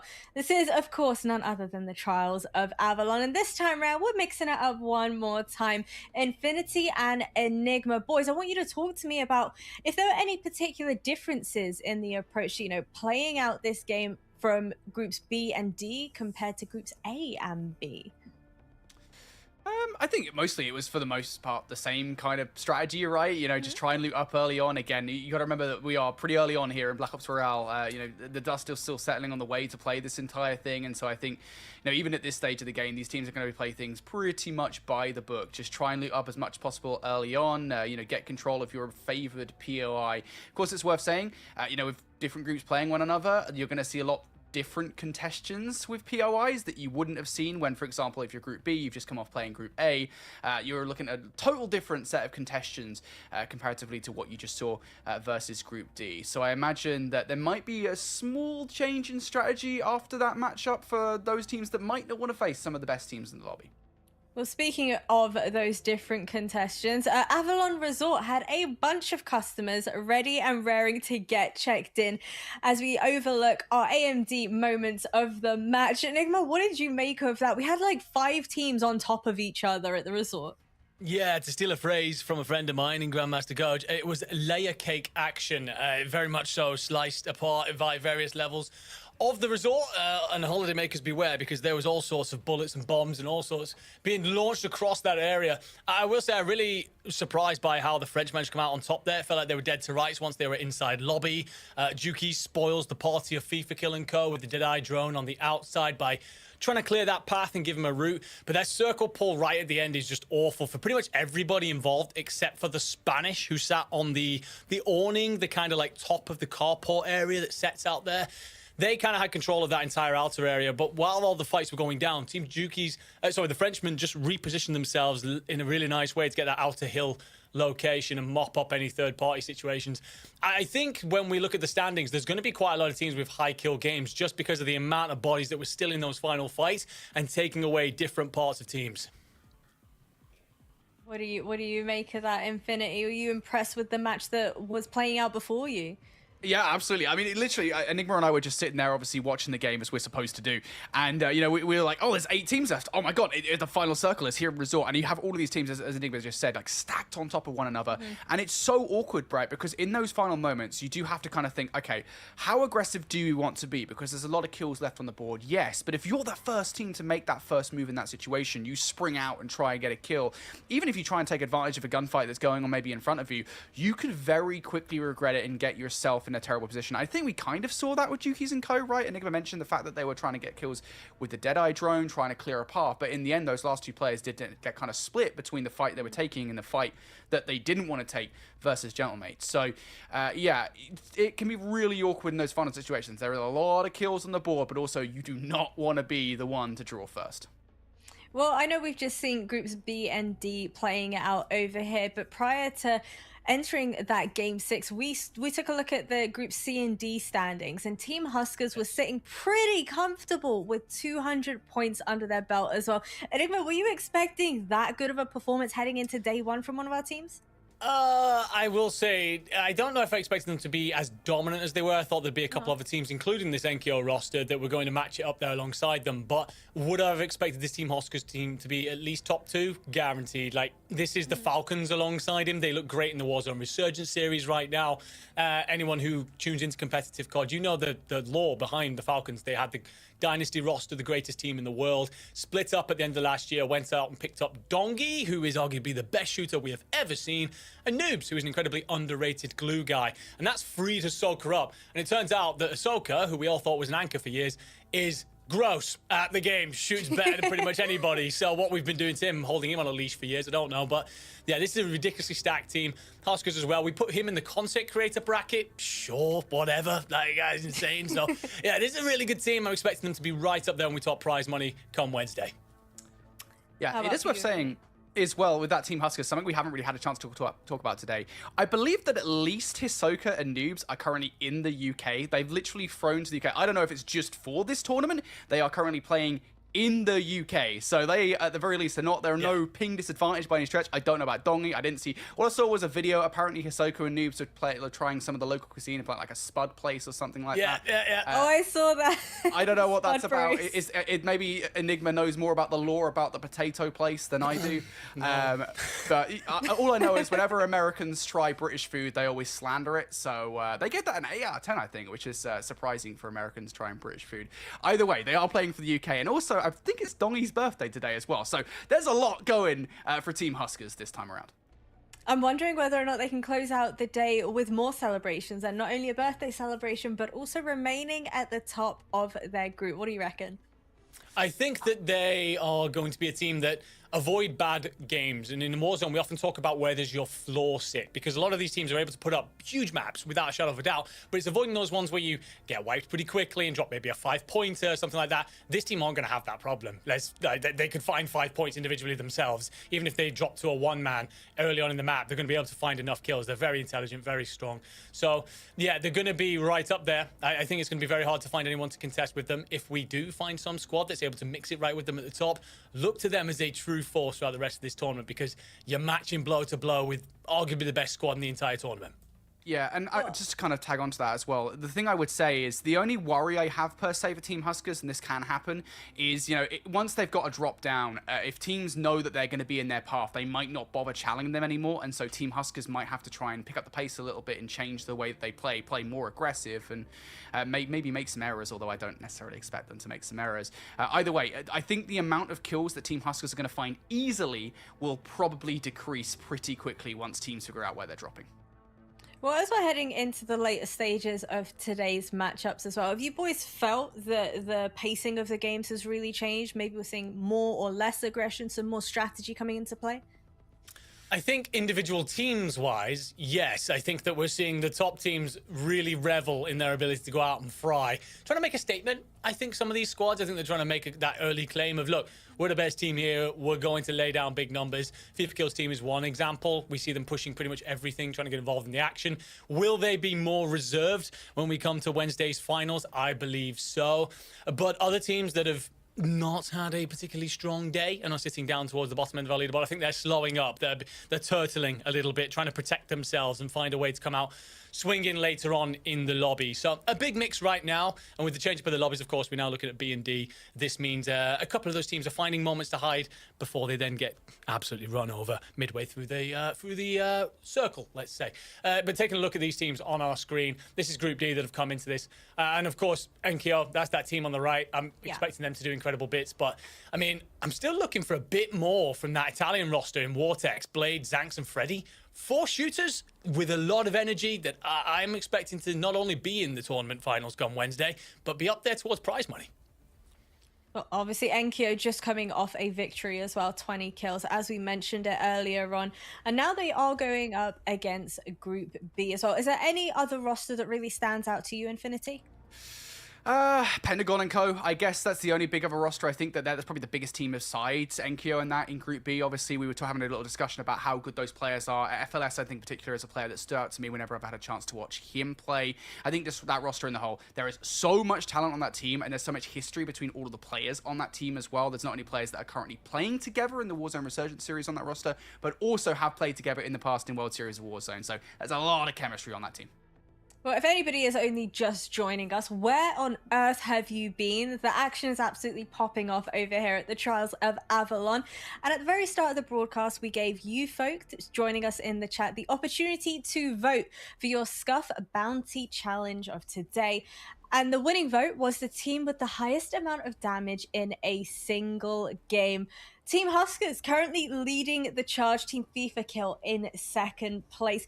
What do we think? If we compare those two teams head to head, who would you favor to have the most amount of damage in a single game? Obviously, we're not quite done yet, but what do you boys think? Who would win this out? Team FIFA Kill or Huskers? I'm going to go Huskers, as much as I hate saying that, being from this side of the pond. Because FIFA Kill, like, one of the big strengths around that roster is the minds within it and how they play for center zone and strong positioning, and how they're happy to kind of back off and play more for the victory than they are to go out and frag out everything. Not that they can't pick up ridiculous kills, of course. That's why they're going to do very well in this tournament. I just look at the other side of that coin. I look at Hoskins' squad, and I just think, like, if you've never watched a Dongi POV, those of you in chat right now, if you've never checked out Dongi, go and have a look at his stream right now. He's playing a different game to the rest of us. This guy does insane things every single map and does it without a second thought. That's why this team are going to put up insane damage. What do you reckon, Infinity?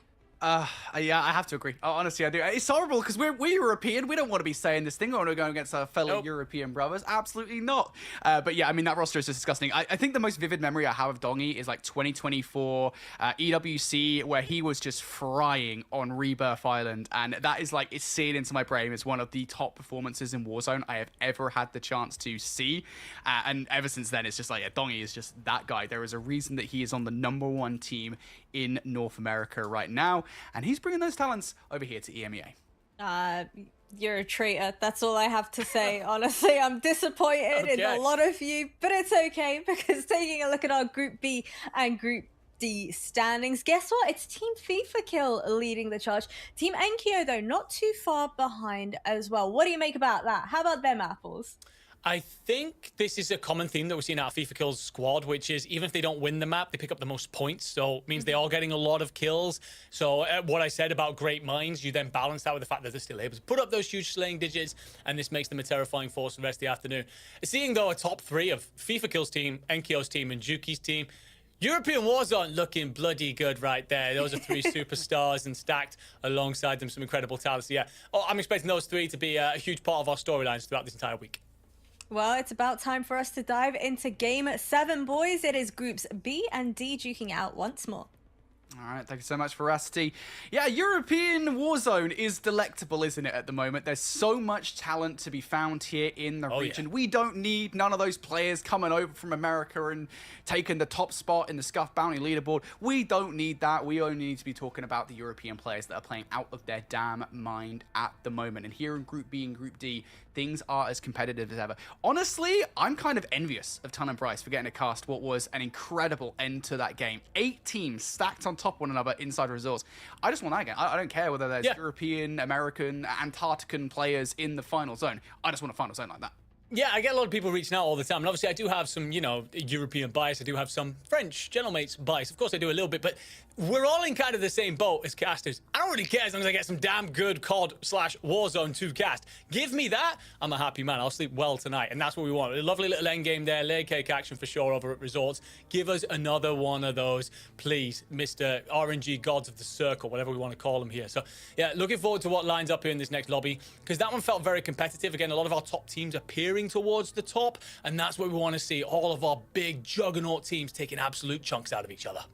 Yeah, I don't want to see any of these big boys fall early on. I don't want to see any disconnects that has them hampered throughout the entirety of the game. I want to see these guys at full strength in these final zones. Yes. So that's what I'm excited for here. We just have a couple of more drops to go, folks, before we finish off day number 1 of Trials of Avalon. It's worth saying, though, this is only day number 1. We've still got a couple of days of action to go before we crown our champion. And tomorrow, we'll be continuing on this Group B and Group D face-off before then moving on to another rotation of a couple of groups. There's still a long, long way to go. And I am curious to see whether or not we do see any big changes in the strategy. This is something we're going to keep on hitting again. It's early doors here in Black Ops Royale, and I do anticipate we are going to get some kind of strategy change going into day number 2, where teams who are not happy with their day number 1 performance maybe will look to change things, change the way that they path through the map, regardless of where the end zone is. Where are they going to drop? Those kind of changes, that's what I'm excited to see tomorrow, Nick. Yeah, I think there'll be plenty of teams tonight doing VOD review, that's for sure. $65,000 on the line. That's a hell of a lot of cheddar for playing some Warzone as we get ourselves loaded into number 7. Let's keep an eye on whether any teams do make those adjustments now, what kind of contests we see, and what kind of circle we've seen. We've seen a little bit of everything so far through this afternoon, and we'll be off towards the northwestern side. Now, we haven't seen much of this. You're talking somewhere between Casino, Stadium, Hightown, likely your end circle here. And, well, as the gentlemates get themselves landed in, going to be an early fight that actually sees Cord knocked. And so the other three are going to have to figure out how to get together here and play around one another.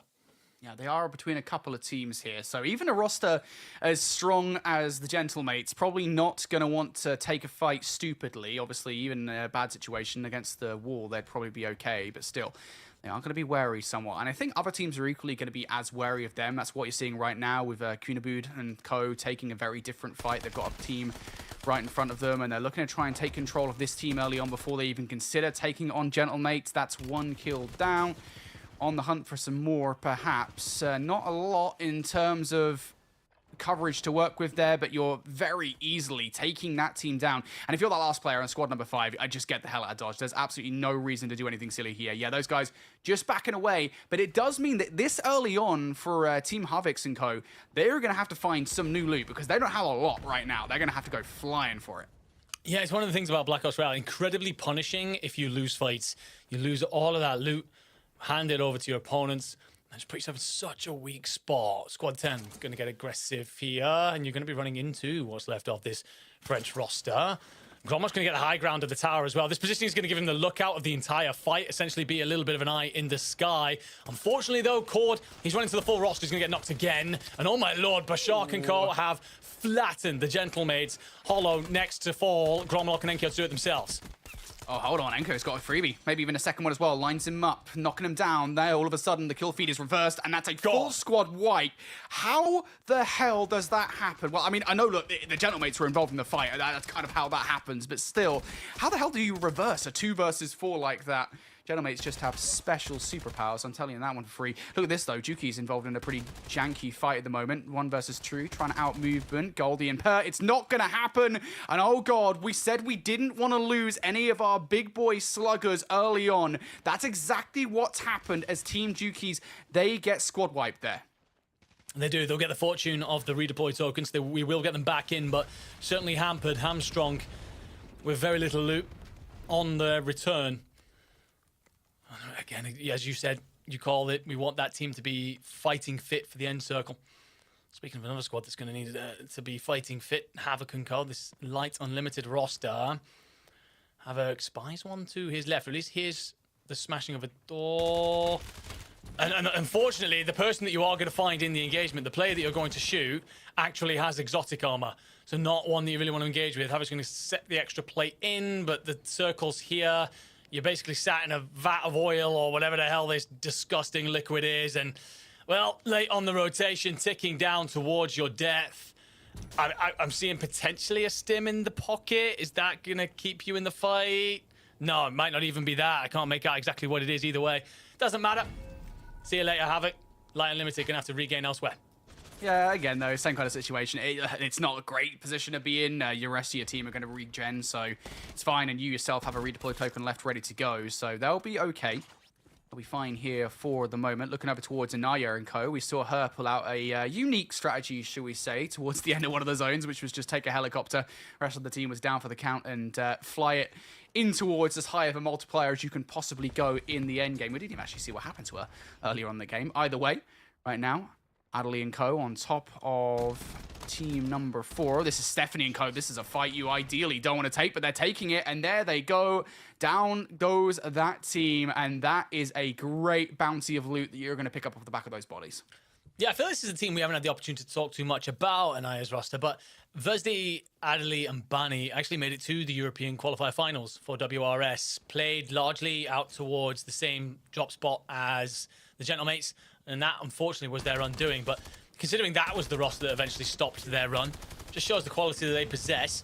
They've had a couple of superstar moments on main stage. Swidden's going to be hallucinated for now. Checks to his left, sees what is a ghost, and will just keep his wits about him. Authentic's going to try and get aggressive. Do you have the drop? Gets the crack initially. We've got to be careful.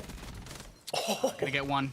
Can he back away? Oh, no, he can't. Has the help of a teammate here in the situation, but Sariel's going to get cut short. So now it's all on Swidden, taking some long-range gunfights. Swidden, I think, actually just going to get aggressive here for it. He's already got a couple of downs to work with. So really, at that point, you're just trying to look for any picks you can possibly get to add kills to the tally. But you can see him there in the picture-in-picture. Swidden going to end up going down, so we'll not be able to pick up any bounty off the back of that. But we'll turn our attention over towards the Marine Villas. Here is Nanu and co. Nanu and co, by the way, were in 4th place on that scoreboard. We checked between groups B and D. They're going head-to-head with FIFA Kill, and that's not the start that they wanted. FIFA Kill will wipe them out. Again, they do have redeployments in effect, but still, that's not a roster you want to come across. It isn't, and one of Nanu's roster will actually spawn back in as his teammates die. So that means you spawn where your teammates are, and you get put essentially straight above FIFA Kill's roster. So get the hell out of there would be my advice. But this team continuing to mow down everything in their path. A death ball, if we ever saw one. Spam's going to just check out on over towards Stadium here. Maybe just poke your head up over towards the redeploy beacons. Anyone trying to make an early play for this? If so, I can stop them in their tracks. And for now, this team will find easy pathing en route in. Let's take a look at Squad 8 here and Squad 20 squaring off. Squad 20 are going to be at a disadvantage considering the geography here. They're going to be down here, but look at the flank coming in on the minimap. Be very wary of that if you're Adley and Co. Not great. I believe this is Angelica and co. that are squad 20 off the top of my head. So this is not an ideal fight. Yep, there we go. Zakar's actually going to pick up the first kill against Versity. So not easy whatsoever. You got players down low to contend with and players up top. There's not really an easy way out of this fight for the last remaining player on Anaya's team. And there we go. No escape for Anaya herself. She's going to try and get away. Desperately in towards the caves they go. The last remaining player. No coverage away from that fight. Barney will survive long enough. I believe that the rest of the squad should be okay. But either way, again, this roster, I think when they start to pick things up, Zakar especially being on that team, a player that I love watching in Warzone every single time I get the chance to watch him, that is going to be really difficult a roster to try and take on. Yeah, and you see the smarts in them, the wits about them as they reposition. You get the disadvantaged, they're kind of trapped within the quarry pit that they're kind of crawling out of. If you stick around for that fight and square up front on, you're expected to lose that, stacking a lot of odds against you. Whether it's that just flying around, coming in, then punches a hole, lets you then collapse on those remaining numbers, and keep everyone in the fight as well. You don't lose a single body. So great work by Angelica's team. Let's take a look elsewhere. What's going on towards the Pines? Well, there's a sole member of Squad 19. That's Prizix, tucked in a corner. And, well, it looks like things have been going pretty poorly. Sandwiched between two teams. I don't think it's going to get much better. No, not particularly, especially when Team 21, that's Pentagon and co, I believe, are on the other side. There is another player from team number 9 flying in, so maybe that'll add a spanner into works, might make your situation a little bit more palatable, but honestly, I don't think there's much of an easy way out of that, especially on the outside of the new zone when it pops. Elsewhere, looking over towards this, there we go. We can take a look at team number 19 now. This is a Prizzy and co. Your teammates are kind of in, so even if you do fall here, you don't really want to feed, but even if you do, it isn't necessarily the end of the world. He will not escape FLS and co. And there maybe might have been a sensor dart down that let them know where that player was. Either way, the kill does go their way. Submerged Ruins then. Over towards Engshan and Team 20. They've currently got themselves a 4 versus 2 here for the moment. And this is that open space that we were talking about. If you've got some high-level weaponry, which it feels like Abwiz indeed does, they should be perfectly fine. And he wants the fight. He's feeling it for sure, hunting down one of these players. Another one from across the way. And actually, they're going to be backing up here towards the Lighthouse Tower, where the rest of the team are just trying to squad up here to make this a 3 versus 4. You've got to be very careful here if you're either team. Can't afford to lose a body because you've got quite a bit of rotation on hand, likely cross water as well, up towards the western coast near Stadium. And multiple teams will already be waiting for you. You lose a body here, it likely signals a death sentence for you in the later crossing. So I think both teams are happy to call this a draw. You know what? Circle's coming, to hell with you. I'm going finding my route inland, but it's not going to be easy for either squad. Let's look over at Per, Rocket, and the rest of this lineup. They're squaring off against Squad 7. You're trying to back up.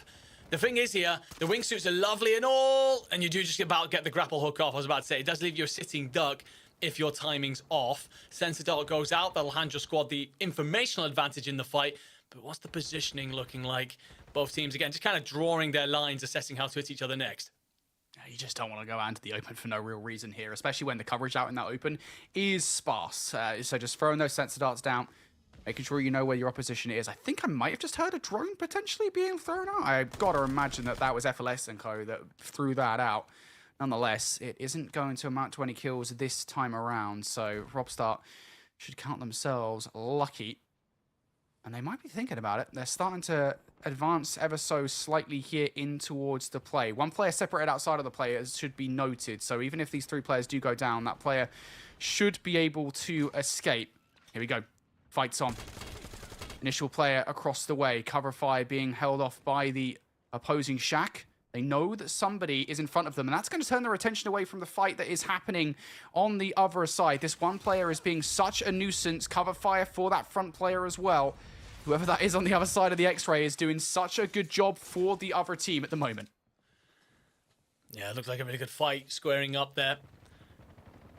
We'll move over to a Spanish roster in ruins. Nala with 3 plates and a Dream. We'll just about get out.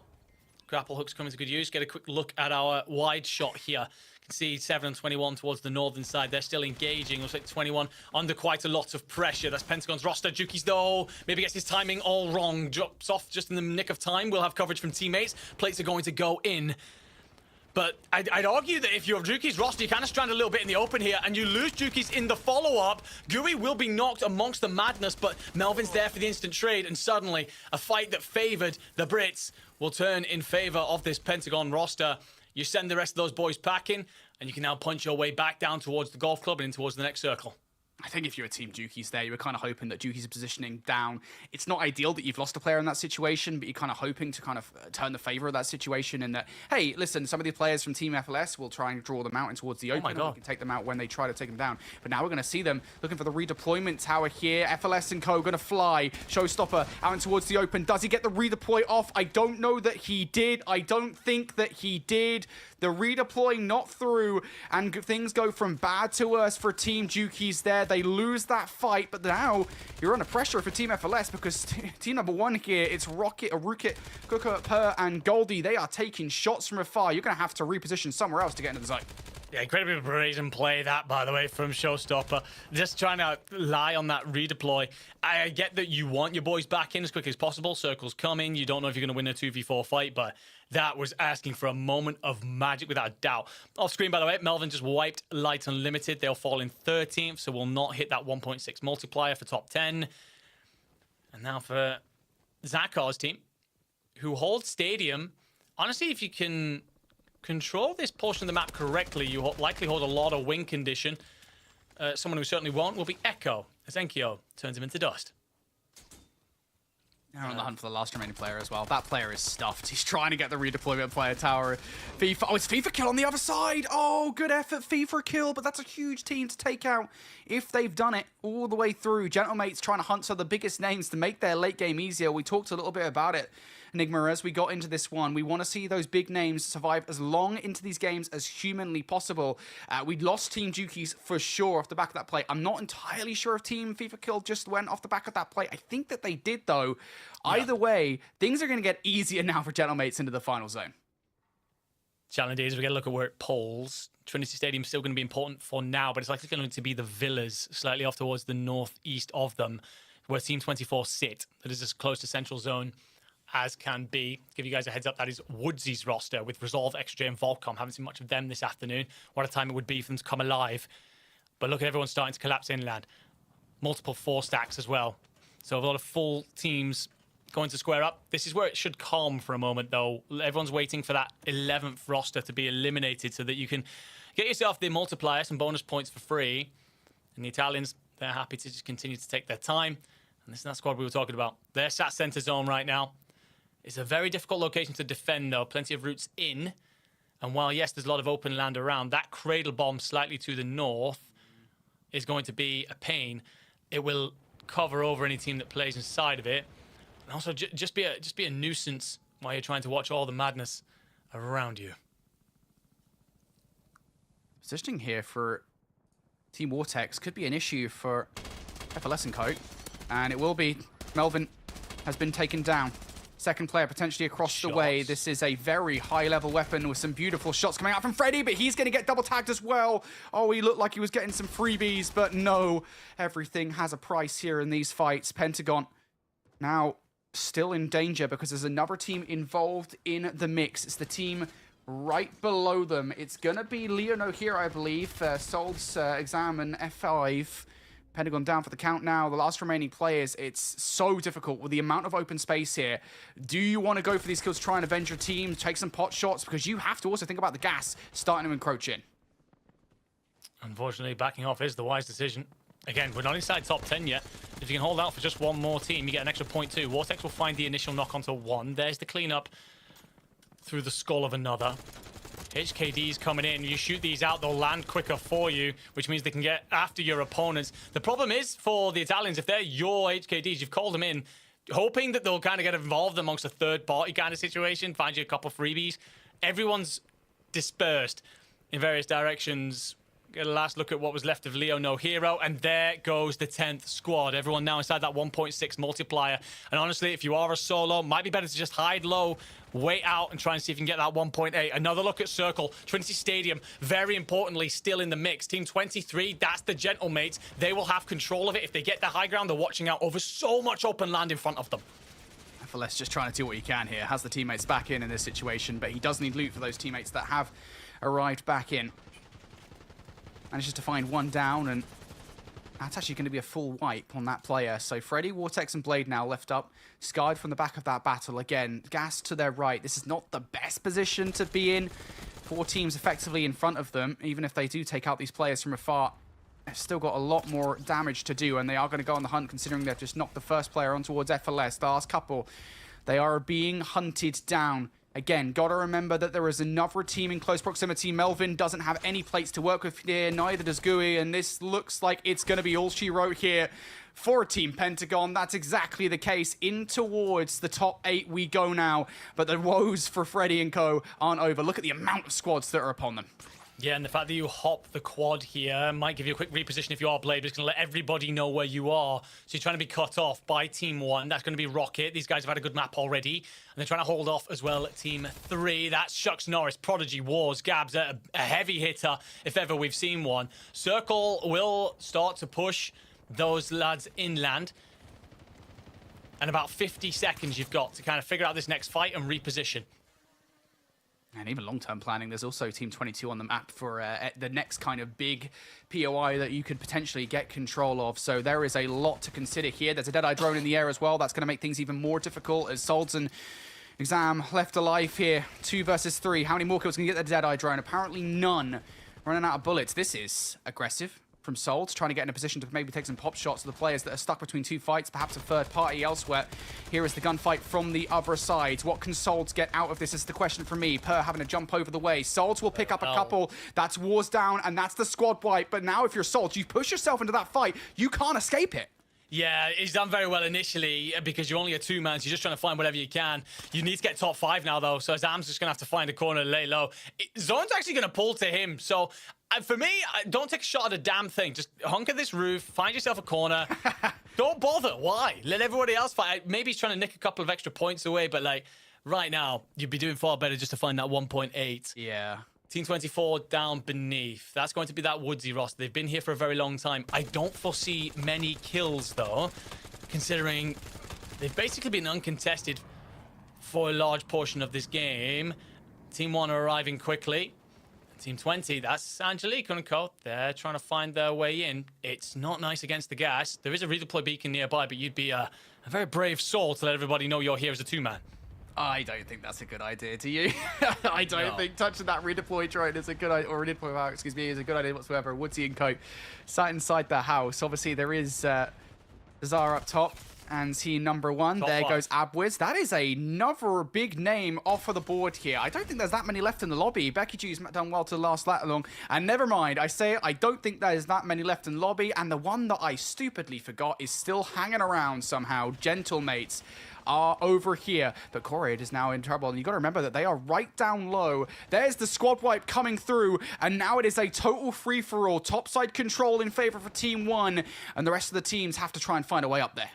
Yeah, Woods and Co have been here for so long, but the circle will pull against them. It goes towards the Polish lineup. Rocket in the best position, have win condition, but how many kills can you take away here? So many bodies in front of you. You want all 4 of them realistically. And they're actually going to part like the sea, and it'll hand them Joshy for free. Bodsy underneath, if he's cleaned up. You get yourself a 4-on-4, but the reposition's coming quickly enough. Can you engage and catch anyone trying to rotate back in towards the high ground? You're in a cover position with this little one wall, and it's not particularly great. The one bit of good news here is that you are technically inside the zone, and the zone might pull to you. So at the moment here, Woodsy and Co. just going to relax. Wait for where the zone pulls after this circle closes in 30 seconds. And there's now a feeling, isn't there, of a calm before the inevitable storm. And Rookit and Co, they feel it as well. They know that this win is not as secure as they would initially like. They're going to send one player out in towards the open to try and catch them off guard. Have they potentially heard it is the question. It feels like it with the amount of utility going over the top.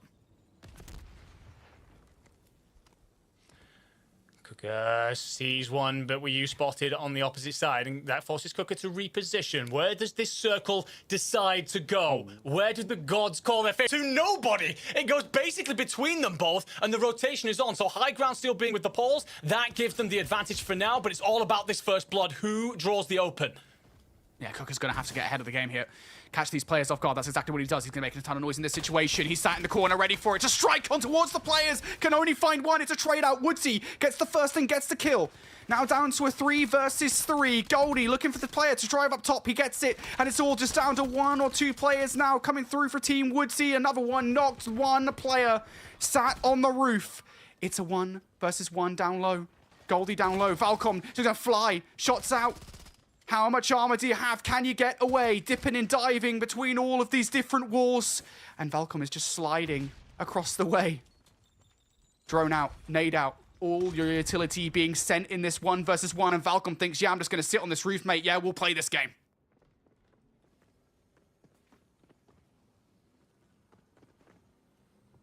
So moves. Who blinks? Volcom repositions quickly, trying to hold the windows, keeping an eye on the higher ground, unaware that the opponent is on the lower floor, but will now jostle between. Goldie. What do you like? Opening shots go out. Volcom gets the damage. A little bit of an exchange of blows and a pause. And Volcom takes it. In the end, the most elongated 1 versus 1 you will ever see. So much coverage there in that final battle between those two players. We said it throughout the entire game, Enigma. So many big squads were dropped. Even Gentlemates could not survive in the end. And it is going to be Woodsy and Co that managed to take it in the closing moments of that game. And it's important to note as well, that is huge for them, not just because Volcom, shout out to that guy, he just pulled off an incredible 1 versus 1, but also because they played that so damn patiently. I think it's so easy as a team to not have the high ground and get a little bit tetchy, you know, play things wrong. They recognize what they could work with, and they played so damn well. So shout out to Team Woodsy. They take drop number 7. And Nick, that means we've only got 1 more drop left tonight. I'm so sad. Yeah, I mean, there's plenty of wonderful Black Ops Royale action thus far. Very much enjoying it. And you're right to call out the way that final fight goes out. Volcom's team could have had a moment there where they just swung, decided to fight. Instead, they were like, well, let's actually see where the circle goes and let that dictate the fight. And they even actually get to that last circle late, but they still clear everything in their path. A squad of shooters, and they do damn well deliver here in drop 7. As you said, just 1 more to go. And even though we've several storylines written into our book, I don't think we're done just yet. The storylines keep on flowing. And we're going to take a short break here. On the other side of this break, we've got the final drop of day number 1 of Trials of Avalon. We'll see you for that in a sec.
Team Rocket have gone off, blasting off again against none other than Team Woodsy, who came out victorious in our game number 7 of today's Trials of Avalon.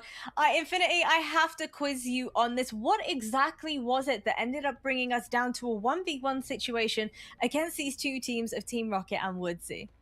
Yeah, I mean, it was just such a wild ending to that game, wasn't it? We had these final two teams going head-to-head, and it looked like, by all accounts, it should have been Team Rocket taking it home. But in the end, it turns out the zone kind of pulled away from both of the teams, right? You had Team Rocket on top and kind of in control of the plaza.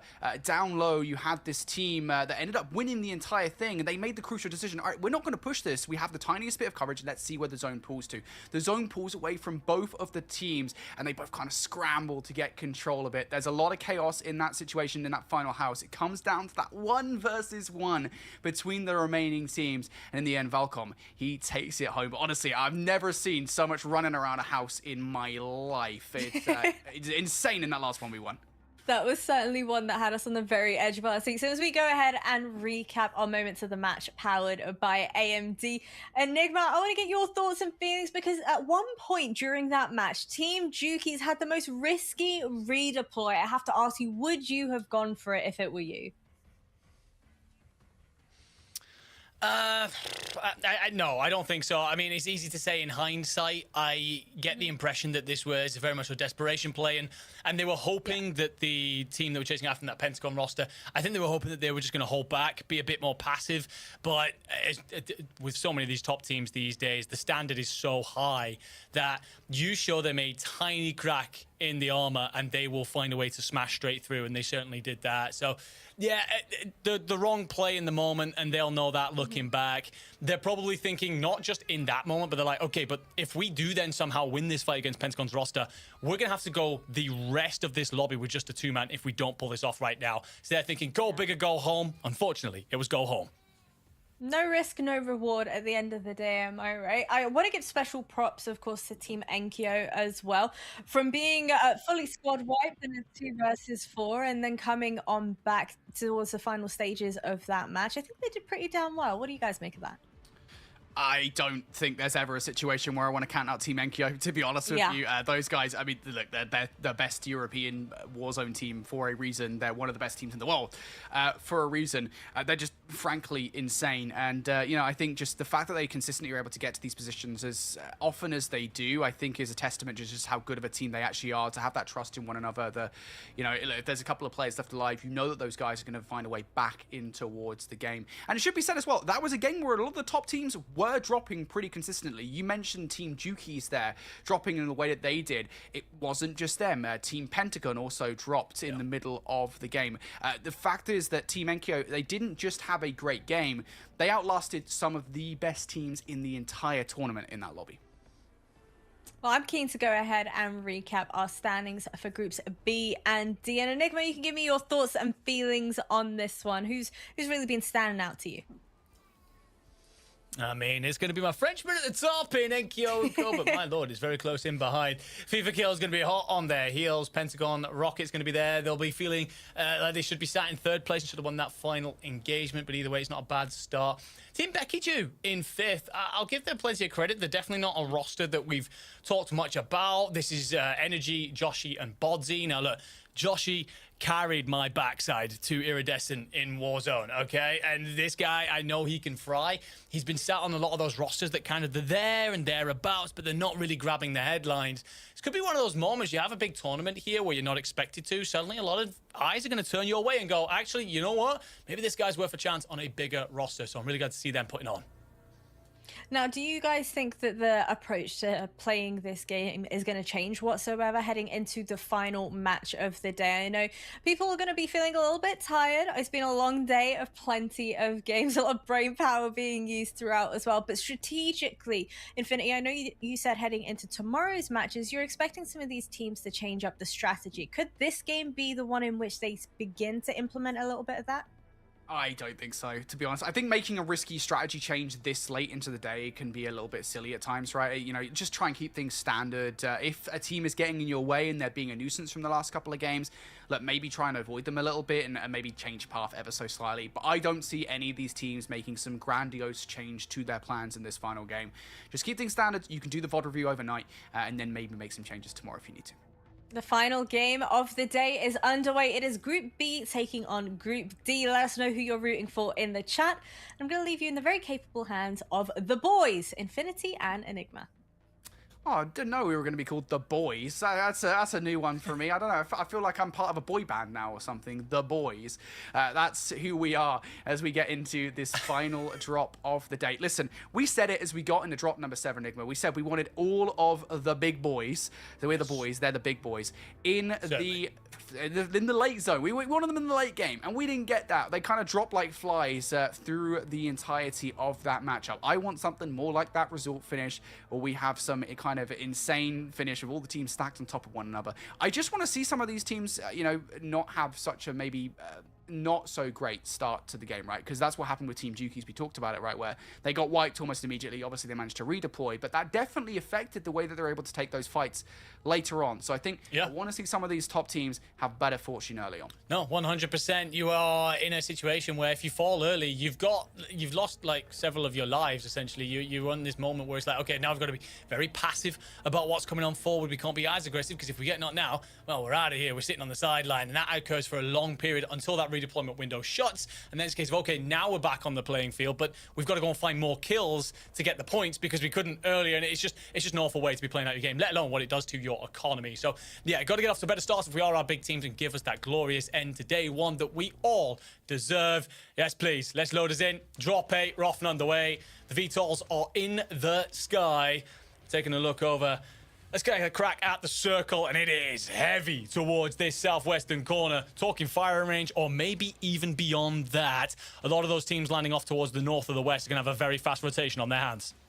Yeah, we had a firing range finish early on today, right? And we just saw how hectic that could be. I think there were several teams in the mix for that matchup. But we are going to start off with the team that won last game, and we're going to start off with the man that won them the last game. It's Team Valcom. This is not the team, though, you want to be trying to fight earlier on. It's Clamp & Co., Team Stephanie, and they're actually going to get the better of them. So, well, hammered. We wanted them to have a good start. It doesn't feel like that's exactly what has happened. At the end of the day, though, look, you don't want to use the redeploy tokens right at the beginning of the game, Enigma, but you do kind of want to go down at the beginning of the game if you're going to go anywhere, because that's why the loot is still going to be on the map.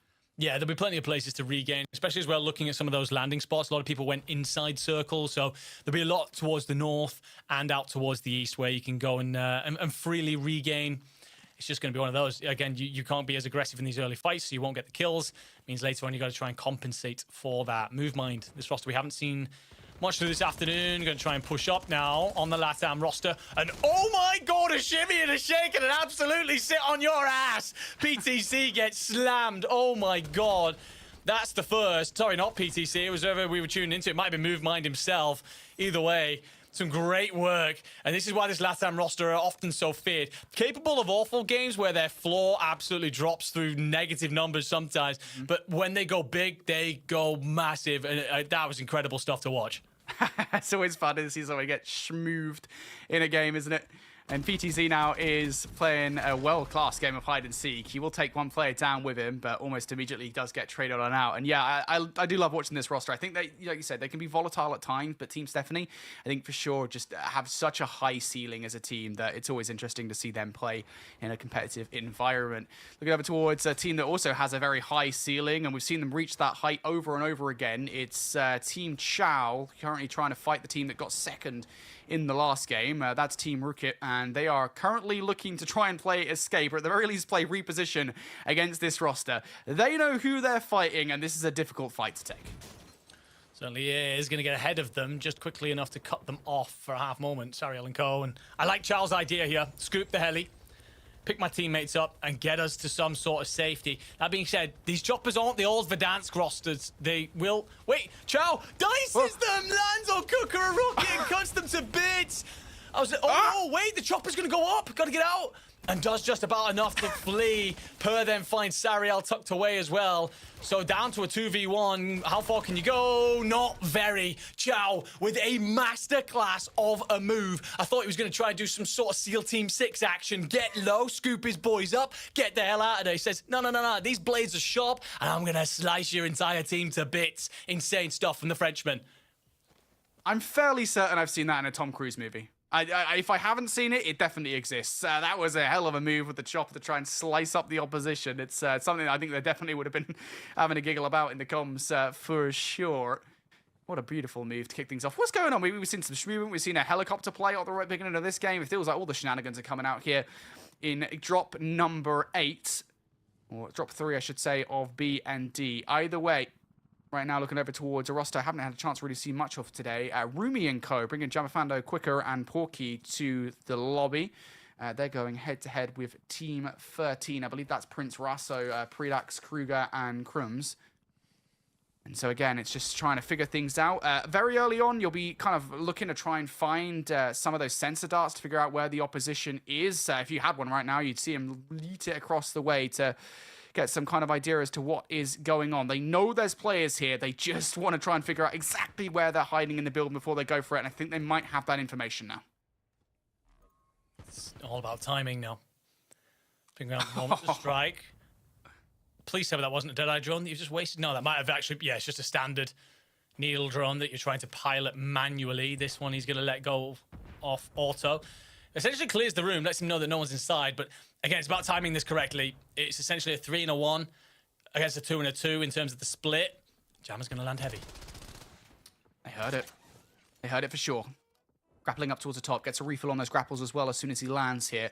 This is not a terrible position because, of course, obviously you've got players all around the building. You know if they exit, you're going to see the gunfights, but they want to get the fights themselves. Proactive is the name of the game. For Quicker, taking shots out across the way, now backing off, and the rest of the team being chowed here. Smoke down, that's going to obfuscate things a little bit. Predax down for the count, there goes Crums. And the last couple of players here, one of those guys has completely flown across the map, and I do not blame them. Rasso is out of there. No reason to go down at this point, just move the hell away so that when your teammates do redeploy in, you're in a much better spot. But yeah, that was methodical coming out from Team Ruby. Yeah, great play. They kind of prodded and probed and kind of assessed the situation. What information can we take away from this and then know when to hit? I was a little worried that Jammer had gotten it wrong with the drop down, but repositions just in time. And then it's the bait in. It's bringing players into the room and then being able to essentially smother them as a 4. So great stuff. We'll like to march onward. Let's take a look at another team that's trying to do the same thing. This is Amazing Vince and Co. Marco Sancho, a player that has made World Series land, so knows plenty about success on big map. And they'll just kind of saunter on through what is a very pretty map that we've got here in Avalon. Absolutely gorgeous. Don't worry, Vince, you're seeing nothing. There's no one down there. Continue to make your way merrily inland. People who, on the other hand, do not have a quiet afternoon right now. Over at Stadium, FIFA Kills roster, not having their way. Volcom on that regain after losing the early fight will find Disrupt. And it makes you wonder where the rest of that Volcom... that FIFA Kill squad are, because Disrupt there by himself at Stadium spells a potential regain blender. Yeah, I do wonder how much of the fortune that roster is having, because I know that obviously in the last game they did not have a good go of things whatsoever. They fell pretty early on in the game. So for what was a great start for the day for Team FIFA when they were playing Group B, I think things have been a little bit more difficult actually, or Group A, excuse me. Things have been a bit more difficult here in Group D. Regardless, here's a roster that's done pretty well, looking to use the redeployment tower to get shocks back into towards the players. Wars is going to take Rookit down. That squad is now donezo. Gotta be careful though. C7 on the minimap. Someone else wants to go with the redeploy tower. It's going to be somebody from Team Jukies. Just trying to play silently here for the moment before taking those shots. And I wonder if that's just because they're the last remaining player from Team Jukies or what. Either way, they might be in for a great time here because there could be some fish in a barrel situation going on with Team Number 8 assaulting Wars & Co. Those shots for the third party might be coming in sooner rather than later. Team Wars trying to get away. Now that player has to make the position known, and that's exactly what's going to happen. Wars tries to dip away. It's not to be. There's no getting away from Anaya & Co. And that player, who was on Team Jukies, is on Team Jukies, I should say, didn't actually get much out of that. They got the knock, they didn't get any kills, though. Well, one of their teammates is actually on the opposite side of this engagement. I think they were thinking, okay, can we pinch in on this and maybe find ourselves a couple of free points and then the redeploy? No, was the answer, because Verzdin and such rocked up amidst the madness. It's Vortex, though, that's cutting them down currently, and Verzdin will be the next to be knocked, and Aya's cleaned up by Freddy, so Banny's just going to try and tuck himself in a corner. We can't see, but likely Sensor Dart in action here. Banny trying to reposition desperately. Freddy's going to check back in on this. Verzdin's the next to fall, and there goes Banny themselves. So, Squad 8, you might have walked away with a couple of points with the work here around the redeployment tower, but you'll be limping away in bits and pieces, and maybe not at all as the Italians get on the hunt. Adelaide, gone out of here. Full wipe by the looks of things as well. Roster 9 will start to rock up here, but considering how good Novo look all of a sudden, this eclectic Italian roster, I wouldn't want to be fighting them. Yeah, they're on this last remaining phase, but do they know? Yeah, no, they do. Can you imagine just like, yeah, who was his last player gone? Oh, he's sitting in the corner. There goes Chow. Chow down for the count. That's kind of unfortunate for Team Anaya and Co, by the way, because they were in such a good position, obviously taking down one team. They felt pretty good, probably on top of the world, and then almost immediately Novo come to rain on their parade. How quickly the tide can turn here on Avalon. And that might be the case here for this player on Team Salts, who is just on their lonesome at the moment. The rest of the team are down and out here fully for the moment, just to try and find a way through towards a potential redeployment tower. I believe there's one right in front of him, but they will not be the only player around that looking for it, or at least camping on it. So something to bear in mind. You're never alone when a redeployment power is in play. Elsewhere, this is team number 6. This is Spectre and Kyo. I believe looking for some kind of shots across the way. There is a team, you can see them through the X-ray, that they are trying to fight, and they are hungry for these kills over here on Coastal Security. Team 6, Skyross's roster will be facing the Spaniards of Flex, who are unfortunately down to a 3. Either way, the boys in this fight, the dogs in the fight, certainly have a lot of bite. But as I say that, looks like one of them's going to get knocked entering the water. You're going to get the look over here from Skyross himself, putting out plenty of damage with the mark. Harvey's going to return fire here. Does very well with the MXR to knock Yugokar himself. Unfortunately, though, traded. Great work, though, coming out. And I believe that should actually turn it into a 1v1, potentially a 1v2, depending on Rez, potentially a 2v2, depending on Rez's Toxie or Find the Timing. Yugokar's back up, but this circle's going to force you in very quickly. That's the biggest issue here, is the fact that the gas is forcing you in the way that it is. Of course, we already mentioned the fact that there's one lone player from Team 22 under the water. Deadeye drone in the mix as well, and that player is going to have to go very deep into the water. And these guys have no idea whatsoever. Millsy and Co have no idea that there is another player just sat right behind them, and maybe they do if they just turn around ever so slightly. I think the way that the Millsy just looked in the water, they probably know now, yeah, there's no chance. You just got to try and get the hell out of Dodge, because I believe Angelica and Co were waiting on the other side of the water. Either way, and here we talked about it, this is the last remaining player in that Spanish roster left alive. Flexi, I believe, is the guy. And he is being hunted down by Team 24. That's Woodsy, our last winners. Elsewhere, over towards the fire station. We look over towards Saudis, I believe. Kunabud and Co. in a hunt against Zakar. This is that Angelica team that we were talking about. We talked about them being on the other side of the water. Engxian going to get shut down. And now this becomes a 1v1 up top. Shots not that great for Kunabud here.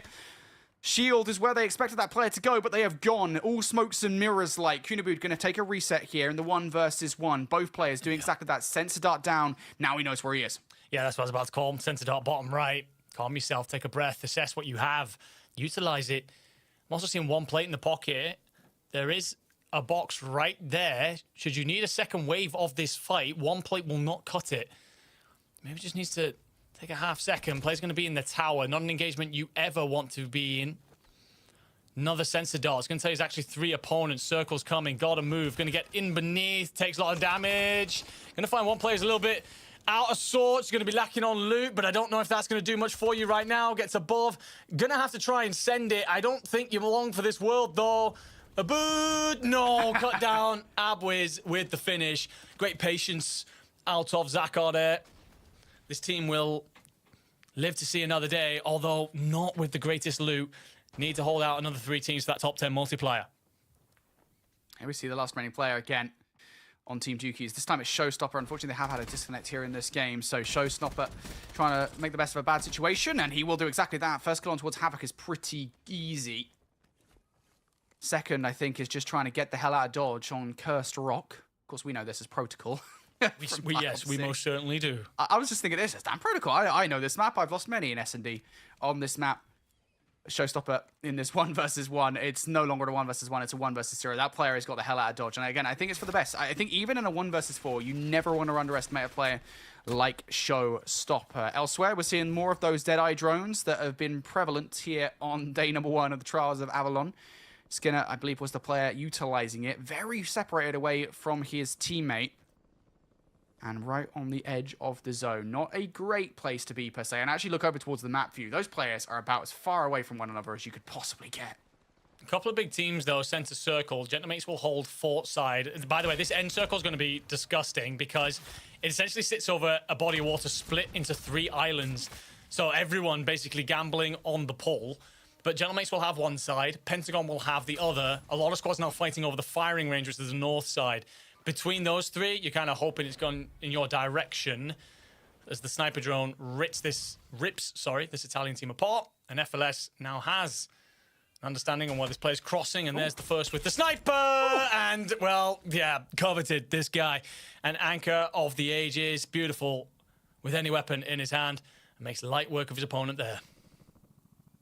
I love seeing the sniper play. Whenever it comes out, it is so fun. It provides the viewers so much more entertainment. And you guys are feasting right now. How about this? Michael Phelps and the gang in the water, just chilling. Swimming away in towards these positions. We talked about it, right? The final zone, how it's probably going to look is not particularly that great. FLS trying to pick some pot shots out of the sky. Not to be here for the moment. Just going to have to hit the armor box in this position. But team number 19 are not that far away. That is Skinner and Co, I believe, inside the water. They're going to come and try and encroach on the position that Team Pentagon have currently got. This is a lot of coverage here. And honestly, a couple of teams fighting over this. This is probably a big fight for potential endgame implications. Havoc's going to try and get away. You will get into the lower portions of the water. It protects you a bit, but not if the opposing player decides to just land on you. And, well, try as you must, Showstopper. We'll find yet another kill here and get that top 10 as well. So he's done the Lord's work, really. Considering how much trouble this Team Juki's roster were in, finds himself a few kills, 1 protocol, 1 in the water, and gets the top 10. Incredible work from a player we've so often called a glue guy. The man who gets the dirty work done has certainly achieved that here in the final drop of the day. Squad 19, this is going to be Marco Sancho and the roster. They are as center circle as you can be. This next pull is everything for so many of these rosters, and it's going to drag horribly for the Gentlemates, but beautifully for Pentagon if they can get control of that right-hand island. Yeah, it's not just them as well. There's a couple more teams in the mixer here. We talk about Marco and Co on screen. Team Angelica is also still in the mix around here. That's Team 20 in pink. So, again, worth saying, if some of these fights happen a little bit earlier than you would like, then it could be huge for that late game positioning. A couple of players still left on for Team Pentagon. And, well, in a 4 versus 2, Frizzy and Co will favour themselves. Actually, a 4 versus 3 with the third player being a little bit separated up. But you've got a player in an advanced position now. Can perhaps take some pot shots against those guys, thinking better of it, like back and away here for the moment. No need to get yourself in a horrible position just yet, but I tell you what, Team Pentagon, they are advancing in that position. I think they want that fight. Wait, this team though, Zakar, they have the northernmost point that belongs to this particular island. If you can win this fight, again, whoever wins this fight likely has control of a win condition. Still a lot of work to do, and actually Vince will find the knock onto Zakar, and then the positioning from Fiona. I mean, she opens up onto Angelica. And all of a sudden, every roster that we thought might control this right-hand side is falling at the feet of Princess Fiona and Co. Gentlemates have made the crossing, though. While everything else is kicked off, they've kept their heads down, worked inland. These guys were on a recovery situation to get themselves to fort. Got some great loot, though, likely from the corpses of several bodies. Seeing Akio with 4 kills himself. Some great tracking, but that trauma kit will keep the opposing player, alive. M15 in hand. This thing's solid. If you've got yourself that recon build that we covet so much. One random member of Team 18, that's Vortex, is going to be in the water. Just trying to hunker in for top 5 and that 1.8. Yeah, at this point, I mean, when you're kind of in the position that you're in, maybe you don't have some of the power positions here in this situation. You might want to just try and hold for as long as you possibly can for as good of a multiplier as you possibly can. You get 1.8 as you said, excuse me, into 5th place. So survival might be the name of the game. That's also the case for team number 15, by the way, who have a very similar situation with a couple of players, STX and Skinner across the map. Just trying to survive. HKD's down here. That's not great for Marco, but they will survive it, and neither is that zone pull. That is about as brutal as you could possibly get. Team number 16, I want to say that's Becky Jew and co, but again, I'm sitting here with terrible maths. They are in a brilliant position for that pull, and I think Team 23, that's going to be Enkyo, that's Gentlemates. They know it. They're fighting early for this position. Yeah, this fight is everything. The problem is if both of these teams take a bit of blood from each other, it leaves them weakened up for anyone crossing. There's exotic armor on one of the Gentlemates players. You're going to start to try and crest this ridge in front of you. One player's actually going to be isolated up front. Josh is trying to cover over from a distance. MXR is going to bang away. You're trying to strip plates. You're actually going to get shot in the back, though. Skinner going to spoil the party. Becky Jew first to fall. Josh is going to have to turn and phase. Got to rip a player off the head. And shot from all sides. The French come out on top. Not a single soul lost. And now you hold the water crossing as well. If you can deal with Skinner, who somehow found himself top 5 after everything that roster's been through. Incredible stuff. The south side now, this fight for a smooth rotation over to fight the Gentlemates for the victory, and the Italians are not coming out on top in Marco Sancho continue to live. Skinner's doing his best audition for the Gentlemates, it would seem. He really helped them in that situation for sure. Split the difference between Becky Jew and her teammate. And they will end up going down. So down to our final 4 teams here. So worth saying, Skinner is still in the mix, by the way. At least I think that's him in the water, chilling like a villain. Players having to come across towards the Gentlemates. That means it's just down to Skinner. And Gentlemates, they know what they have on their hands. They want to finish day number 1 with a victory. That is exactly what the Gentlemates will do. They walk away victors. And they couldn't have done it without their bestie, Skinner. Yeah, they will be certainly thanking Skinner a lot for that one. But again, the recovery situation that they went on, very late they fall, and they end up in the southernmost waters of the map and have to swim up to fort just to stay alive. They then get themselves a whole bunch of different loot from that portion of the island and slowly pick their way across. But it's that final zone pull. They kind of recognize, look, we really don't want this zone to go over towards where Marco Sancho and the Italians wait. This is going to be an awful crossing. As soon as it drags north, they know what they've got to fight for. It's a beachhead. It's landmass. They get themselves there and open things up very, very quickly to put themselves in win condition. Great stuff. Great recovery. Great composure considering the stakes here. Yeah, absolutely. Well, let's bring everyone back in to see what they thought of the entire day of action. We got a wonderful host here. Let's see what she thought. Team Enkyo with an epic victory under their belt. 18 or 19 kill victory, I think is pretty darn good. But I have to say, guys, I had a moment where I held my breath. I was rooting for Team Becky Jew, and they just got so unlucky in those final moments. I have to ask you, Infinity, was there a world in which they could have won that? Yeah, probably if Skinner's not in that world. I think, sure. Look, I think it's very difficult, I'll say this much, because ultimately you are fighting the Gentlemates, and they were already at a man disadvantage with that situation, so it's going to be difficult to say whether even they would have won that gunfight, sans Skinner, but still, I think Skinner just being in that situation, splitting the difference, turning the attention of even one of those players, just makes it nigh on unfeasible to win that fight. So, yeah, there's probably a world, but not the one that Skinner's in. Ton and Bryce, how were you feeling? Sitting back, relaxing, watching the show as well. What did you make of the game? I think it's good. I think it's an interesting one where some of these teams, I mean, you can see the position, you can kind of see the thought behind it, but really it's just, you kind of get caught between a good team, and if you have to move and they don't have to move, or even if your positioning is slightly off where they can bring 2 to 1, it's almost just, I feel bad for them. Like, they've done everything right up until that point, but the game can turn so fast with the speed of the grapples and everything else. Well, taking a look at our moments of the match brought to you by AMD. Boys, today has been an incredible showing of fantastic Warzone. Honestly, Avalon as a whole, I've thoroughly enjoyed watching it. We had an epic, as you mentioned it, Tom Cruise moment here by Chow, eliminating a bunch of players with the heli. What do we make of that? Seen that before in game?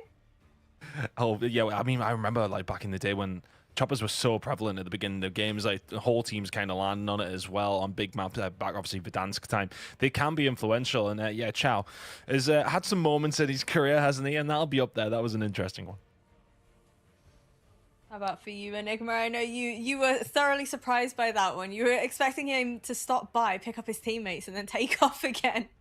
Yeah, I was kind of expecting some sort of like drive-by situation. Boys, get in, we're going shopping, like kind of moment. Hell no, that guy says, I'm here to dance to the death. Sliced everybody to bits. Beautiful work from him. Really wish I was actually watching it live because his stream community are incredible, and no doubt they loved that moment as it's a mastermind situation. Look, we talk so often about the support cast that he's got around him. Again, we put him in the content creator bucket. This man won the World Series of Warzone solo YOLO. He knows what it means to take victory in big tournaments and delivers another incredible situation there. Be interesting to see if that's helped lift them up the leaderboard this map, because if you'd have fallen in that moment, your team was in a very bad spot for the rest. So he could have been the hero, the captain that his team needed. Was there anybody else that really stood out to you guys? Any team that you were particularly impressed with? Not just from this one, by the way, if there was any team as a whole that really surprised you. I want to say Becky Jew and co, honestly, Yeah. towards the end of that game. I think those final couple of games as well. I think this was one of those teams that, you know, in a mix of some of the best teams that you will find in EMEA Warzone, to have a team like that get consistently into late games. I'm pretty sure that team was in the late game not once, not twice, but thrice in those final matches. I think it's a show of a roster that knows consistently, you know, what to do in those moments, especially given the thing people have to remember here is these are not, for the most part, your bog standard Warzone rosters. Like, not only is there an extra player in the mix, but these creators have kind of put these rosters together for this tournament outside of the ones that have basically brought your Falcons and your Gentlemates together and what have you.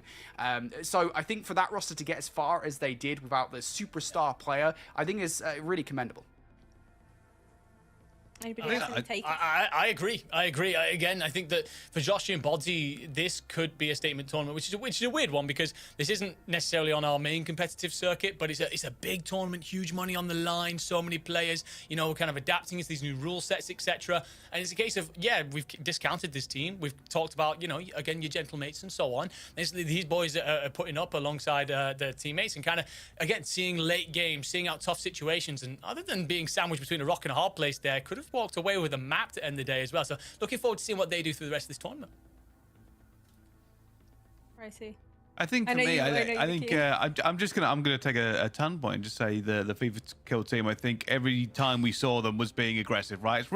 It's really easy to gas that up, but you've got to understand at this level, to be constantly aggressive, to constantly put points up means you're constantly taking risks. We've said over and over again, it is not easy to get your team back in this game. It is not easy to get your guns back up to spec and your armor back up to spec. So if you are game after game pushing that envelope and trying to gather those points as aggressively as they are, it could go wrong very, very easily and you get a lower average of points. But what they're actually doing is being aggressive, getting the points, and still being set up for late game. So to do that is quite impressive. Tan, go on.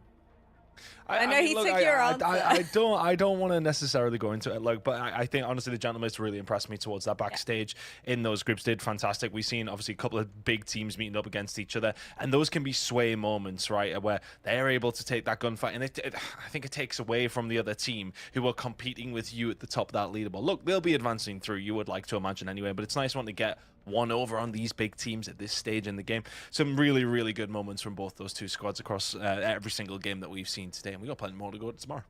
We do. I'm super excited for tomorrow's games. Now, Infinity had mentioned about halfway through today's broadcast that he anticipates and expects that some of these teams might look to change things up a little bit. What do we think? Do we agree, disagree, or do you think they're better off pretty much sticking to their guns?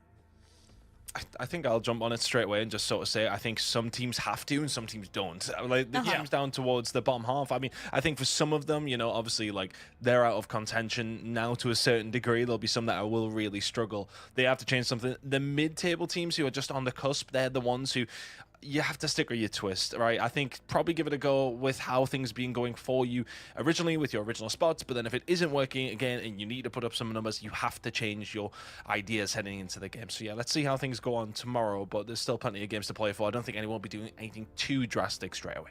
I want drastic, though. I want the chaos. I want the mayhem. I said that at the very start of today's broadcast, especially when we brought up our Scuff Bounty Challenge. I wanted to see as much damage as possible taking place as well. So on that note, let's go ahead and reveal our winners for this one. Our Team Huskers with 18k damage. What a wonderful feat that is. And in case you didn't know, those players representing that team do indeed win 4 free scuff controllers to gift to their community. I'm sure they've been appreciating all of the support their wonderful community has been showing them. But what did we think, boys? I'm going to go to you first, Hun, because you were rooting for Team FIFA Kill all the way throughout. How did Team Huskers compare? I mean, look, we didn't get to see this game in particular, I don't believe, but that is a big difference, isn't it? Team Jackie obviously called back up and had a secondary game where we didn't quite catch where they were originally, but that is a big difference. It's a huge game from Team Huskers, but not surprising when we look at that roster. Not a surprise at all.